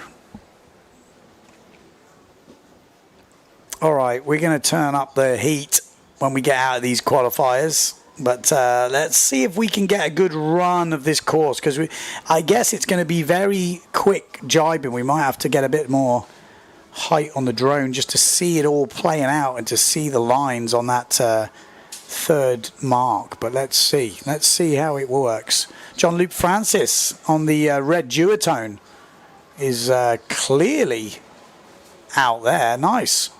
Well, where is everyone else? There was loads of them before. Now there's only 3.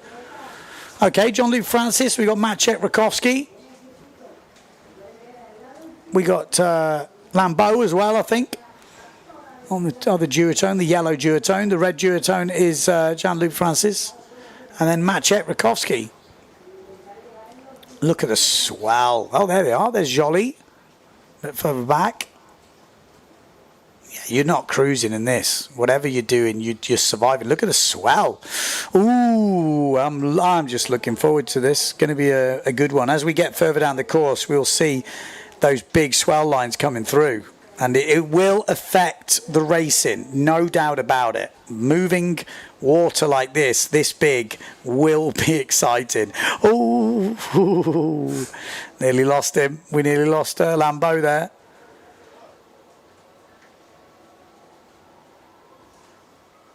There's Lemons.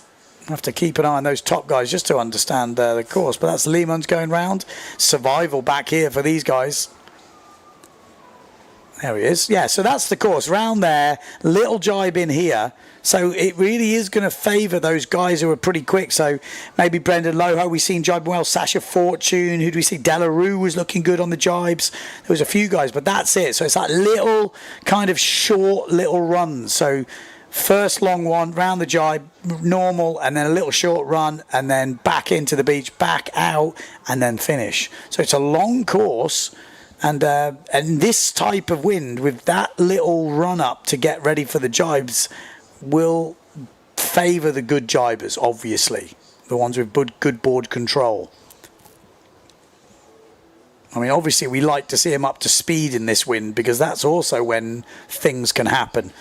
And then we're seeing, you know, the jumps. Oh, look at that, just big gusts coming through, both going down like dominoes. Where did we see the jump? Was it on this leg or I think it's on the next leg. So keep your eye on Maciek Rakowski. Let's have a follow him around the course to see where we can spot how the course is looking. Here he is. On his lonesome in the first round. Not where he wants to be, that's for sure. But a good round here would get him right back in it. There, this is it. This is the one. This is the mark that's going to be very, very interesting for the racing.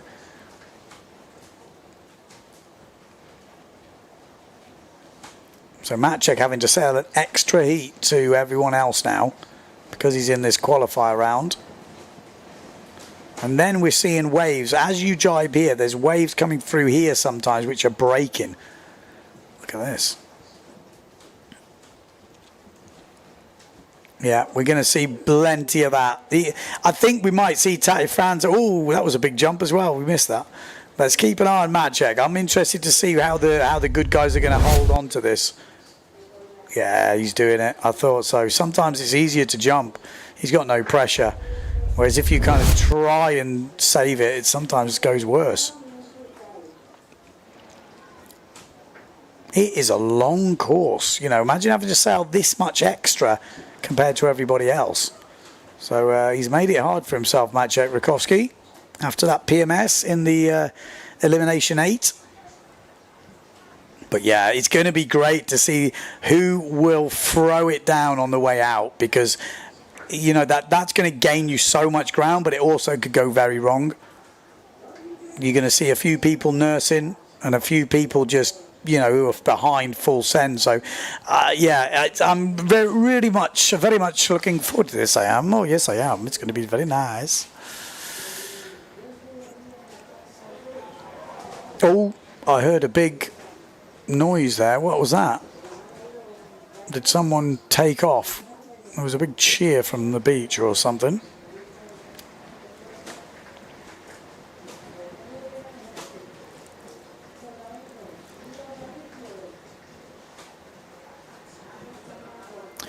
There we go. I mean, That was a hard, and this is very downwind as well, so this will be actually also entertaining. We are in for some great racing. I'm going to say it one more time. Yes, we're in for some great racing. Let's see. Well, I mean, we've still got a long way to go before these guys even finish the course. Look at this. This is the ramps we're getting. It's like, look at it. Look at it. Oh, this is going to be epic. Epic. You imagine being in the race for the top 4 and you get something like that. You got to go. You got to send it. Yes, yes, yes, yes. Bring it on, people. Bring it on. Come on, boys. Let's get it done. Jean-Luc Francis. Come on, son. As I've been saying, he is one of the young up-and-coming talents. Jean-Luc Francis, 16 years old. 82 kilos, 186 tall. Born in 2009. 2009. Think of all the things you've done before 2009. He wasn't even born. Now he's out there. And we're all sitting watching him. And he's out there tearing it up. Having it. I saw another one before. Born in 2011. I was like, you what? Born in 2011, 15 years old. Obin. It's like, fair play, man. He's definitely, you keep your name on. Like that name, Jean-Luc Francis, I think we're going to be seeing him over the next years going up the leaderboard. He's shown some really good skills this last couple of days here in Fuerteventura. First time I've seen him, but he looks a bit of a talent.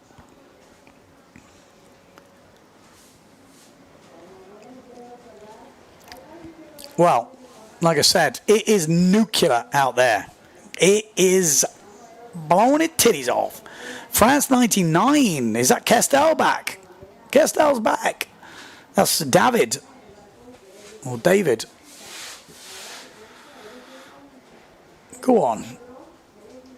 Just getting round, I tell you, is no mean feat. I think he's going to be qualifying, though, if he just makes it round. It's full survival. He's got the foiling lines on. Like, what is he on? He must be on 40 pluses. They are absolutely huge. That's the way you got to do it. It's survive. It reminds me of the old days when I used to do IMCO and I had the track at the front. It's like he airs blowing like 35 knots or whatever on that 7.5 and the longboard, and you were just shitting yourself, just trying to make it to the end. The daggerboard's bouncing down and it's trying to lift up, and you're like, oh my God. It's obviously not the same as that, but it's that same survival stance where you just arse out, hanging down, getting your weight as low as you can, trying to keep the mass foot pressure on, and it's just like, oh, I'm hearing a lot of cheering. There is stuff going on outside. There's people hitting the ramps. I can hear the crowd giving it the ooh. Good lad. Good job, mate. Well done. He's got to do it again now. Oh, dear. What a reward. What a reward for getting through that. You've got to go back out there.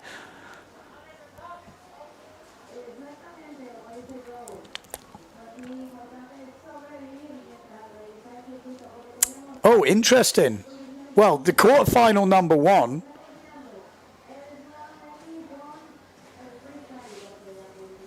Was that?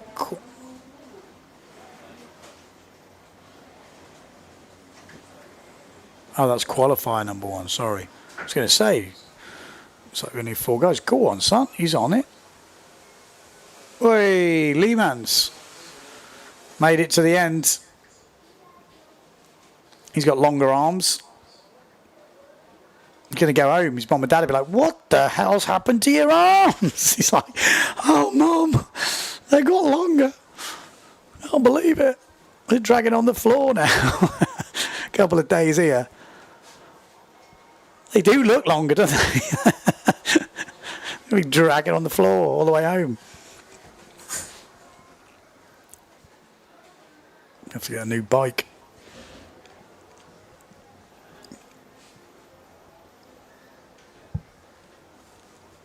Lake Garda tuning in.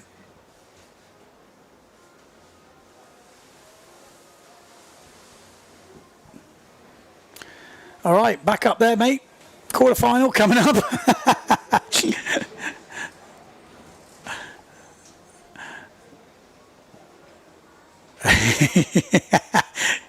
I think he's just found out he's got through. He's like, oh no, no, surely I was 5th. I wasn't 4th, was I?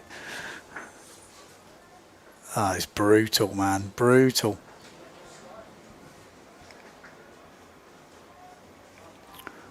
Well, I don't know the official scores, to be fair. Let's have a quick look, see if we can find it. Yeah, I'm pretty sure he's 4th in that. Okay, we are straight in quarterfinal number 1 without any, whoa, well, hello, come on. No warning, we're in. Here we go. Bruno Martini, Mercer. We got Jules, Loho, Delarue, Pierre Bonny, Lello, and Mondria. Looks like Bruno Martini. Oh no, Lohan Jules on the inside. Lohan Jules rounding first. Then we got Bruno Martini, Pierre Bonny. We got Brendan Loho on the inside. Look at that, already getting airtime on the inside. Look at this. It's carnage out there. We got Benoit Mercer. This could suit him. Although, look at this. Trying to get controlled over the ramps and get round the jibe. And then you've got another little jibe. This is going to be very tricky. This is going to be very technical. We're going to have to work that angle out so we can see. Yeah, we need to see back to that jibe as well as seeing this other jibe. I think we'll just get the drone guys understanding the course, because the right angle will make a huge difference here. But look at this. I told you, Brendan Loho fighting his way back up with these little jibes. I like to see it. I like this mix of the course. Don't get me wrong, I like fast courses, but this little nimble course means you've got to be on it. And I think it's good to give, you know, the different skills the opportunity to show themselves. So I think this is pretty cool. It is absolutely cracking. I'm hearing the drone is getting just pushed around like, well, like it's got no power. It's just getting buffeted. But they're doing a hell of a job. Pierre Bonny on the outside in 4th place at the moment. Okay, Brendan Loho in 3rd. Pierre Bonny in 4th. Out in front, Lohan Jules, is it? Oh, no, cancelled. Oh, he's gutted. He's like, hang on a minute. Why is it cancelled? Oh, this is brutal, man. This is it's a very long course. Feels like anyone who's had to suffer this is going to be definitely at a disadvantage. It must be knackering out there. So what is happening? Cancelled. There's Lalo. So see if we can get some information. What happened? Maybe a marker's moved or something, maybe? Can only think.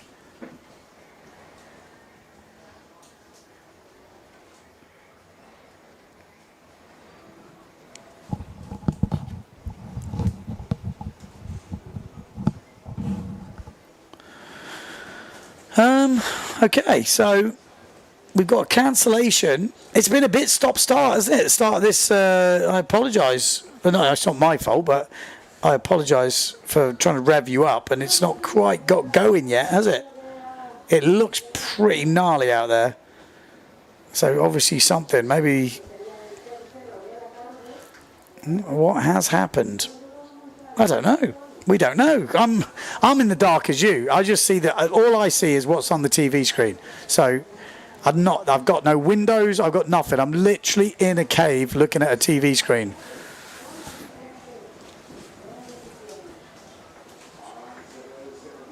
You can put me on screen if you want. I've got a big bright light. Oh, they've opened the door. They've let me out.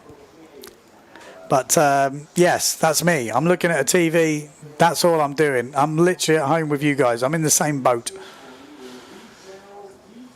Let's have a look, see if we can... And I'm also obviously looking at the website to give me some information. Sounds like the 4th boy might have drifted. There we go. The 4th boy. 1, 2, 3, 4. Okay. Oh, it's not good when the boy drifts. That's just stages. And you imagine trying to be out there in this heat, Just sailing around in this is draining. If you're on the beach right now in quarterfinal number 4, you are happy.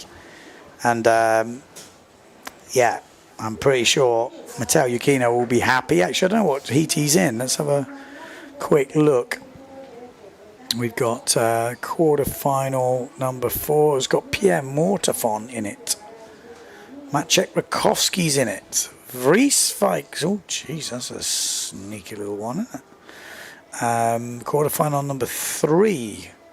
Preen. Tati. Tieme. Quarterfinal number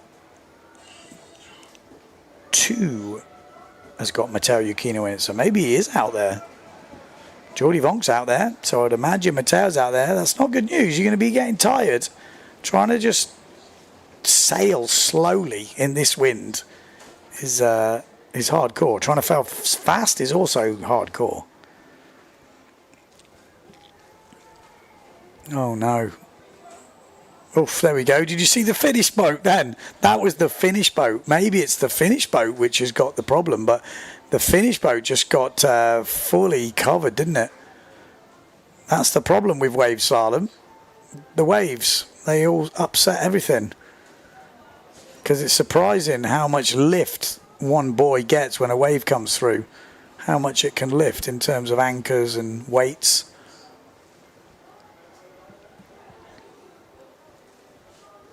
Oh dear. We see you later, mate. This guy loves it, doesn't he? You just can tell. He's like, great, I'm in. What do you want me to do? Boom. That's where we want to be.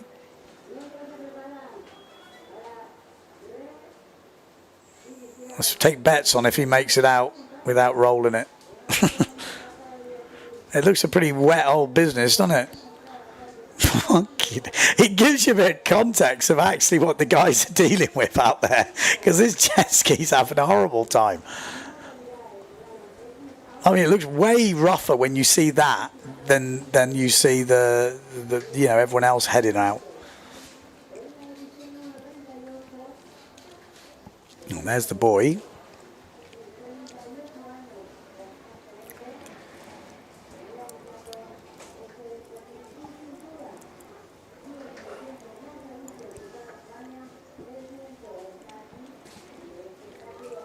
What we got here, Mike says, I'm going to read this without reading it first. Ben, in 1995, they stopped racing on the speed course because it was windy, 50 to 60 knots. The safety boat couldn't stay in the water. It's not happening today, Mike. It's not happening today. Not on my watch, son. Not on my watch. They're going to stay out there. We're going to do a race in this. They have made it difficult for themselves with those short legs, though. It's going to be very interesting to see if it changes who's at the top.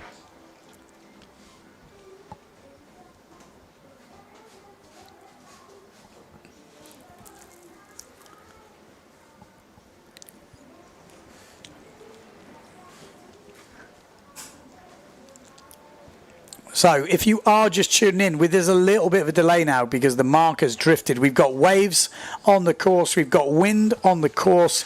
We are scheduled for one more elimination. Well, no, maybe 2 for the men and definitely 2 for the women. 2 for the women, and then they will be crowning the Slalom-X Women's World Champion for 2026. At the moment, Le Métier has got one hand on that trophy. I think Van der Veen can maybe cause us some problems, and Jenna Gibson could, but it would depend on a lot of things happening. Really, she had a disappointing morning by Jenna's standards, and does seem to be slipping away from her. But Lamette looks right up for it. So we're going to take a commercial break while we wait for this. Don't go too far away. As soon as we've got action, I'll be straight back to give you the live commentary. 22 million years ago, this island rose from the ocean floor, and it has been rising ever since. It outlived the dinosaurs, it outlived empires, and still, beneath its surface, 400 species call it home. while above the waters lies an island that time forgot. 300 kilometers of coastline, each shore different from the last, and all of them waiting for you.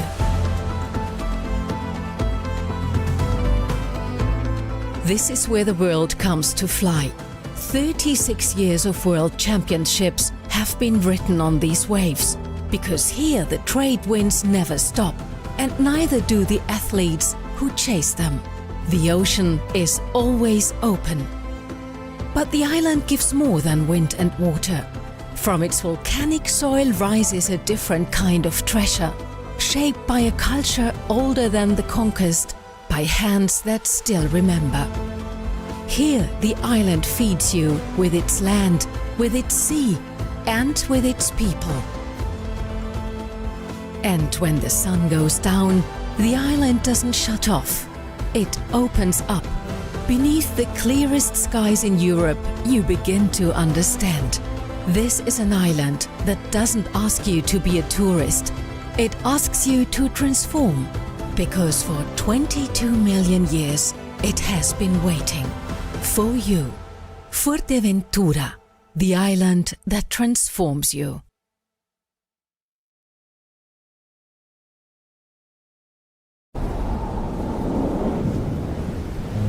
Aquí el tiempo se alarga. Las playas parecen no terminar nunca. Y el horizonte siempre invita a seguir.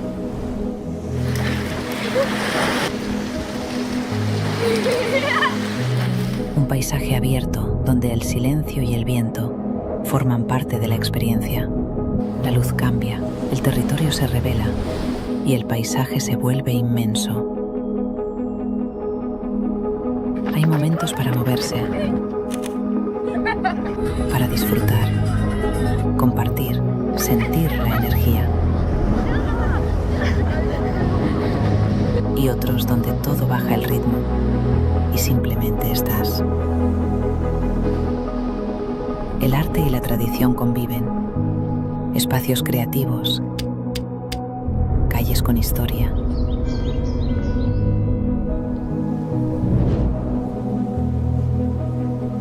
Sabores que hablan del lugar y de su manera de vivir. Y cuando crees que ya lo has visto todo, cuevas, roca, mar.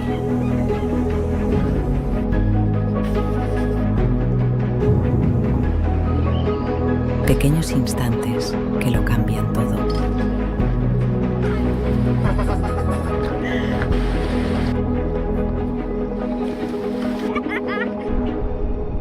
Playas de Jandía no se explican, se viven.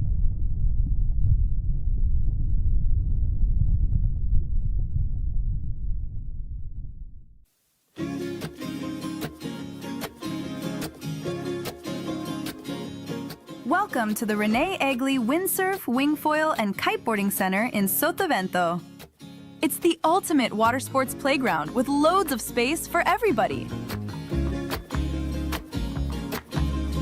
Fantastic conditions and all year-round warm temperatures make Sotavento a paradise for windsurfing, kiteboarding, and wingfoiling. In addition to the open sea, we also have a wonderful tidal lagoon. Check out our website to find out the best dates to enjoy this flatwater paradise. Our rental equipment meets the highest standards, and we have ordered the latest gear for you.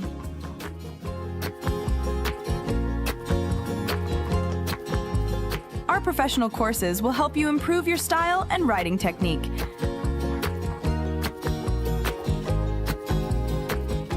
And with the Meliá hotels nearby, it's only a few meters from the bed to the board. Come and enjoy our water sports paradise.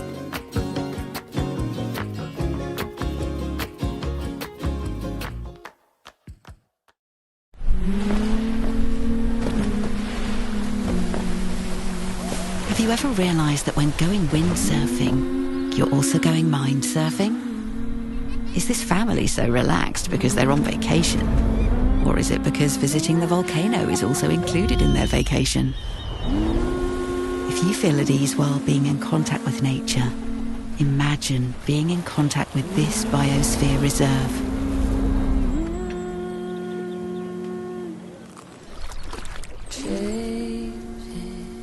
A fresh breeze of wellness is coming. Paradisus Fuerteventura, wellness designed by destination.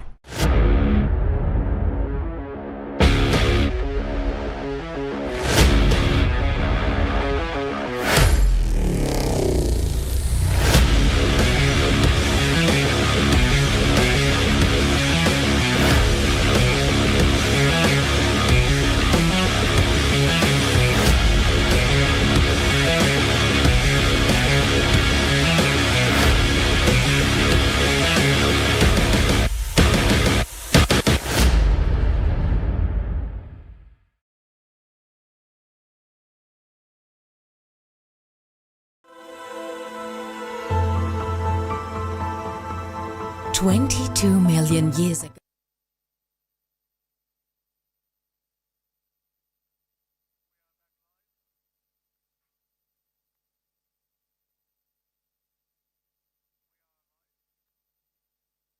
We are live. We are live. Do not adjust your sets because we are back, and we have heard rumours that the finish line got swamped by a wave, but they're all okay. They're having to move it a bit further out.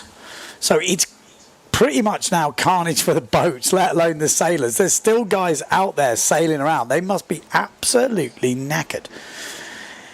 Whew, it's going to be a tough afternoon. We've got, I think, that one elimination. Well, they was planning on maybe two. Oh, there we go. A few of the boys on the beach. They'll be happy to be on the beach. These boys are like, oh, yes, it's brilliant. The other guys on the water will be struggling. Obviously, you've got Maciej Wachowski on the left with the pink watch. You've got Andrea Cookie with this hat on sideways. Looks pretty cool, like a rapper. The biscuit. And then you've got Nick O'Preen with the camera. Of course he's got a camera on his head. And he's got something in his ears. He's got the lot. He's got the lot. He's sitting in third place at the moment. And he's looking good. Maybe podium is calling. Maybe the podium is calling. He won the Defi Wind fin. So that was a good indicator that he's got the speed. He's not going to win here. But third place is definitely up for grabs. So, it's a shame we've had to move the finish. It was actually in quite a nice spot, I would say. Yeah, it's almost like we could have the finish from the beach. We just line it up with somebody and the beach, and then we could have a camera just filming directly down the line or something. And then we could put the finish right in the shore break, and we wouldn't need a boat. Because it seems so close anyway. Surely they could... Or running... What about running up the beach finish? That's in the rules. That would be actually... Maybe today's the day. That would be carnage. Come on. We should all design courses. Actually, JC, John Carter, had this idea. He's obviously the official photographer. And he always makes some predictions, always does some stuff. And he kind of said, why don't... Can I design a course? You know, I'm media. I know what pictures I want. And you look at that, that's where you want it to be, in those waves, don't you? You want to see him jibing in the waves, like Matteo doing that bottom turn the other day. Or is that just me? What do you guys want to see? Let me know what courses you want to see. Are you like traditional slalom, downwind, forget the waves, don't go anywhere near the waves? Are you, downwind slalom, but get in the waves? Are you in the chicane, camp? Are you in the sausage camp? Are you sausage lovers? Come on, you little sausage lovers, you know you are. Let us know what you want to see on the course. So they have moved the finish further out, and we will be getting underway relatively soon. But in that relatively soon moments, you can tell me what you like, what courses you want to see. I want to know what you're into. Are you into the sausage? Windsurf Florida says, I want to see more wave interaction for sure. I'm with you. I am so with you. I want to see anything that involves a wave. Preferably slalom with waves. On the way out, on the way in, on the jibe, everywhere. I'm in. Count me in. I feel sorry for anybody feel sorry for anybody. Oh, hang on. We just had a massive jump of comments. Sorry.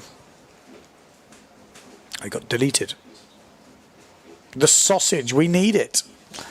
The problem with Carnage is it's expensive. I would agree with that. It does sometimes put people off, I guess. The more features, the better, says Tobias.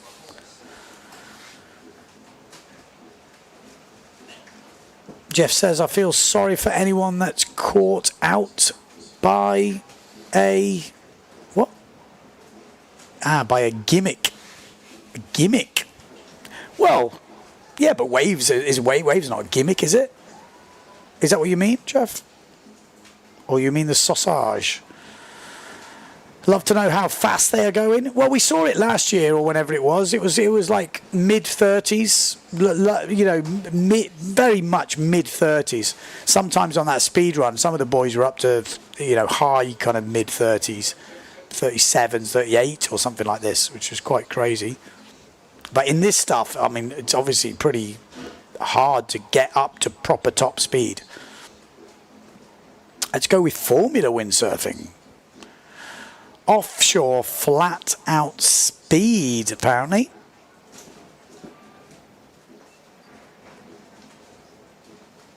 Beach start, Sven says. I'm in for that. That's what I do, like the old school stuff.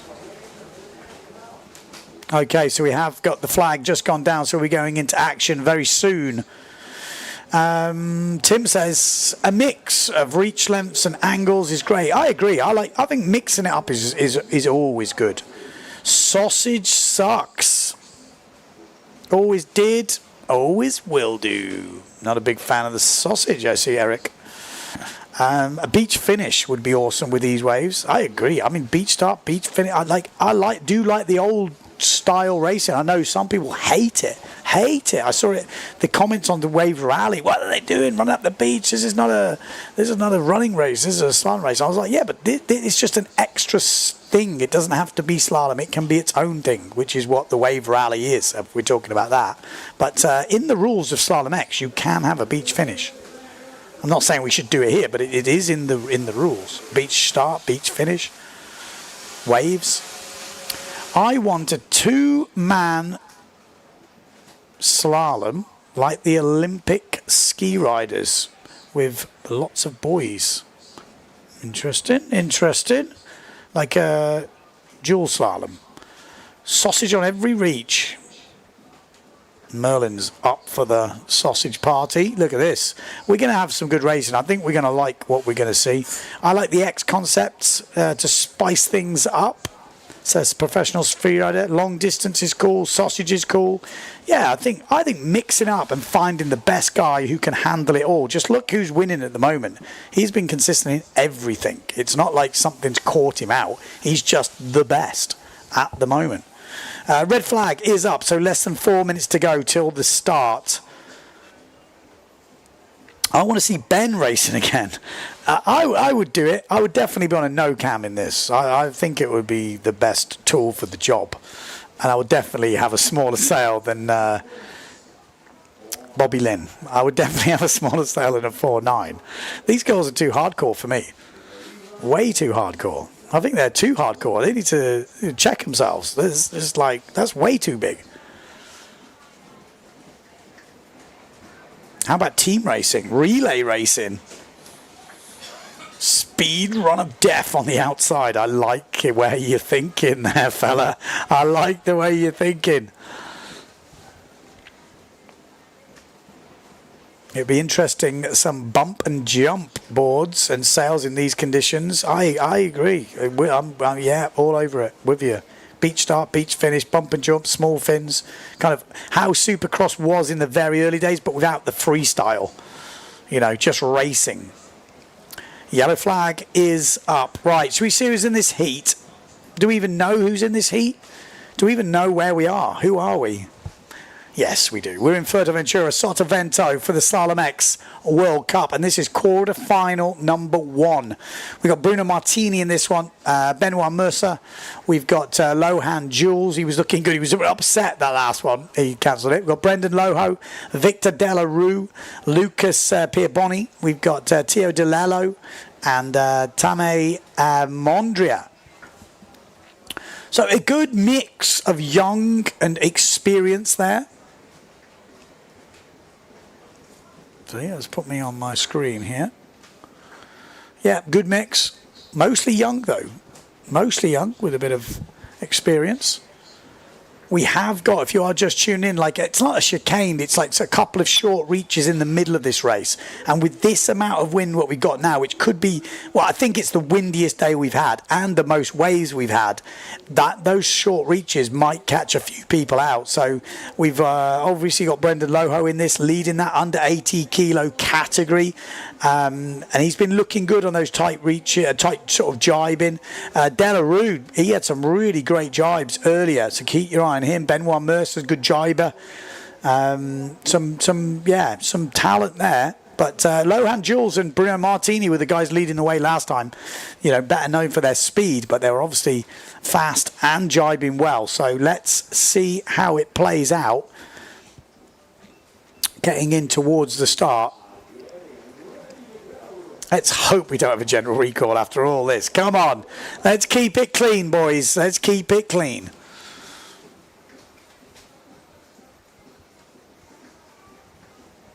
Boom. Good start down this bottom end for Brendan Loho. Let's hope it's not a general recall. It doesn't look like one. It's just a great start. It is a great start. Someone said, did I hear what Bobby Lynn said? They don't make a smaller one than 4.9. They do with no cams. They do with no cams. It's the cams they don't go shorter on. Look at the speed here from Bruno Martini. He's not backing down. Brendan Loho's there. But Bruno Martini is flying. That's Lohan Jules as well, looking very fast. But it is Bruno who goes round in first place. Bruno in first. Lohan in second. Bruno just has to wrestle to catch that. We've also lost someone at the back there on that Benoit Mercer. Ooh. Look at this though. Lohan Jules leading the way. Brendan Loho in second place. Then we've got Bruno Martini. And then we've got Delarue on that Patrick Sale. Lohan. First, little short jibes here. Not easy to do. Let's see if we can see who makes it up. Keep your eye on the Patrick of Delarue. He was jibing really good earlier. Also, Brendan Loho with a yellow helmet. It goes to the front. That's what we want to see. We want to see this little course change making the difference. And Bruno Martini's gone down. Delarue has gone down. Just the two S2 Maui Sales boys at the front, which is Brendan Loho and and Lohan Jules. But Brendan Loho leading. Like I said, mixing up the courses allows riders with different skills to prove their different skills, you know. Different skills, different races. I like it. We don't want to be a one-trick pony. We want to see everyone finding out who's the best jiber, who can accelerate, who's got the control, who's got the speed, who can jump, who can't jump, who's got the balls, so to speak, in certain races. That's what it's all about. Brendan Loho leading the way here. Lohan Jules in second. Delarue's up there as well. We got Benoit Mercer fighting his way back. Where is Bruno Martini? He's got to be coming, hasn't he? That's Lohan. Now we're going into the wave part of the course. It's such a long course. This is brutal. This is really a test of endurance right now. Brendan has a quick look over his shoulder. He's just managing this, but look at Bruno. He's got, I can hear the growl from here. He's got the bit between his teeth and he's gone into beast mode. Brendan Loho round in first. Oh, it's a massive crash. Oh, that was savage. Is he okay? That was Benoit Mercer, and that was brutal. Oh, he got violated right then. Hopefully someone's checking on him because that looked pretty savage. Look at the jibes from Delarue. Look at that acceleration from the lightweight. 72 kilos, Delarue. And he's in a good position here. And Benoit Mercer, surely he's not getting back up from that. At the front, though, it's Brendan Loho. He's there. Whoa, one-hander. Robbie Nash style, hand drag. Gets it round pretty well in the end. Lohan, Jules behind him. Look at this. This is savage. Bruno Martini getting absolutely violated. 100 and odd kilos of Bruno Martini just getting pushed around like a twig. Wow. It is cranking. Still everything to play for here. Brendan Loho is going to win this quarterfinal. Great result for the 79 kilo rider. Then Lohan Jewel in second. It looks like it's going to be Bruno Martini who's going to get third place. And Pierre Bonny is going to get that fourth place. Delarue had the opportunity there, but just couldn't hold it. Bruno Martini's through.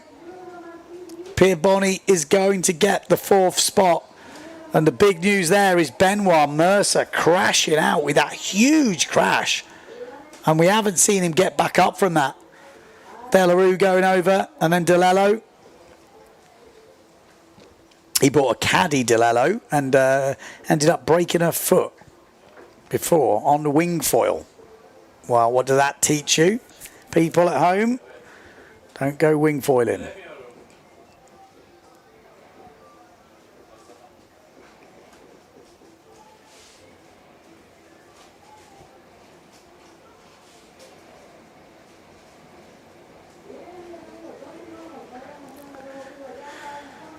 I don't know if we're going to have a highlight of that, but it's a long race. It's a very long race. Oh, we are. There we go. It was a great start down this bottom end from Brendan. Pierre Bonny as well was also down here. That was that first jibe. It was Martini, Loho, Pierre Bonny. And Brendan at that point was in third place and then pretty much came out of it in second. And then already he was into first by the little chicane bits had come through. And that was when Bruno went down. Delarue went down. Pierre Bonny went round the outside. Oh my good God. Oh, Benoit, that looked savage. Whoa, Brendan getting some airtime. This was that last reach. And Bruno not slowing down for this jibe. One-hander.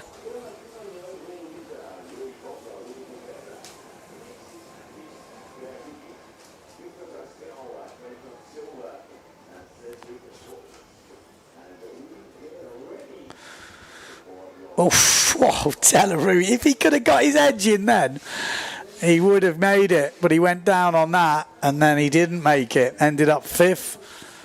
Gutted.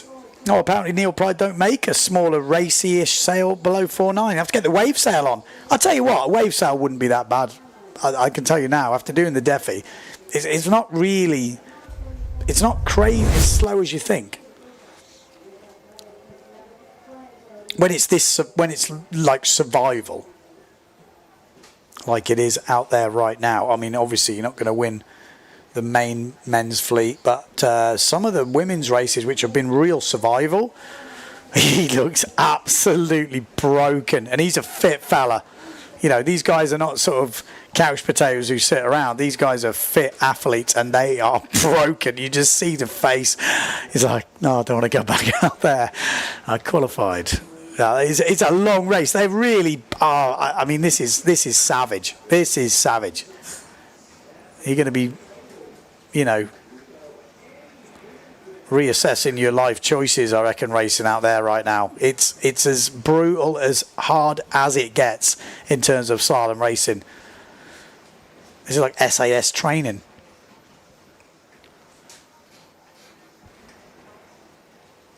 There's DeLello.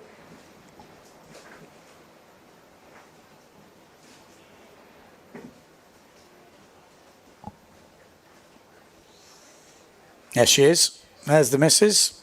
She was meant to be the caddy. He's like, he got told to bring a caddy. He's like, oh, brilliant, I'll bring the missus. That will help. She's going to help me with the gear. Breaks her foot. I'm not laughing at her breaking her foot. Just of the situation that you know that you find yourself in, not the actual act of breaking a foot wing foiling. Although, like I said before, not ideal. He's like, come on, love, hurry up.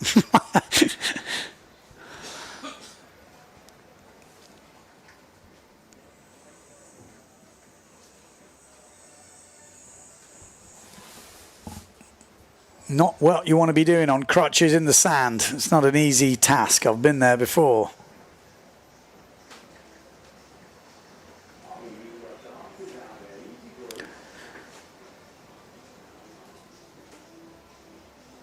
Okay. Well, we're going to be going through it relatively slowly. It doesn't, you know, it's not seamless when it's this longer course and there's this much wind because the drone is just eating battery. So obviously it's got to come in every time and change to get it back up wind, and they're a long way away. So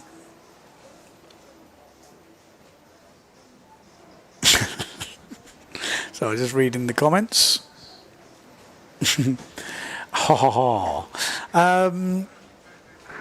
Let's have a look. Who is in this heat? Who is in this heat? Whoa, the big dogs in this heat. We got Matteo Iachino, current event leader. Jordi Vonk in this one. William Hooper, massive grubby crash last time. We got Alexis Mattis. Andrea Cookie in this. Victor Fasquel. We've got Clayton Silva and Cedric Board.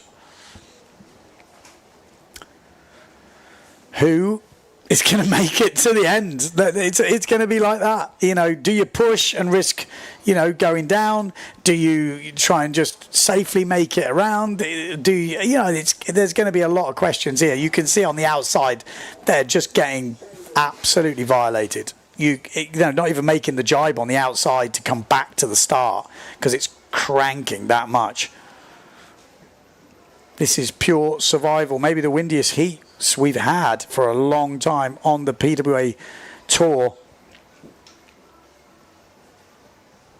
Iachino, though, trying to keep that winning, or not outside the top two. That could be a record here in Fuerteventura. If he could finish never going outside the top two, I'm not sure anyone's ever done that. Although I'm not talking about early days, but in my recent memory, there's always been one where you don't go outside when you go outside the top two. Here we go, though, lining up. Clayton Silva on that yellow Challenger in the middle.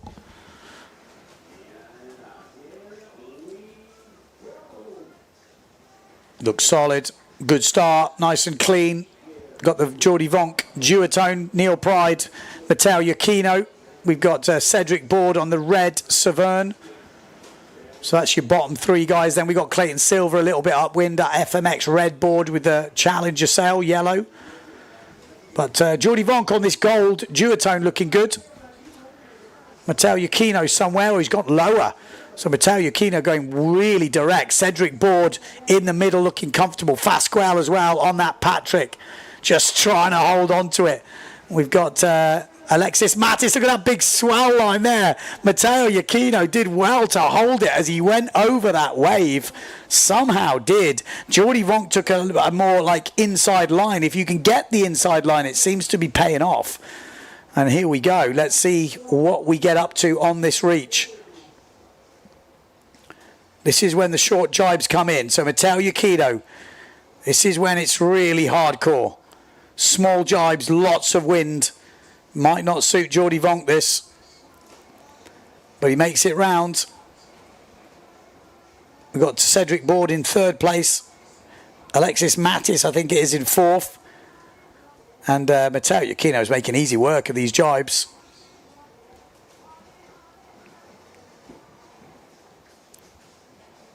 I mean, be interested to know what you think. I quite like the jibes, but I do like full speed racing as well. So it's like get the jibes out of the way and then we'll get back to full speed racing. So it maybe gives a little advantage to maybe the lighter guys, as we saw with Brendan earlier. And then the big boys get the chance to kind of throw the hammer down. So it's kind of a bit of everything, this race. Why it's so long. But look at that. The consistency from Iachino is unbelievable. Just doesn't look like faltering. Jordi Vonk as well, solid from him. Cedric Board, again solid, and Alexis Mattis in fourth place. This is going to be an easy an easy, in very loose terms, qualification for these boys if they can just stay on their gear now. But that is far from an easy task right now. We've got Hooper behind, willing to capitalise on any mistake from these top four riders. Matteo Iachino leading, Jordi Vonk. Alexis Mattis and Cedric Board is in there. This is when we see some waves coming through. Be interesting to just follow Iachino on this reach as well, because there will be some opportunities for airtime. I'll be interested to see what the top guys do with this kind of run. We've got Alexis Mattis, Cedric Board, third and fourth going round. There's the first jump, which it looked like Jordi pulled the pin on it. Oh, Jordi. Oh, I thought he was going to get one there in the face. Can see the swell lines coming through. They're not peaking, so they're able to kind of soak them up as best they can. But this is survival sailing. This is literally make it round. Happy days. Oh, Jordi Vonk going for the inside.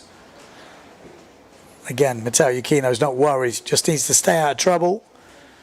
Get to the end in one piece. It's just the quarterfinals. So qualification, that's what it's all about. And that is a top four position. Alexis Mattis.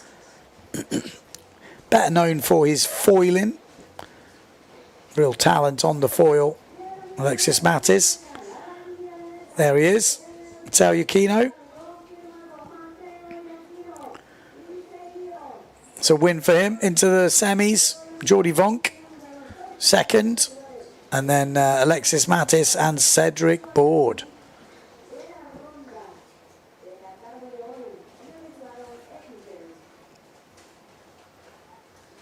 The only problem with lots of jives, it does space everyone out a little bit sometimes. We'll have to see how it goes going through it.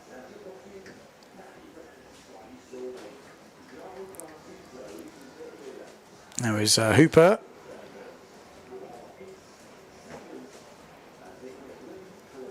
Just looking at the comments. How much equipment are you allowed to register? Someone says 3 sails, 2 boards.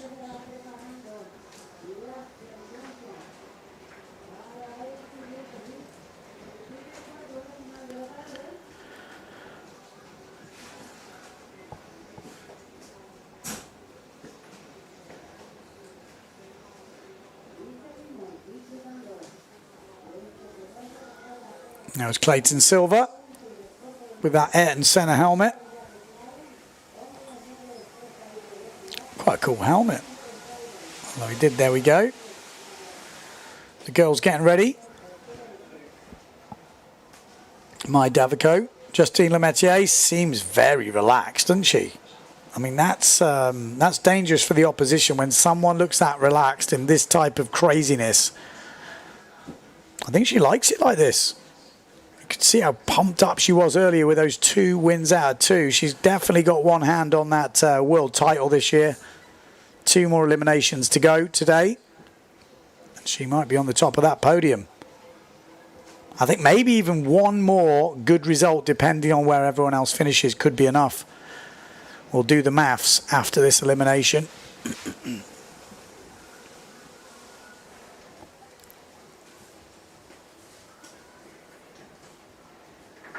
It will depend on where everyone else finishes, and obviously where she finishes.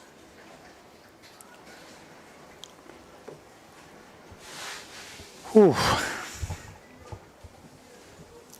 Yeah, it's not the media-friendly format, this, is it? It's quite hard going because it's too far away to do the drones and get everything running quickly, which is definitely a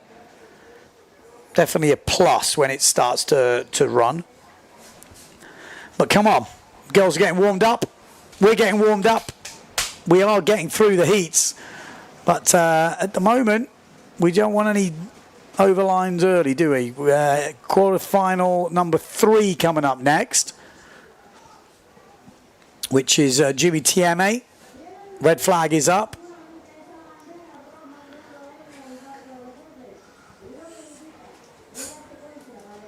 We have, just looking at the list, Jimmy TMA, Nico Preen, Sasha Fortune on your screens right now. We got Tati Franz, Scotty Stallman. That's not an easy heat. Jean-Luc Francis, the young 16-year-old. We got David, and Boikstegers.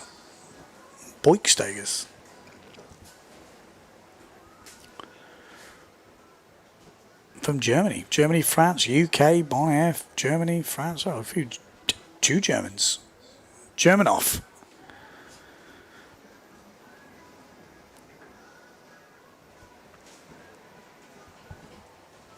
There we go. Red flag. Come on. Let's get it on. Let's go. Let's go.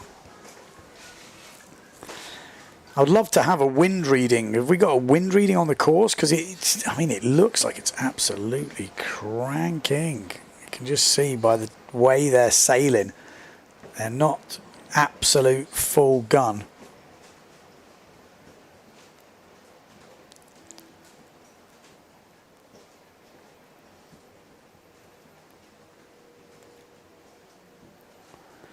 Getting the helmet ready.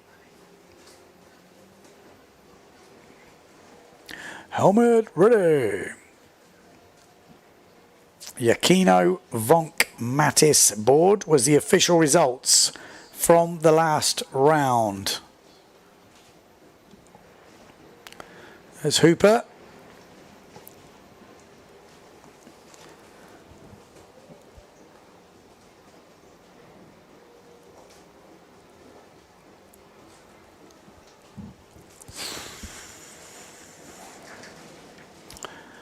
Ooh, yellow flag. Come on, let's go, let's go. Penultimate day today, last day for the women, penultimate day for the men. We will crown a world champion in the women. The women are getting ready. You can see the dancing has started. They are ready. Men are definitely ready. There was a plan to do a long distance at the end of the day. It ain't happening. There's no way. I haven't heard that, but I just cannot. There is no way, surely. I mean, it's already 10 to 4. We're still only in the quarterfinals here. But I think it will be just this elimination for the men and 2 more for the women. Femke van der Veen. Could she get that second spot? Could she take the top spot? If she wins these next 2, Justine Lemaitre doesn't go her way, it could happen. The Dutch lady is there. Biaggiolini from Italy. She's got about half the beach on her sail.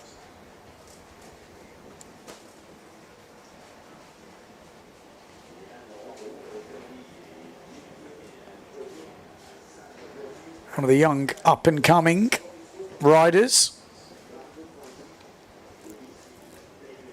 It's Abel, I think it is.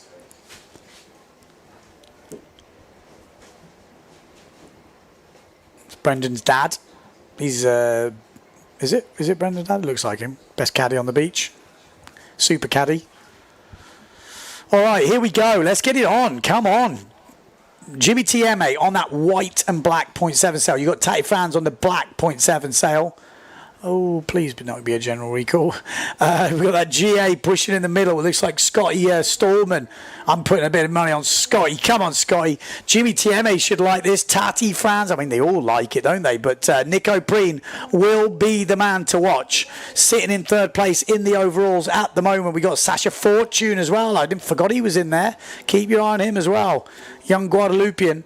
He's got some good jibes. Oh, look at that airtime from Nico Preen as he comes into this first mark. He is going for this. You've got to go. You can't relax. Got to drive it. There's some big swell coming through and he goes straight into the front of that face. It doesn't look much on the drone, but they're quite big. And we've lost Sasha Fortune at the first mark.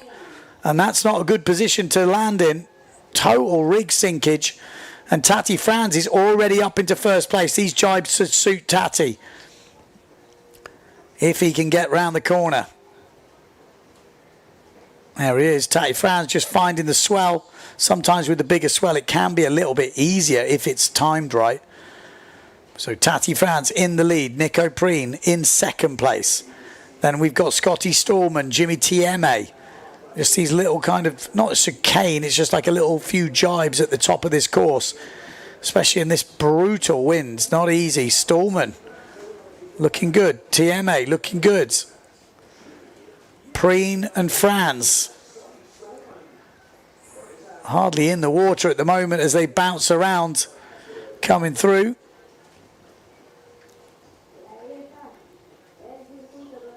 There we go, outside jibe mark.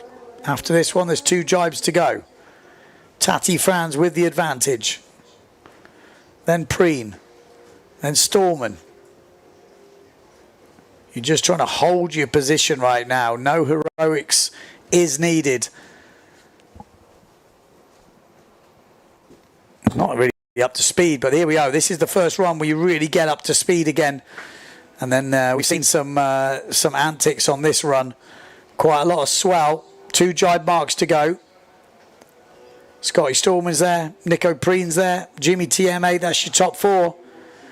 Barring a disaster. I think that will finish like that. But as we know, disaster is around the corner at any moment in these conditions. Tati France over the big bit of swell. He's going to have to hit that thing on the way back out. So we'll have to see what this jibe brings.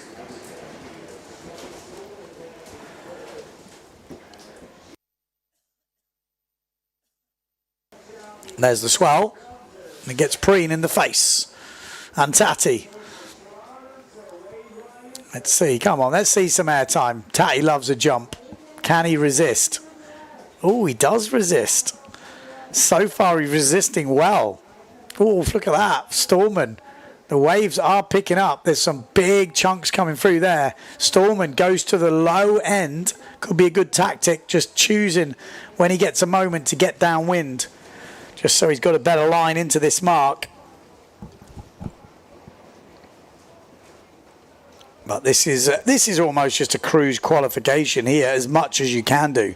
You know, if there was 5 guys in this, you would see they're going to push a bit harder. But at the moment, they just need to get round. Oh, big bit of swell there from Tati. Just not taking any chances. Didn't see a nice bit of swell, so decided just to go out to sea. And there we go. Preen does go down. He's going to get up quite nicely as Jimmy Tieme comes through. Again, doesn't matter. Top 4 is all you need. Doesn't matter if you're first or fourth. It doesn't matter at all. So now it's just to make it through. You can see those lines coming through in the middle.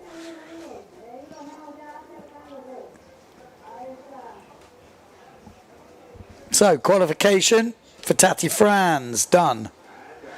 Qualification for Storman, Nico Preen and Jimmy Tieme. All through. Oh, look at that jump in the background. Bang! That was a huge jump. That was probably a Mardo, wasn't it? Did anyone see if it was a white sail? No. Fair play, though. Oh, no, he's going to... That's not good. These slalom masks are not the most robust.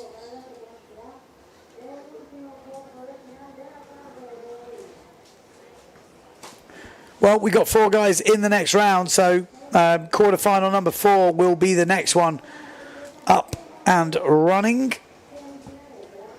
There's Tati France. Be interesting to know what it's like out there. Are they enjoying themselves?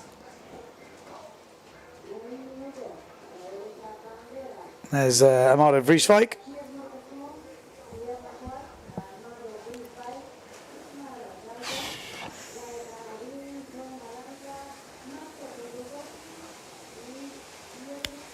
Yeah, a little bit more waiting around in this elimination than usual, just because they've got it so far away and it's so windy. So there is a little bit delay before we're going into comp, but hopefully we get things moving. Let's see how we go.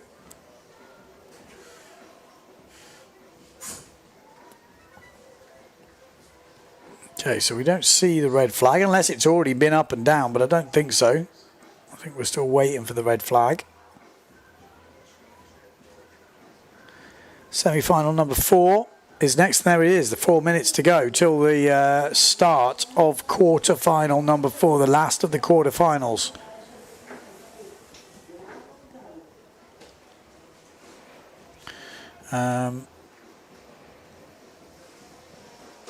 Yeah, last of the quarter-finals. And then we've got the 2 semi-finals and then the women's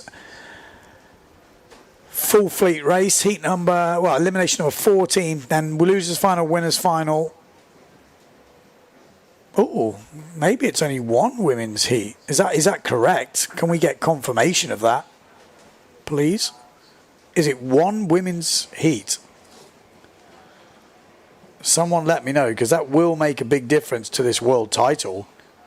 That might explain why Justine Lemaitre was looking pretty sprightly. Let me try and do my dual. I can't do 2 things at once, so you'll see if I go quiet, it's because I'm trying to type something.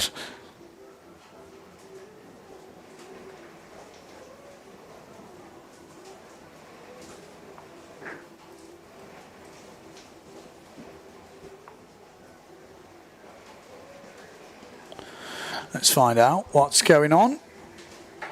Ballistic, absolutely ballistic. The whole centre here is shaking around. Look how windy it is.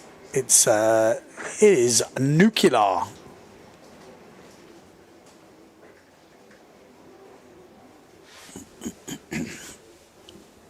Nuclear. It's stonking. It's absolutely cranking. It's honky tonk. It is proper out there. It is going off. It's pretty breezy.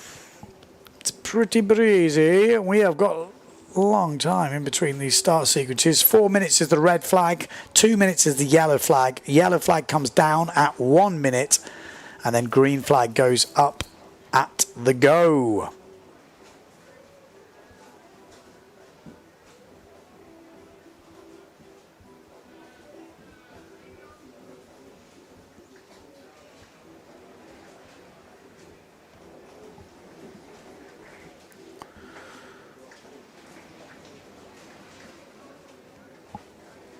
Okay, getting ready.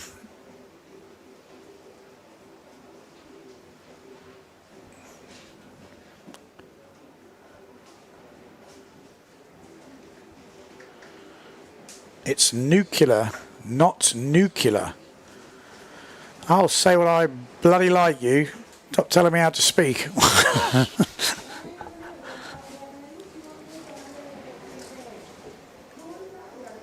It's nuking.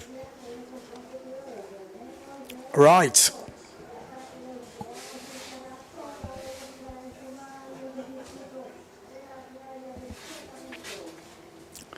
Oh my God, come on, let's get it on. Let's get it on. This is ridiculously windy race coming up for you now. This is the last of the quarterfinals. Pierre Mortefon's in this. Macker. We've got Vrieswijk, Daldorf, Obin. We've got Balanka, Rakowski and Leemans in this race.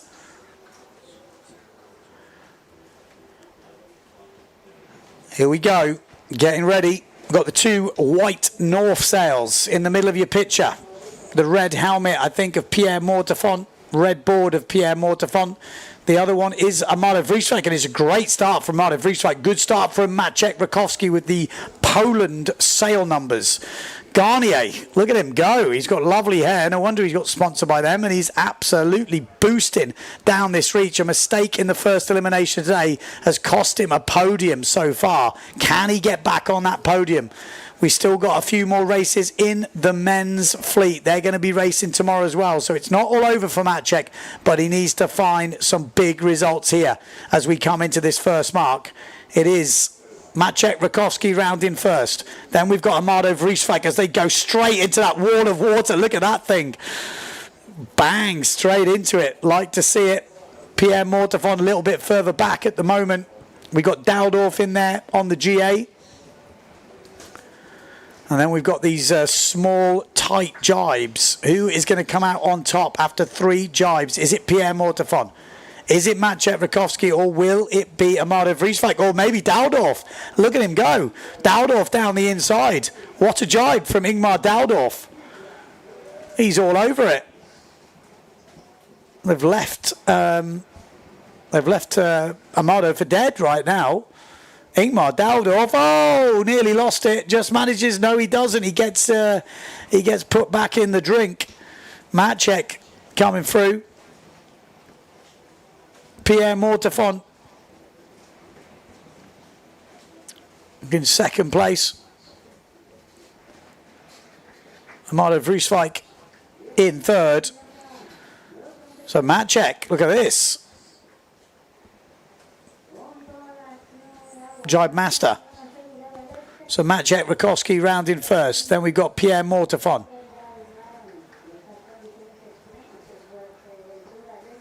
And we've got Ingmar Dowdorf, Amado Vrieswijk. That's your top four at the moment. Will we see any drama?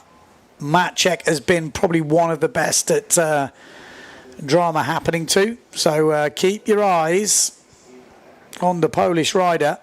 Now out in front, it is Pierre Mortefon. Needs to put a run together. Could he do the impossible? I mean, it would take a heroic performance from him, and it would take a mistake from Matteo Iachino and enough races to do it. But just look at these boys. If anyone can do it, Pierre Mortefon, ultimate concentration here as he comes to the inside. Safely round from Mortefon. Maciej Rakowski right behind him. Then Ingmar Dowdorf, Amado Vrieswijk. Top four will do. Can't afford any mistakes. They're not going to risk too much on this reach. Will Amado do a jump? If you're a betting man, I would bet yes. He's going to. He's going to. No, he's not. Oh, there was a jump at the back. Someone did one. I heard a massive cheer from the crowd. Whoever was in fifth place did something. It definitely got a firework way from the crowd. Pierre Mortefon round. Maciej Rakowski round. Amado Vrieswijk round. And Ingmar Dowdorf safely round. That is all you need to do in these quarterfinals. Just get through to the semis unscathed. Live to fight another day. Whey! Love it. Pierre Macker sending it on the inside. But Pierre Mortefon wins it. Maciej Rakowski second. Amado Vrieswijk in third. And it is Ingmar Dowdorf all clearly through to the semi-finals. There's Pierre Macker. Rocket Man. Rocket. Yeah. Dee-dee-dee-dee-dee-dee.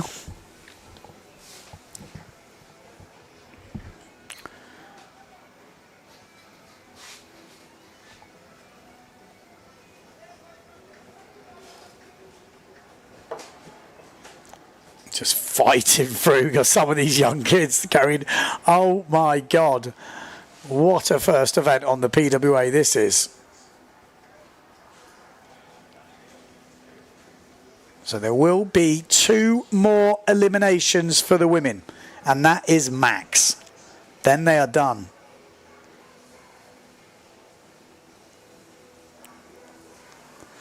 Good effort. That was Obin, 15 years old. On that Patrick. And then Survival. Whoa, that was a blooming great one. That was David, I think. Was that David? I think it was. Blanca. Maybe Blanca. Tom Blanca. France 1-2-0. You've got to love a bit of airtime. I'm a bit disappointed with Amado and Tati.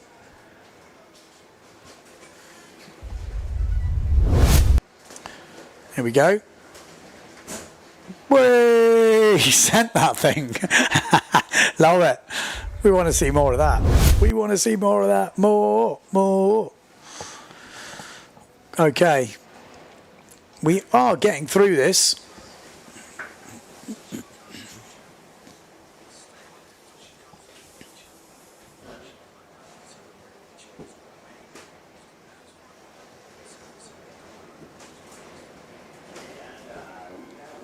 Okay, so there is a chance Justine Lemaitre, if the results go her way in the women's final of Elimination 14, which will be coming up after the semis, she could get the title depending on how the results fall. So stay tuned. It's coming up pretty soon. We've got semi-finals next. Semi-final number 1 first. Who's in it, Ben? I shall tell you who's in it. We've got Brendan Loho in this final. Lohan Jules in this final. Bruno Martini in this final. We've got Lucas Pierboni. Hello. The big man. He's in there. We got Matteo Iachino, Jordi Vonk, Alexis Mattis, and Cedric Board. So there'll be people saying, I'm like, Brendan Loho, he's under 80 kilos. People say, why do you keep mentioning it? The thing is, if someone tunes in now, it's their first time, and you don't mention it, they won't ever know. But when you've been tuned in for every race, you hardcore viewers out there, you're probably going to hear me repeat myself a few times. So I will repeat myself a few times. You might even hear me say Jenna Gibson is the fastest woman in the world, because she is. Because she is. That's just a fact. And I like people to know it, because that's a massive accolade that you need to tell people. Because, yeah, let's have a look at the results just while we're waiting for this semi-final to get going. Let's have a look. Let's have a look what we've got for you out there. Oh, there we go. We've got the full result table. Lovely. Oh, we've been waiting for this. We've got Matteo Iachino first. I mean, what an opening that was. Then his 2 discards, second. Then a first, and then a second in the last race. Pierre Mortefon, second. Then he had that shocker.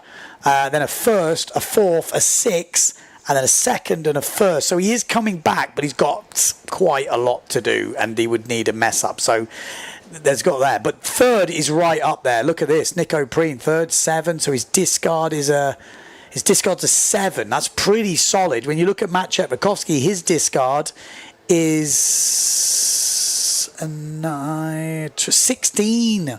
Oh no, 25. Ouch. It's a 25. So whatever he gets, if it's under 25th, he's counting. So even if he gets a 16, Matt Chet's counting it, because his discard is a 25.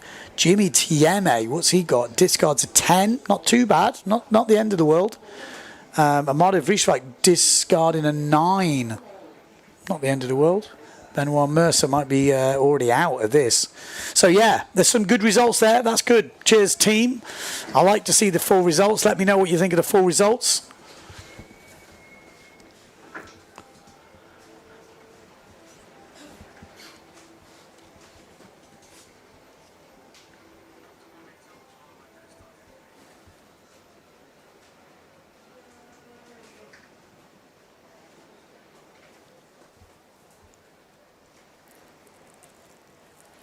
Okay, let's get it on. Let's get it on. We're getting close now. Brendan Loho, Lohan Jules. We've got Bruno Martini, Lucas Pierboni. We've got Matteo Iachino, Jordi Vonk, Alexis Mattis, and Cedric Board in this one. It's cranking. It is absolutely blowing. Survival conditions here in Fuerteventura on day number 4 of this Slalom-X World Championship. Pretty much it's the World Tour, but we only got one this year, so this will decide the world champion. Look at this, neck and neck down the bottom end, Matteo Iachino, but it's Cedric Board who is powering through down that swell. Look at this from the old man. Cedric Board going great at the moment, but who's that at the top? Yes, you guessed it, it's the Italian muscle, Bruno Martini. The big man is absolutely letting it all hang out down this reach. He's trying to take out Cedric Board, but Board's got this. I think Board's got this, hasn't he? Yeah, Board goes round in first. Cedric Board, 40 plus years old. Oh, someone's gone down. The S2 Maui cells dropping like flies on that reach. I think that was the big boys. I think Brendan Loho is the one who's still standing in 4th place. Cedric Board going round in 1st place. Then we've got the duotone of Jordi Vonk. Then we got Matteo Iachino. Then Brendan Loho. Cedric He's liking these jibes. I've been seeing him. He's been going well. Brendan Loho, inside jibe mark. Not so good for Geordie Vonk as he goes to the outside. Scotty Stallman might get a chance here. Although Scotty Stallman is not in this heat. It's Alexis Mattis. Cedric's round. Yukino's round. Brendan, not such a good jibe from him. And Vonk's back in. And Mattis is making a little bit of a comeback here. Alexis Mattis on that GA. Although didn't get out of that jibe mark, he's still stuck there in 5th place. Cedric Bordeaux leading this semi-final in elimination number 9. We're getting a few, obviously, connection issues with the drone. They're a long way out at the moment, and Cedric Board drops to 2nd as Matteo Yukino, the event leader, moves up into 1st place. Geordie Vonk and Brendan Loho go round the outside jibe mark. Alexis Mattis is the guy in 5th place. Brendan looking at making the final here. It is looking likely. Top 4. If Brendan gets in top 4 here, he's in the final. I mean, he was smashing it in that long distance race. He's getting rolled by Geordie Vonk. But, I mean, Geordie, one of the fastest riders in the world. If you ever lined up with Geordie, you'll know what I mean. Matteo Yukino, though, looking just so comfortable at this event here. He looks so dialed in, it's untrue. This is absolute survival conditions, and he's just soaking it all up. Matteo Yukino round this inside jibe mark. Cedric Board as well, looking solid. Geordie Vonk, now here we go. This is Brendan Loho versus Mattis. Alexis Mattis, this is the run. We've seen the big jumps going down. We could see some drama here. Keep your eye on that 4th and 5th, 3rd, 4th, 5th place. Brendan getting some airtime. Alexis Mattis is in 5th, so he can throw it down now. He can see his targets ahead of him. He knows if he doesn't get close, he's out. So you can't afford to go easy. If you're up the front, you've got to cruise. This is 3rd place, Geordie Vonk. That's a better view. We can see what's happening. Oh, and Geordie Vonk's gone down. Geordie Vonk was trying to cruise it, and he's gone down. This could be costly. Keep your eye on that jibe mark. Brendan Loho now in 3rd place. So it's going to qualify for the final. Oh, who's this? Bruno Martini out of nowhere. The big Italian has somehow come back from the dead. Didn't even see him. Bruno Martini has got his way back up into a qualifying position. He's going to make the final. Matteo Yukino is already qualified for the final in 1st. Cedric Board will take 2nd spot in that final. Brendan Loho will make... Is that his clean 1st final apart from a full fleet? We'll have to check. And Bruno Martini somehow comes back to take 4th. Whoa.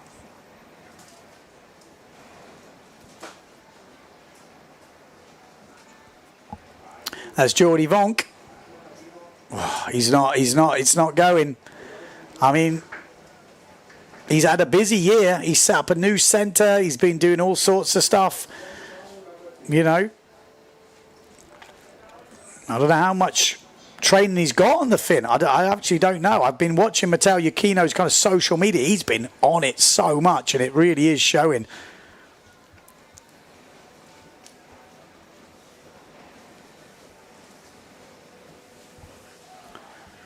Yeah, let's see if we get confirmation of Brendan Loho's first official final. Again, he's been in the full fleet. He's been in those top positions because of the full fleet. But in terms of quarterfinals, semi-finals, making the final, I think this could be the first one.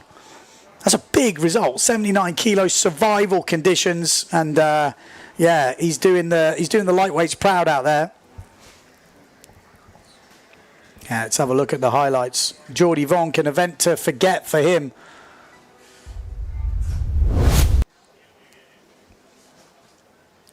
And here we go.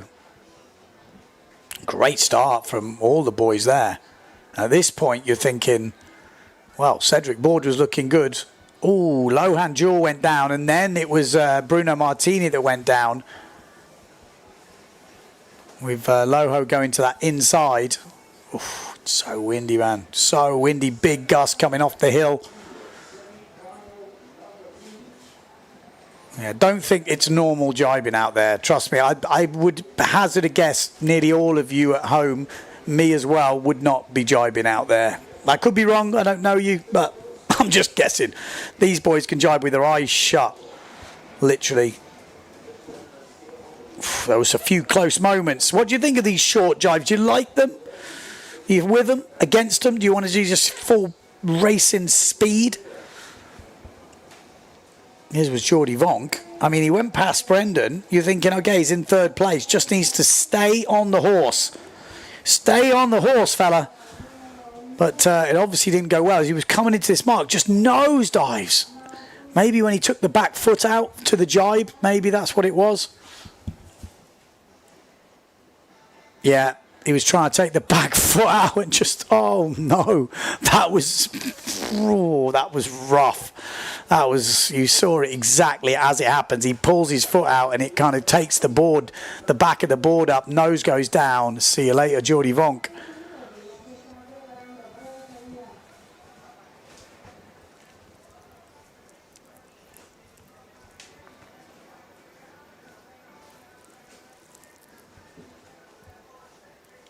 Yeah, good, solid, hardcore slalom conditions right now. It is brutal out there.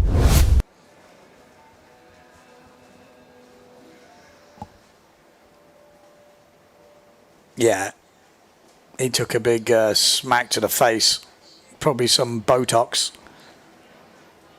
I mean, he did do his shoulder last year with that concussion, but it's...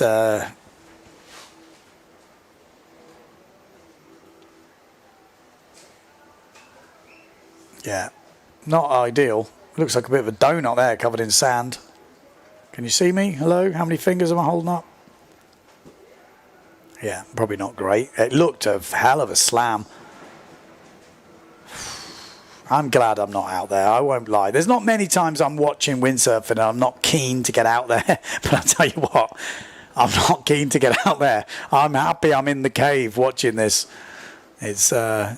you know, it's when these guys are getting ragdolled around and pushed around like that. Remember, Pierre Mortefon's on a 6-0. Let's have another look at that. You can see, watch his back foot. Back foot tries to get his back foot out ready for the jibe. And just as he does it, he gets that jump at the same time, like that bit of chop. And then goes down super hard into the mast. Oof.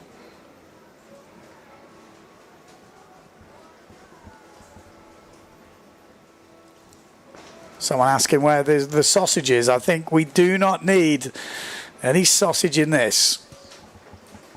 Sausage-free zone. Okay, semi-final number 2 up next. There must be some pretty big names in this going to be fighting it out. This, by who we just saw now, I would imagine we're going to have a very big fight on our hands in this one. And very hard to predict the top 4.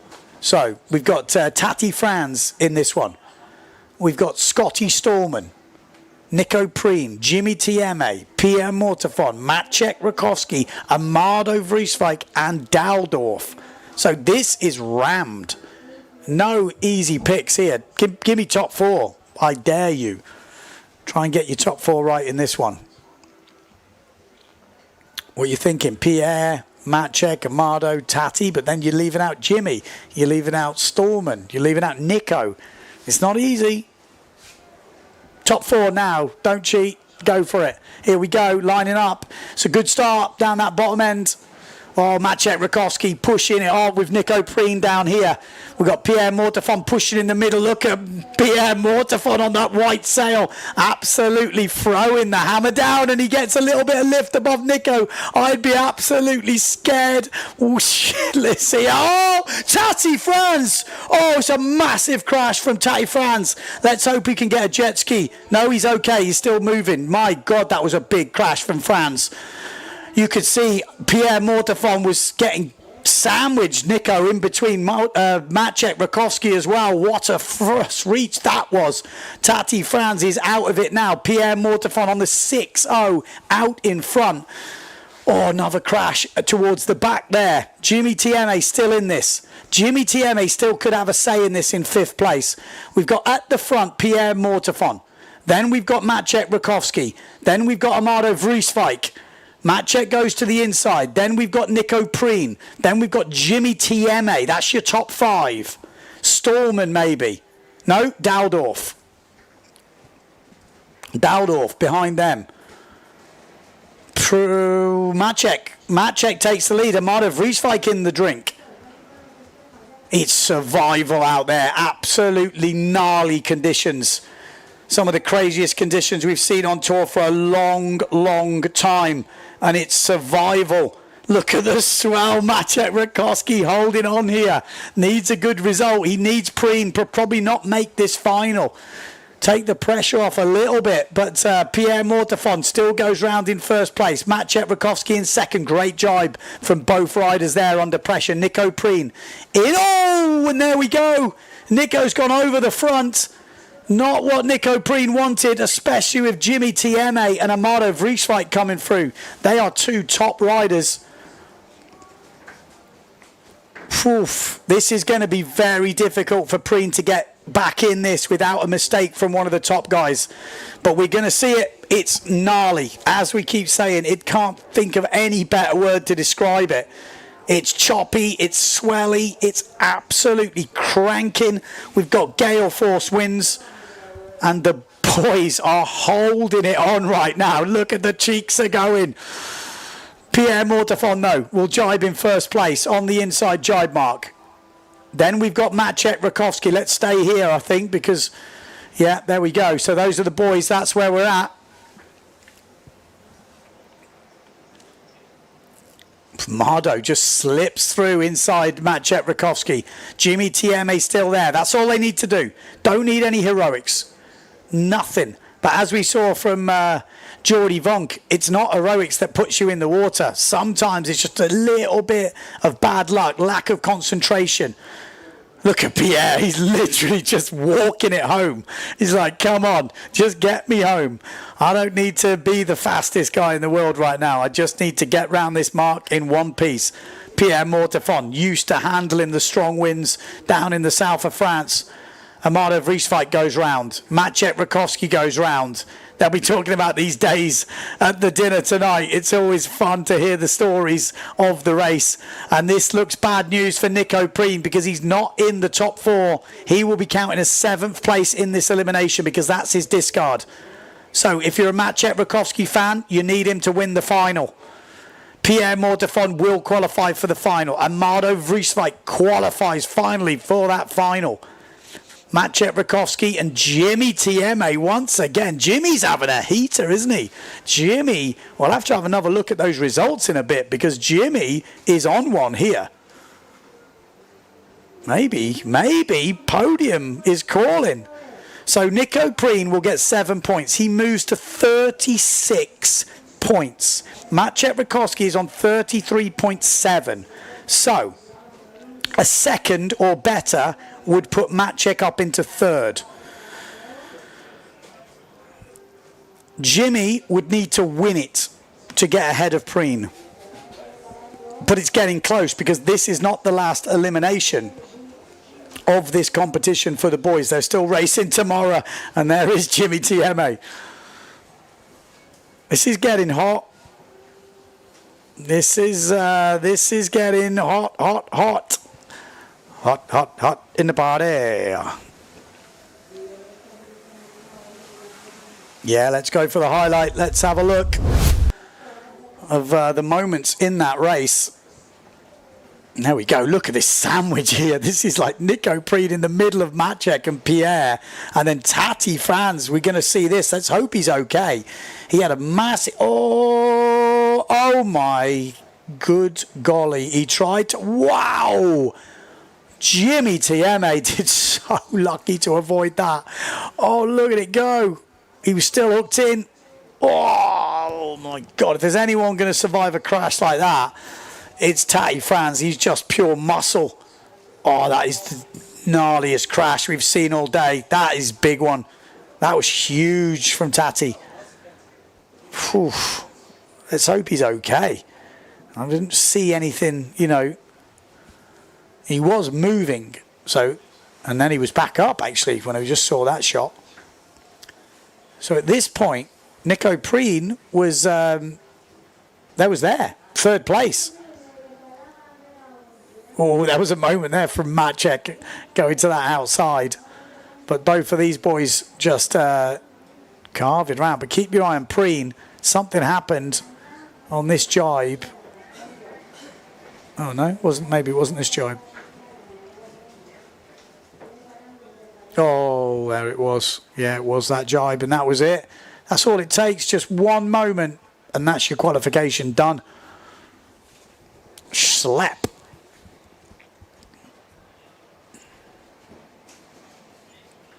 Yeah, and then from then on, these boys, oh, nice jibe from Amado there, just slipping through the inside again. They're just trying to stay out of trouble. Someone said Nico should be more conservative. I'm pretty sure he was being pretty conservative. It's just hardcore out there. Looking at Jimmy coming into that mark. Lands, spins out, somehow gets it under control. Gets it round. I wonder if any of the guys wishes they'd have registered a 4.9.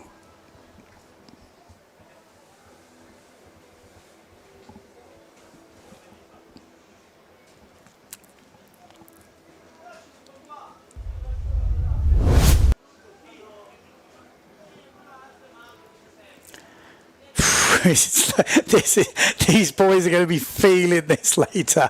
This is hardcore. These courses, this is not easy.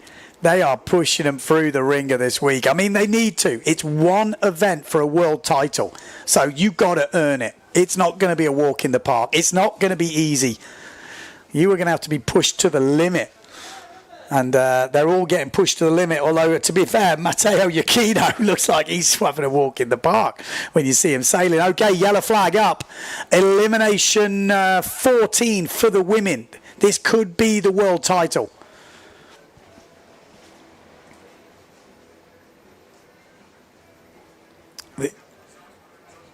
Yeah, this could be for the world title. Justine Lemaitre sitting on 18.2 points. She wins this. And then she's got, it's hard to see the discards. What's her third? 3, 5. Oh, it's only a 5? Okay. Well, if she wins this, it could be all over, depending on the other results. Maybe even if she wins it. No, 18.9 plus 5, 24. Yeah, it could be all over if she wins this. Could be all over. 5 is nothing else. Femke van der Veen as well, just ahead of Jenna Gibson. So Jenna Gibson needs to put some good races in now if she's going to get second. If she's going to win it, she needs a disaster for Lemaitre. A disaster for Lemaitre would be outside the top 5. Then she's up to 23. And then she would need to have another disaster. So it is looking very much in Justine Lemaitr's favour right now. But a good result here could seal it. Maybe even a second, depending on the other results in this final.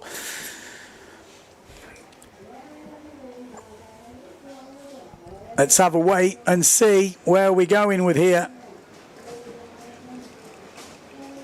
Bobby Lynn as well. She's going to want to do one of her best results. Let's wait and see. We'll call it over. Lining up. But one thing's for sure. Lemaitre looked absolutely psyched early. And this course with lots of jibes in it could really suit her. Here we go. Getting ready. Nobody needs to push the line. Or do they? They're on a bit of swell there. Slow, yes. Good safe start. That's what we like to see. Good start at that top end on the orange helmet. That's Kit de Jong, I think, on the Neil Pride. But look who's out in the lead. It's Lemaitre. That's what she needs to do. Lead from the front, but Jenna Gibson coming back at her right now on the duotone. Kit de Jong with the orange helmet. Going well on the Neil Pride up that top end. We've got Femke van der Veen. This is the 3 in the top 3 at the moment. All in that leading pack as we fly down this opening reach of Elimination 14. Jenna Gibson on the gold duotone will go round in first place. Gibson first, Lemaitre second. Oh, a nice push here from the Patrick, which could be Davico, could be Mortafon. Looks like it might be Mortafon. So Mortafon up into third place. Look who's out in the lead though. Lemaitre in first. This could be it. This could be the 2026 Slalom-X World title. It's a wide jibe, but it's a solid jibe. She's still on, and she's on the swell. That'll count. She's got a nice line into this next mark. Lemaitre is doing the business here. Lemaitre is doing the business. She's making it round. Jenna Gibson in second place. I think Marion Mortefon in third. Then we've got Femke van der Veen. Van der Veen coming back strong, but it's all about Lemaitre at the moment. Femke van der Veen, how is she looking compared to Jenna Gibson? It's really close for that second place. I'm going to take my eyes off the screen so if something happens... Oh man, I can't take my eyes off the screen. Look at it. It looks absolutely savage out there. It looks savage.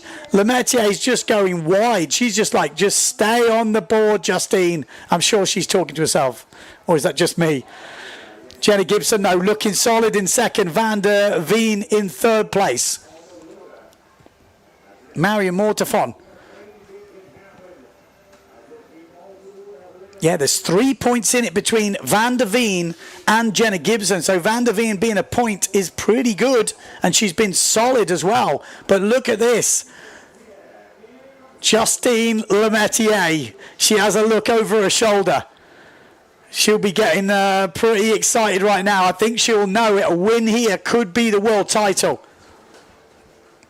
Jenna Gibson is chasing her down though. I haven't said it many times this week, but she is the fastest woman in the world, and she is closing in on Lemaitre, but I don't think it matters. Lemaitre just needs a solid result. A win would do it. Maybe second would do it as well. Lemaitre, she looks so solid at the moment. She looks focused, a little bit damp on that jibe, and Gibson's gone into the swell line. And that's going to be advantage Lemaitre as Van der Veen comes back through. Van der Veen has not given up on this.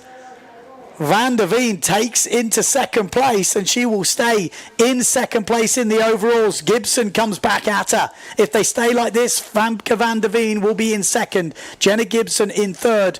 And Justine Lemaitre will take the win. Lemaitre out in the lead here, and she's got a way more direct line to this mark. This is looking so good for the French lady. This could be the title. I'm waiting for confirmation in my group chat to say it, because I don't like doing the maths myself, but for me, I think this could be it. I mean, she's absolutely nailed it. Where's Gibson going? Gibson's going really high here. And she's really opened the door for Femke van der Veen to get into second place. Oh, and Femke van der Veen's gone down, so maybe good tactics from Gibson. Oh, super close there between Gibson.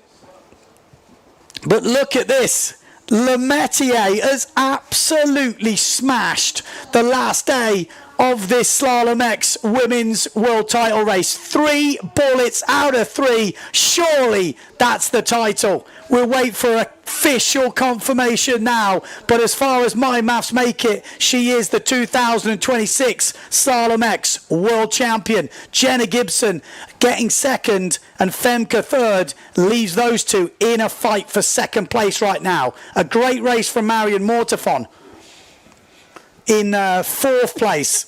And then Blanca Alabau, it looks like it was crossing over. But by my reckoning, she is the world champion.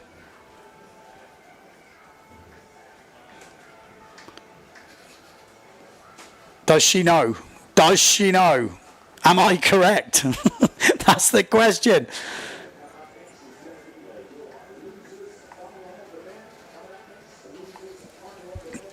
Oh, what a race though. What a day. She has absolutely just came out today so hungry, you could see from the moment. And she just owned it all day. 3 out of 3 wins. Like, if you're ever going to turn up, there was like a Pierre Mortefon last year. So it is official. She is the 2026 Slalom-X World Champion. Wow. Great result. I mean, if you've followed anything of Justine Lemettier's career, if you listened to the podcast the other day, you know, you see the antics from Japan. She's a very emotional, you know, feisty, but smiley woman. You can't not like her. She's just got everything, and she doesn't hold back. And you could see she just came into it today and just owned today, which was pretty amazing to see it. You know, when someone turns up, you saw the eyes they were on. And she looked relaxed as well. It was like two different sort of people in one. Super happy, relaxed, but then focused. Great event. Great event for Justine Lemettier.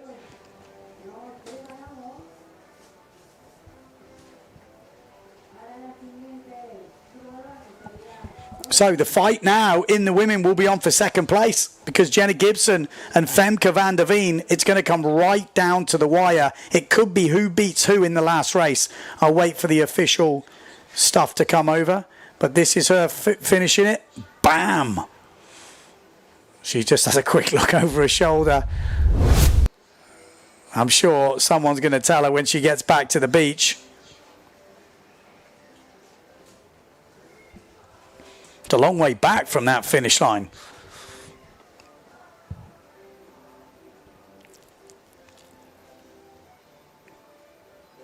Marion has broken something apparently. She's gone. Where's she going? Hey, you've won. Come back. I said you'd won. What's that in the background? Do you see that thing floating around in the background? Is that me? Or am I seeing things? There's a weird object. Oh my God. Or maybe it's a Lilo. There's some kid on the beach going, Mom, me Lilo. Me Lilo. Or the kid's still attached to it, maybe, with the amount of wind we got here. Absolutely crazy. Absolutely crazy. Well, she's coming back upwind, that's for sure. We might have a long walk to find her. There's Femke van der Veen.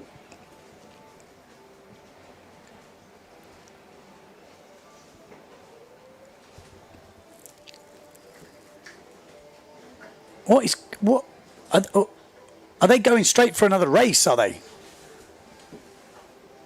Maybe that's what's happening. Maybe they don't want to come in.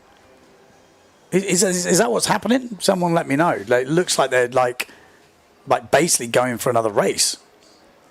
I mean, they seem to be going upwind. It's like a course race that's going on.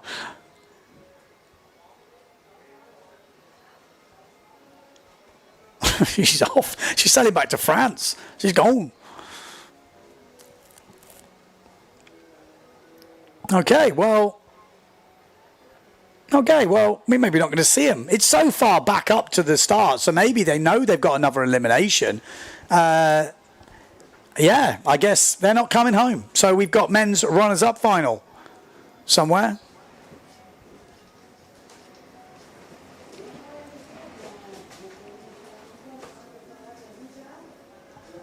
Are we into sequence? Here we are. We are into sequence. Here we go. We've got Alexis Mattis here. Jordi Vonk. We got Pia Bonney. We got Lohan Jules, Daldorf, Preen, Storman, Tati Franz. And Tati Franz is up and riding, which is no mean feat after that massive catapult. I mean, anyone else who took a hit like that might not be sailing in this runners-up final. But Tati Franz, what a hero. That was a huge one. Here we go. He slowed right down. He didn't want to be on the front of that swell, I think. Had to be on the back of it. And there we go. Good start. Nico Preen down this bottom end with a good start. Jordi Vonk as well. Pia Bonney. All the three riders at this bottom end of the screen. Then we've got the GA boys in the middle. In fact, we've got all of them. Daldorf, Storman and Alexis Mattis. But Lohan Jules firing through the middle on that yellow board. Lohan Jules on the S2 Maui sails. There he is. Red helmet. Lohan Jules wants this, doesn't he? Come on, he wants a win in this runners-up final. Jordi Vonk's going to push him hard. Nico Preen's going to push him hard. But it will be Lohan Jules who goes round in first place. Or just caught the edge a little bit, slowed him down, but he's off and away. Nico Preen's right there with him. Jordi Vonk in third. Then we got the three GA boys. Mattis, Storman, Daldorf. Out in front now it is Nico Preen. Damage limitation for him. This won't be a counting result. He's going to count his 7th place. This will be his discard. But still good to have a 9th as a discard rather than anything else. So Preen putting it down. Lohan Jules lets Jordi Vonk go inside and then comes out from underneath. Little short run here. Lohan Jules just positioned himself under Preen. Nice manoeuvre from the Guadalupian, trying to slam it round, and Preen just couldn't quite get that edge in. Oh, and there we go. Jordi Vonk's in the drink. Oh, the GA boys coming through. That's Daldorf. Lohan Jules extends his lead at the front. So we've got like a strange course here with some small little sort of runs to help the good jibers amongst them, and then it follows up with some long reaches and the waves. So it is, you know, tweaking the course at the moment in this Slalom-X Championships. That's the reason for doing it. This is Slalom-X. It's not just slalom. And Daldorf, I think, is right back in here. Is that a black helmet? Oh, he's not now. Nor is Preen. They're all down. Where's Stallman? Stallman's coming through. Alexis Mattis could be coming through. Tati Franz could be coming through. But one thing's for sure, who is already through is Lohan Jules at the front of this fleet with that yellow board, S2 Maui sails. That's Stallman, I think. Look at this, Lohan Jules got the place to himself. Ooh, look at that face, he's like, ah. Oh my life, it's just like you cannot relax. There is no relaxing. He's in the lead. He's got a huge lead, but you can't relax. You cannot relax. You are just praying you get to the end. Absolutely praying right now. Oh, this could be Alexis Mattis then, if that looks like Scotty Stallman. No, Scotty Stallman, Alexis Mattis, Tati Franz. Oh, Alexis Mattis going straight into that ramp there. And Daldorf coming to the inside. Jordi Vonk gets back into it. Nico Preen goes down. Oh my life. It's a long day at the office for these guys. It's a long day here in the commentary booth. But look at Tati Franz back in the game here. Lohan Jules. Surely he's got this wrapped up for the win in the runners-up final. This will be a 9th place. He's got a wide jibe. You wouldn't bet about someone catching him just because it's crazy. But Lohan Jules is there. I think we're going to see a 9th place for Lohan. Oh, there's stuff going on that outside mark. I think Tati Franz is going to come through. There's going to be a battle. Oh, we lost another one. I think that was Daldorf going through. Is this Scotty Stallman? Or is this Alexis Mattis? Whatever it is, they've got a fight with Tati Franz, and we haven't got long actually. This reach is so short now. So a great result for Lohan Jules, 9th place for him. I think it's Scotty in 2nd, then Tati in 3rd. Is that Alexis Mattis? It could be the other way around. And then Jordi Vonk, Nico Preen, and then Daldorf maybe. Oh no, he's got a white helmet. That's not Daldorf. So it's Daldorf before him. Too many GA boys in that.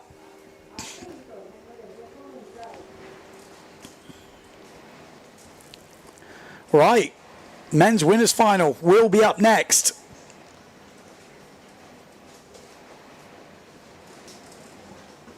Could we see Maciek Rakowski win one? I don't know. In this nuclear stuff, it's really hard to see anyone else win it apart from Matteo Aquino or Pierre Mortefon. I don't know why. It just feels like they've got that extra edge in this crazy, crazy stuff. What do you think? Let me know in the comments. Could we see Amado Vrieswijk get one? Could we see a Jimmy Tieme or maybe Cedric Board? Or will we see the usual suspects? Or maybe a Bruno Martini. We haven't had one yet, have we? You've always got to wait for one bomber from Bruno Martini.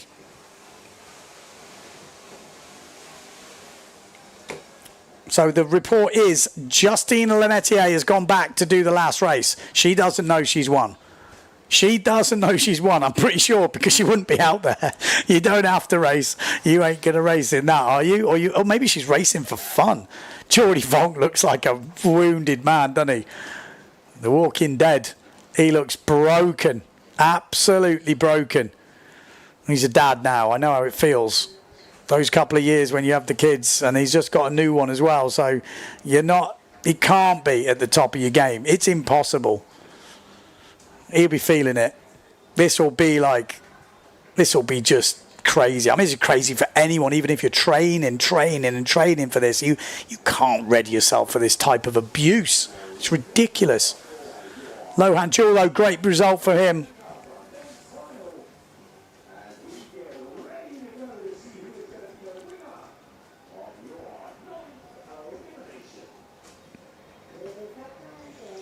So I'm just having a quick look at the comments, just in case I've missed something.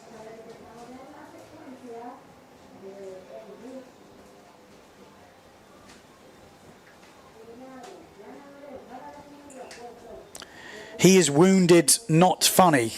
I ain't laughing. I mean, the thing is, in life, just in general, my rule is, you gotta laugh through things. Otherwise, you won't make it. You won't make it. I can make funny things in my head about my own life. I'm just like that. So don't take offence that I'm kind of finding the funny side of something. I know Geordie pretty well.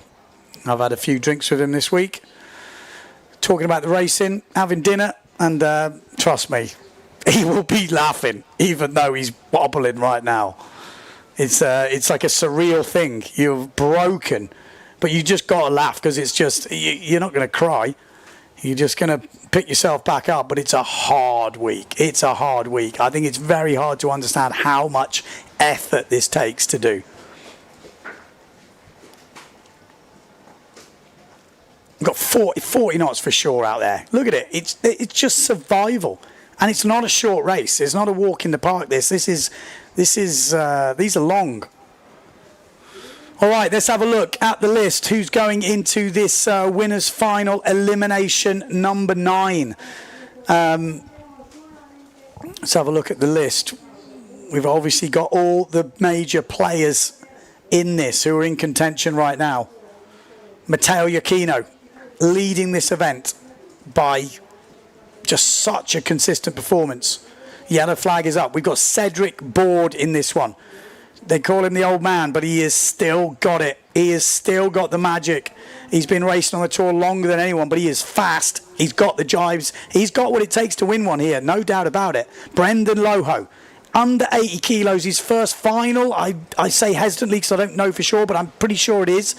He's got to be one to watch. He's in that jibing course. Then we've got Bruno Martini, all or nothing.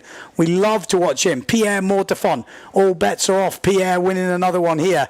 And then we've got Amado Vrieswijk, who so much promise this week and just hasn't put it together. And he's still right up there, so he has a chance. Then Jimmy Tieme on a proper heater. And then Maciek Rakowski is fighting back. A disaster this morning. A win here or a good result puts him right back up in the game. I think if he could win it, he might go back up into third ahead of Preen, but he would need to be in the top 2, Maciek Rakowski. I mean, what an up and down day that would be. If he could do that, that would be absolutely incredible. So that is the scene. That is how it looks. Getting closer to this men's winners final, elimination 9. It has to be the last of the day. I haven't heard it. They were talking about doing a long distance race, but I'm pretty sure that is not happening anymore. But here we go. We are lining up. Elimination 9, winners final. Iachino, Board, Loho, Martini, Mortefon, Vrieswijk, Tieme, Rakowski. That is how we lined up. On the far left-hand side of your picture, we've got Bruno Martini. On the far right, it looks like Maciek Rakowski down the bottom end. Above him, we've got the current event leader, Iachino. It's a great start down that bottom end from Maciek Rakowski. He wants to win. Could he get back into third place? Maciek Rakowski from Poland had a shocker this morning, and now he's fighting to get back in this. But look at Bruno Martini on the edge there. Just a little nose donk, and Bruno is fighting for this as well. Pierre Mortefon in the middle. Amado Vrieswijk in the middle. Lohan's been left behind the big boys at the moment in this drag race down to this first mark. But Maciek Rakowski is super hungry for this. But it will be Pierre Mortafon that goes round in first. Maciej Rakowski, what a hold from Maciej. How did he do that when he went over the swell? Maciej Rakowski leading. Second place, Matteo Iachino. Then we've got Pierre Mortafon. Then we've got Bruno Martini getting himself a little bit back into this. Or was that Brendan Loho? We'll have to see. He's always good on the inside jibes. No, it's Bruno Martini. Then we've got the Severn of Cedric Board. Maciej Rakowski is looking like he could do this.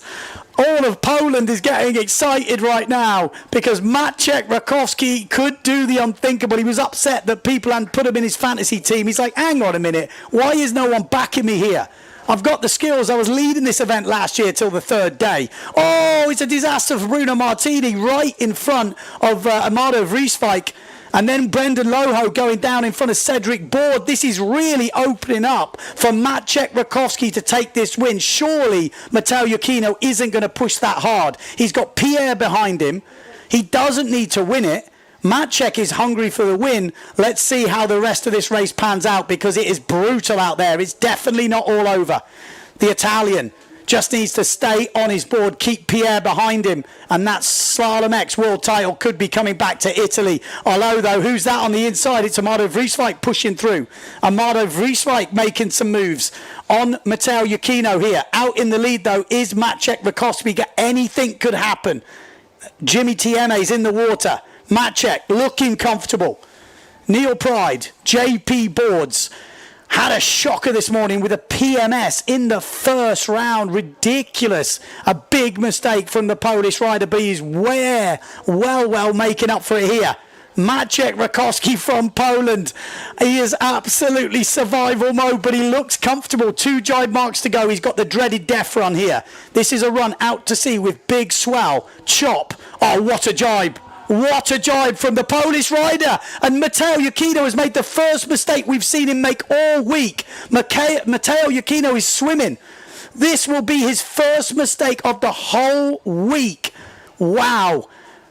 Could anything stop Maciej Rakowski winning here? Could Pierre Mortafon get the win with Matteo back there? If there's a mistake from Maciej, it could happen. Amado Vrieswijk is there. But at the moment, it's still Maciej Rakowski going for the win here. If he won this, he overtakes Preen into third place. Can't afford to be outside the top 2. Wobbly jibe. A wobbly jibe, but it's a short reach. It's a short reach, and it's Amado Vrieswijk who's in second place, Pierre Mortafon in third, and Maciej Rakowski, he is bringing everyone with him. If you're a Maciej Rakowski supporter, you are absolutely going through the ringer this week. He is putting you through it, but he is delivering when it counts. Maciej Rakowski wins the 9th elimination and moves up into third place overall. What a comeback from Maciej. Second place, it looked like Amado Vrieswijk. I'd have to check that. It was so quick when he went past. Can we go back to the third place rider? Yep, that's Pierre Mortafon in third. So with Pierre being in third, Iachino will gain a point on Pierre because he will count to second place. Obviously, Matteo Iachino will take this as a discard. Cedric Board goes through. Then we've got Brendan Loho. Great result for Brendan in the final. Jimmy Tieme going through, and obviously I didn't see Matteo Iachino. Maybe he didn't bother. He's going to be his discard anyway. Wow, Maciej. What a comeback. What a way to finish. Drama, and more drama here in Fuerteventura for the Slalom-X World Cup. It is absolutely delivered the goods this year. Crazy conditions, like some almost unsaleable for a normal windsurfer out there on slalom gear. You ain't sailing. It is hardcore. We've already crowned the women's world champion, or we're going to tell her in a minute because she's going to sail in the next heat. But what a comeback from Maciej there.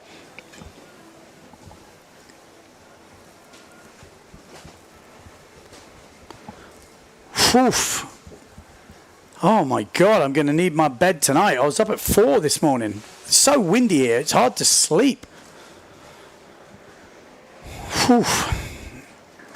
Well, we think that's the last elimination of the day. Surely they can't put them through a long distance race. I'm pretty sure that's not going to happen. I'll have to check my maths. I'm pretty sure I was right. I worked that out before that final, but I can do another quick check just to make sure. Maciek, Rakowski. Let's have a look. Maciek Rakowski was on 33.7 points. He takes a 0.7, so he goes to 34.4. 34.4, and Preen will add a 7. Yeah, a 7. So he goes on to 36 points. So Maciek is up into 3rd place. Here we go. Let's have a look at the highlights of that race. But, I mean, a thoroughly deserved win. Look, smashed the start. I mean, the confidence to do that after he was over earlier. There was a few moments on that first reach when I thought Bruno Martini was gone. But look at this. Pierre Mortefon was trying to have none of it going, I'm going to come through. And Maciek just held his line on that swell. What a jibe from Maciek. Looking at that back, that's even better than I saw. That was incredible. I mean, Pierre gave him nothing there, nothing. And Maciek just held his nerve. And then over that swell, and then held the rig flip, which is pretty insane. I mean, what a race that was. I mean, Pierre's having to come back through the pack here. We'll have to have another look at what happened to Iachino as well. That was when Bruno went down in front of Vrieswijk. Vrieswijk and Mortefon having a bit of a light on that mark, actually. Interesting to see. There we go. Just splitting them up a little bit.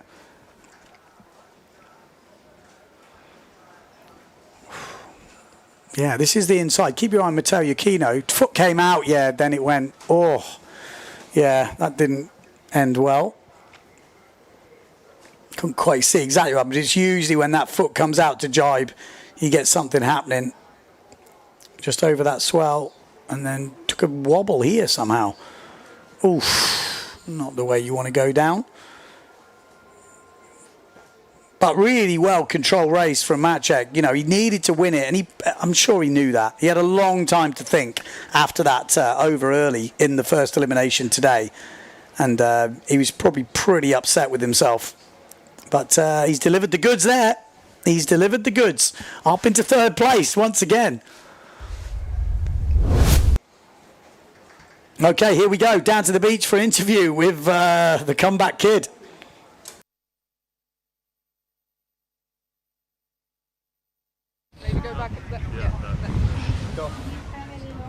Maciek, that must be one of the most physical races you've ever done. No, that was the gnarliest conditions we've ever had, for sure. Actually, the 6 jibe thing, it makes you, like, you don't have to push in the straight so much. I think if we had like regular course, you would see like massive jumps and people flying and crashing. Like this, it's almost safer, but it's definitely tricky. Like on the semi, I hooked in the jibe. Now I kind of, on the last jibe, I had a little samba moment. So yeah, just hard to keep focus for me for 6 jibes.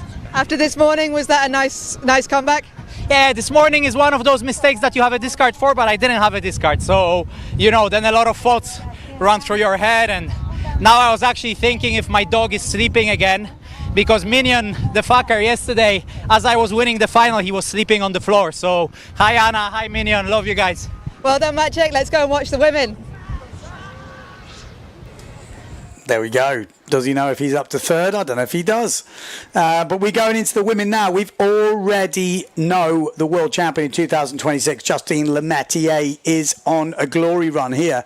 Doesn't matter what happens, she will be the world champion. But the fight for 2nd is on. Jenna Gibson versus Femke van der Veen. That is where the fight is happening. Have they updated the points? I think there's 2 points in it. Femke van der Veen with the advantage. If Femke beats Jenna, she will be the vice world champion, and Jenna will be 3rd, depending on where she finishes. Is that a good start? Looks like a good start. Lemaitre down this bottom end. Jenna Gibson quite deep in the pack at the moment. And Femke, I think, is that in the middle or is that Femke there? That looks like Femke. That is Femke out in the lead, so she's pushing early on. Maybe she's done the maths, and although she's just racing as hard as she can, she's had some of the best last couple of days in terms of consistency and results. But Justine Lemaitre maybe doesn't even know she's won it. She's going to push all the way till the end. We got Marion Mortefon in there. Davico's in there. But it is going to be Lemaitre that goes round in first. Davico in second. Could my Davico get the win she's wanted in the last race of this Slalom-X World Cup? Lemaitre is leading. Davico in second. Then we've got Van der Veen. Then Marion Mortefon. And Lemaitre, this sort of course definitely suits her with the jibes. Jenny Gibson at the moment in 5th place. Then we've got Blanca Alabau. Then we've got the green helmet of Bobby Lynn. Davico's down. Guess who's still up? Femke van der Veen and Jenny Gibson is down. Jenny Gibson is down on the outside. This is good news for the Dutch fans. The Netherlands can start to celebrate a little bit, but don't celebrate too early. There's plenty of jibes, plenty of drama, plenty of hard sailing to go. Look at the swell. You can see it really from that angle as they're going out. From the side angle, it doesn't look big, but when you look at it from that front on shot, you can see just how big that kind of swell lines are. And Justine Lemaitre surely is on this glory run. Could she win all 4 eliminations on the last day of competition? I mean, she's already won it. This is kind of a victory lap, so to speak. But Lemaitre is in the zone today. Femke van der Veen, I think the win might have, I don't want to say the win's dropped off, but it's, you know, they're making it look easy, casual. But Lemaitre powering down. She took a while to get her engines revved up in this competition. But like I said, today she's just looked on another level. Soon as it went to this survival, crazy conditions, she just switched the gear. Big smile on her face. Ultra focused in the race, and that is why she is the world champion this year. Be very interested to know what would have happened if Sarah Keita had have been here, because in these conditions Lemaitre looks good. She pushed her last year. Here she is once again. Lemaitre, 2 jibe marks to go. She's already won it. She doesn't know it. She just knows if I win these last 2, I'm definitely the world champ. I don't need to do the maths. I'm just going to smash it out the park and let my sailing do the talking. I'm not leaving it up to adding this point to this point. If I win every race, I'll be world champion. That's the mentality you need. Femke van der Veen looking like a vice world champion at the moment.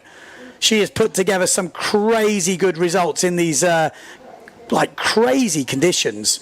She really has turned up the gas as well, Femke. As soon as it's got like this survival stuff, she has been very, very consistent. Oh, big airtime there for Lemaitre.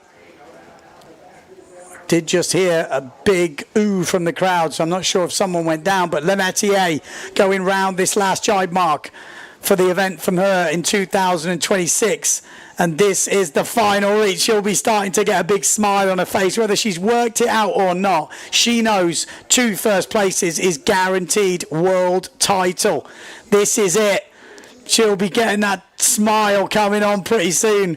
She's still ultra focused as she come in for the 4th elimination of the day. 15 eliminations in total, and total domination on the last day for Justine Lemaitre. 4 wins out of 4, and she is the 2026 Slalom-X world champion. Amazing stuff from Justine Lemaitre.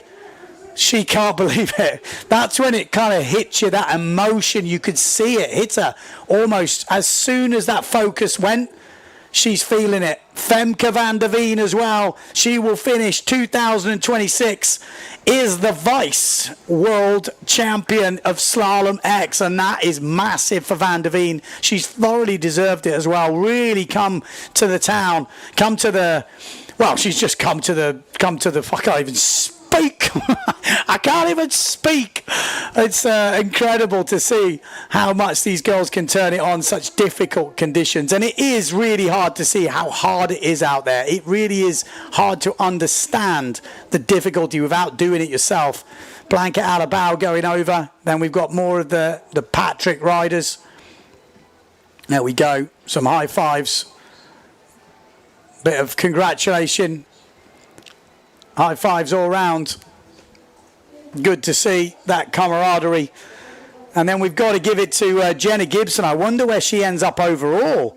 Could she slip? I don't think so, but not the best result for Jenna in that one. But she showed she's got the speed, but just the control. And she's been ill. We have been hearing she's had a virus all week, and that definitely affects you when you're not fighting on full fitness.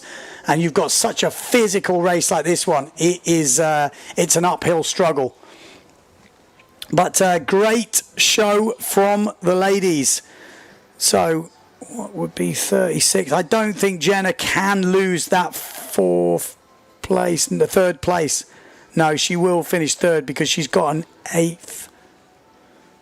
She can count the eighth, which would be 36. Yeah, so she would still finish on that score sheet I'm looking at in third place. Bobby Lynn fighting it out with my Davico for fourth and fifth. And Marion Mortafon might have pulled up a few places, but we'll have to wait for the final results to come in. But it looks like Davico might be looking pretty good, depending on the Bobby Lynn result. Okay, let's have another look at that race. Oh, she snapped a mast. Oh, no. Oh, no. Femke van der Veen, by being in the water to celebrate, has snapped the mast. Oh, it's a difficult one to know what to do. I wouldn't take it off the gear in my... Oh, God. Oh, that's terrible. That can end up very expensive for being very nice and congratulative. Oh, no. She's got a broken mast. Yeah. She's like, oi, save me. Pick me up. We should be getting some interviews, so stay tuned. The interviews are always solid.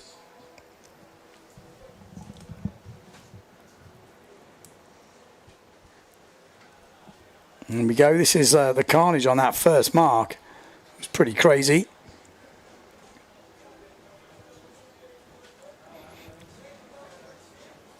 Bobby Lynn will win that under 80 kilos, under 55 kilos category, sorry, in the women as well. So, yeah, not to forget that, because the women do have a lightweight category, and she's thoroughly deserved that during the week.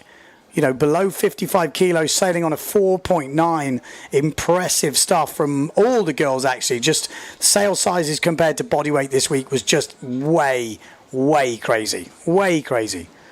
And that's impressive to see. So congratulations to Bobby Lynn for that. There was a fight for the other places as well. With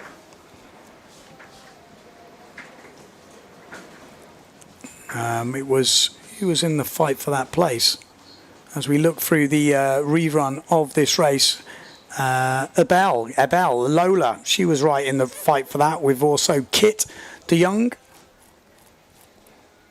There we go. That was over the... Yeah, so it was a congratulatory mast breakage. Oh, no. Must have just been one of those waves that come through. Surprising what they can do when your rig's under so much tension.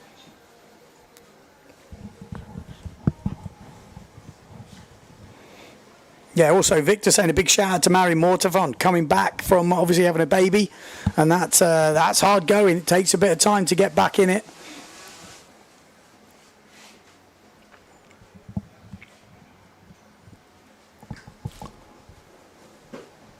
Whew. I don't know about these guys, but I'm knackered. I'm out on me.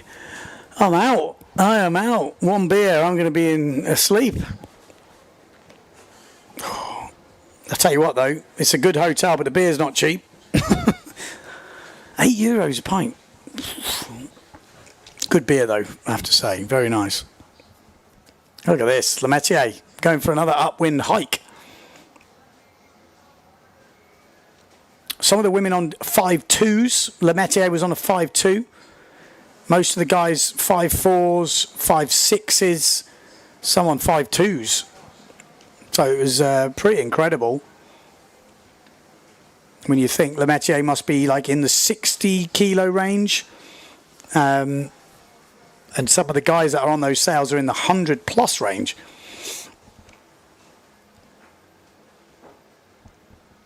So we're just waiting for him to get back to the beach. Yeah, let's have a look at the final results for the women. Yeah, let's get them up there. Let's have a look how they all played out. There we go. So it is Justine Lemaitre in the top spot. I don't know if we can scoot over so we can see the final scores, final tallies. But Justine Lemaitre obviously in first place. Femke van der Veen, there we go, in second place by quite a way in the end, obviously. So great result for Femke, second, vice world champion. Jenny Gibson in third, just didn't quite get it together towards the end of the week, and obviously that illness not helping. Bobby Lynn in fourth place. Oh, level points with Mai Davico, so really close for that equal fourth place, but Bobby Lynn looks like she gets it on countback. And here we go. This is Justine Lemaitre. She knows she's the world champ. Just trying to hold that smile off. You won't be able to hold it off for long. The cheeks start hurting. You're like, oh, look at that. Baby on the beach. Baby on the beach. Married Mortafon. And Nipper. There we go. There's the smile. We got the world champ coming in hot.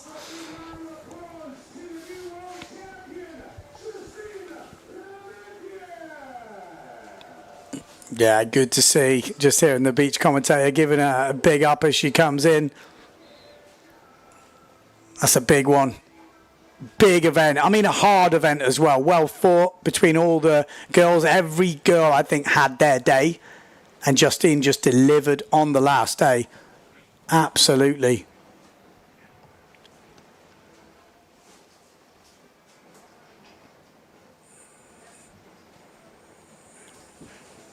Let's go. We're going to be going down the beach, get an interview, get some pictures. Congratulations to the world champ, Justine Lemaitre from France. Yes, the Slalom-X world champion in 2026. Thoroughly deserved it. Like I said, smashed it out the park today. Absolutely smashed it out of the park. Like steely focus. She was just on it. On it from the first elimination. And yeah, never looked back. Just kept winning. Kept winning. Even when she didn't need to, she went out and won. Okay, I think we're going to go down to the beach to get an interview with Sarah Jackson, with the new world champion.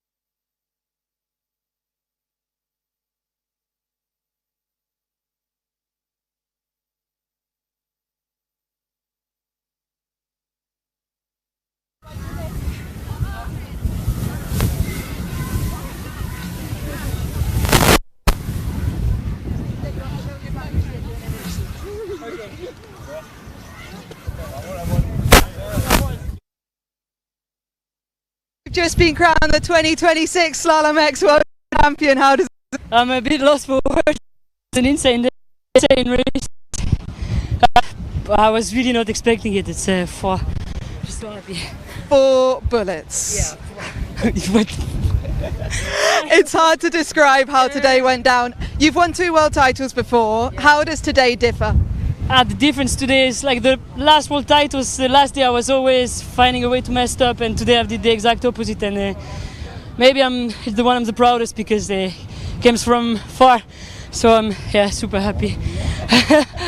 We're not going to see a helmet being thrown today? No helmet ring. Or maybe of happiness this time, I'm not sure yet. We saw you guys all celebrating after the finish line. What was going on out there? Yeah, we're just all super stoked with the girl. It's so good. I mean, with Jenna and Femke, we were having dinner yesterday together. We knew everything was on the line, but we were just so happy to share that together. And the conditions are so extreme. Even before the race, we were saying that whatever happened, it's going to be a day we remember forever, and I will remember it for a good thing, so I'm happy. Did you know that actually in the third elimination of today you'd already got the title? I was trying a bit to do the math in my head, and I was like, nah, that's not a good idea. Just make the last one, and yeah, I don't know. I didn't crash today, and I crashed the first day like never. So I don't know. I did things wrong, but in the end it worked. So I'm just happy.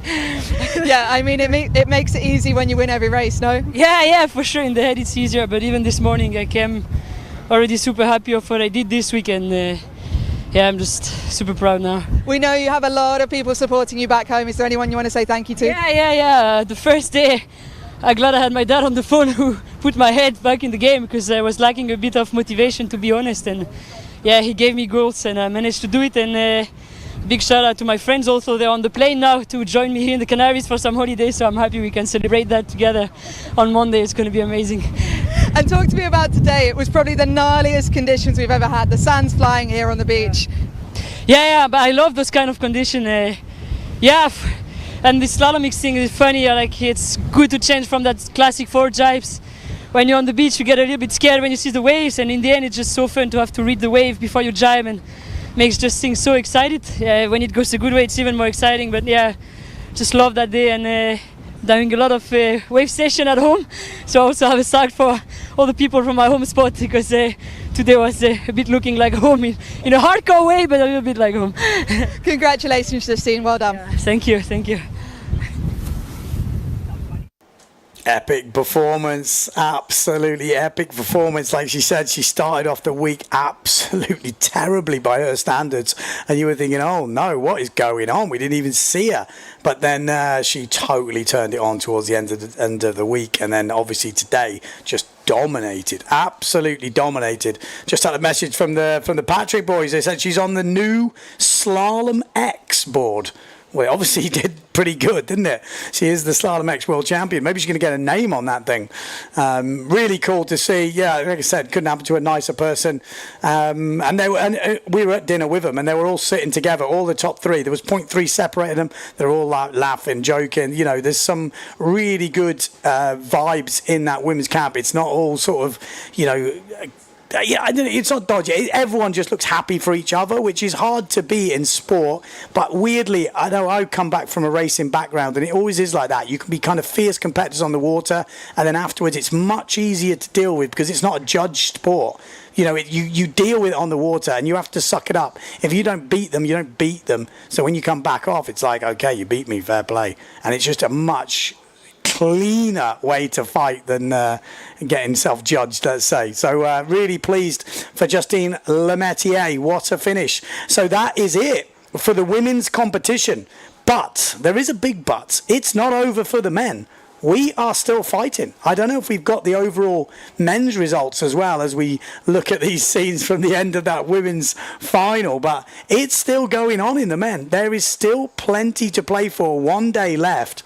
I mean, the podium fight is really on, and it's going to come down to the wire, and Maciej Rakowski has moved up as we're like seeing these scenes of Justine celebrating this world title. Amazing.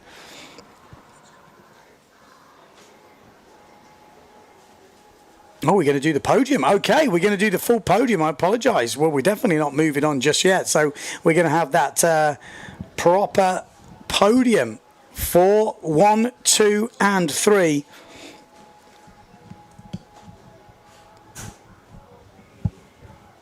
I tell you what, as we're waiting for this podium to happen, the men's is so close. It is all on the line. 6th to 3rd, there is 7 points. You put that into 2 eliminations, that's nothing.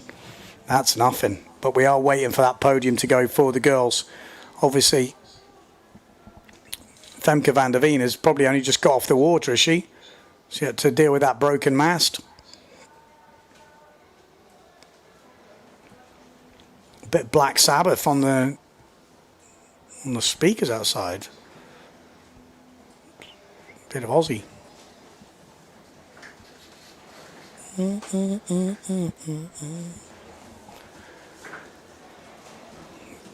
Patrick team are going to be happy, that's for sure.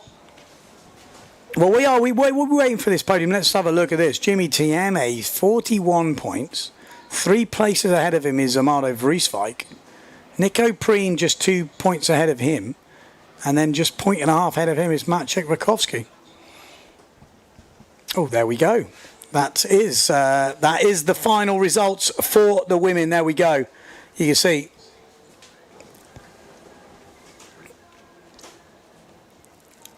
I think we're just waiting for the rest of the girls to turn up.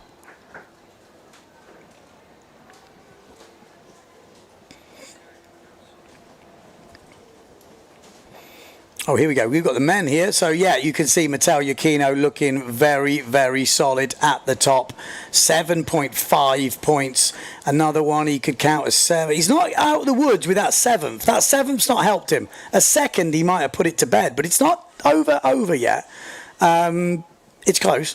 Pierre Mortefon's second looks pretty solid. Maciek Rakowski moves up to third with that win, just 1.5 points ahead of Nico Preen. So that battle is on tomorrow. But don't count out Amado Vreeswijk. He is only 3.5 points behind Maciek. In 2 eliminations, maybe 3 because there's no women tomorrow, we could see a big change. Jimmy Tieme is also in that mix. And also maybe we end up with another discard, which then could also change things. Maciek would really benefit from another discard though. So, yeah, that's how the men's is looking. Benoit Mercer still in 7th place. Tati Frans, even though he had a bad day today, he's still in there just clinging on.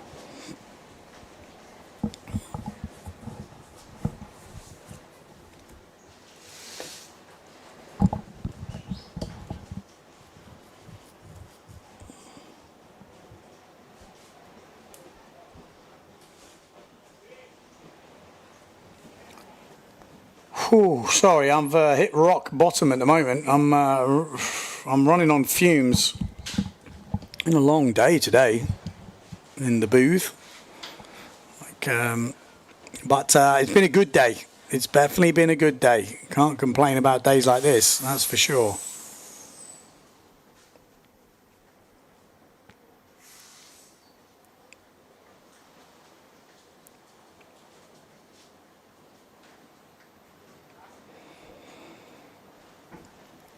There we go. We've also got the under 80 kilo category. Under 80, not under 80, sorry, they're all under 80.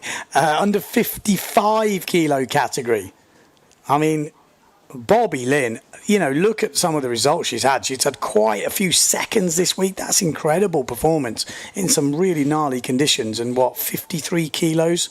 It's crazy. So good to see the girls have got that category as well, because that's gonna motivate some of the lighter girls that maybe want to race and maybe think they're, you know, not heavy enough to go at it against the, you know, older girls or bigger, taller girls. So it can definitely help. It definitely helps in the men, I think.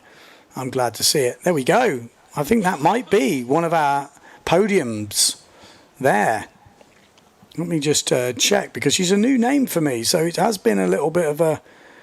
I'm getting used to a few of these girls' names. So this is Lola. Ebel.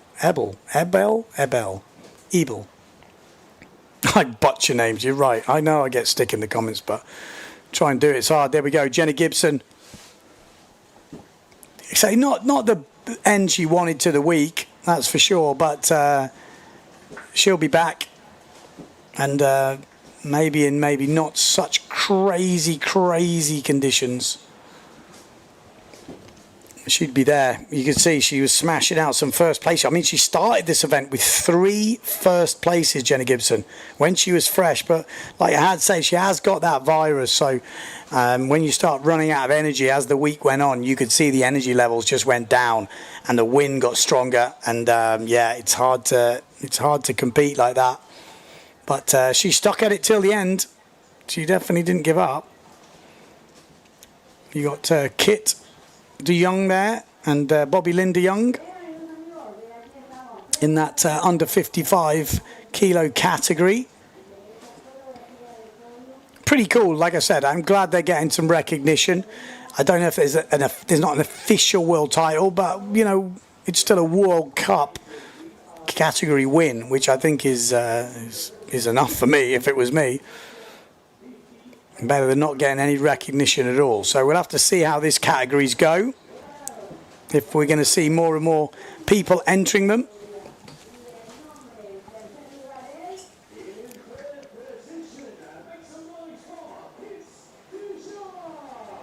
There we go. Kit de Jong in third place by the looks of it. She is a charger. Keep your eye on her. She's been pushing super hard.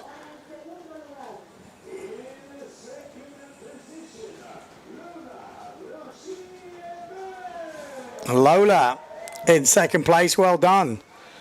Like I say, good to see these girls getting the recognition. Yeah, when you're in that 50 kilo range in these crazy conditions, it's fair play.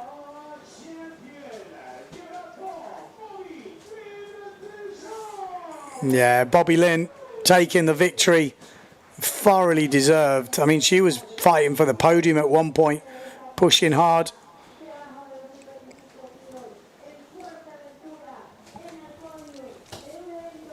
Cool to see. You say we're going to be definitely seeing more from these girls in the future. These are the young up-and-coming talent.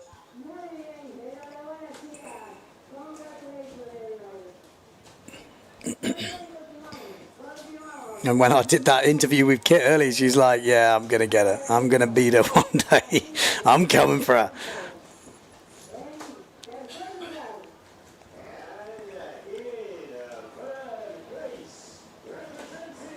There we are. Jenna's got a bit of sand on her.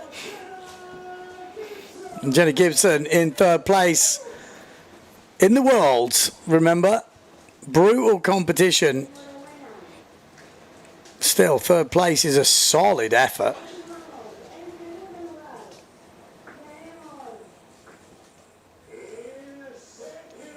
Holding it on for the Brits. Femke van der Veen, she has definitely impressed me this week, especially when the conditions turned on. She did it last year, and I think she's gone up a level as well since then. So really cool to see from Femke van der Veen.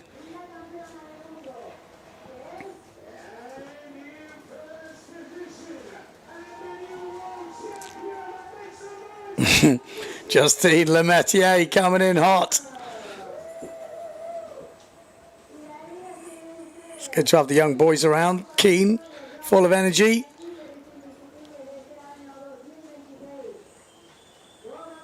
I like the podiums on the beach in the rash vests. It definitely adds to it rather than the, you know, couple of days later. It's not the same thing. Love it, love it. Well, Sal girls, really friggin' good effort this week.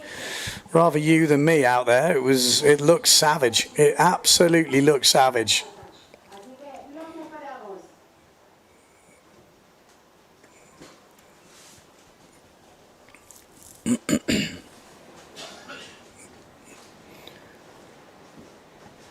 Okay. Well, there we go. That is it for day number 4 of this Slalom-X World Title. It's the end of the women, but it is far from the end of the men. Like I said, it is all to play for in the men. It's going to come down to the final day. Matteo Iuchino with that 7th place. If he'd have done a second now, I think it was already wrapped up. But with that 7th, it's not all over. A couple of disasters. I mean, it's hard to see, but you never know. Maciej Rakowski, Nico Preen, Amado Vrieswijk, Jimmy TMA, all fighting for the podium. It is all going to play out tomorrow, so don't go too far away. Join us tomorrow for the live stream. We'll be here to bring you all the action. Great start down this bottom end. Biggest jump, and he does the best now. Pushing harder than ever. Look at the speed. Plays a massive crash. Takes advantage into second place. Wow. Nice drive. So tasty. Look at this. Super close. It's a massive crash. A great comeback in this one. On that top 2 battle. That's the one we want to see.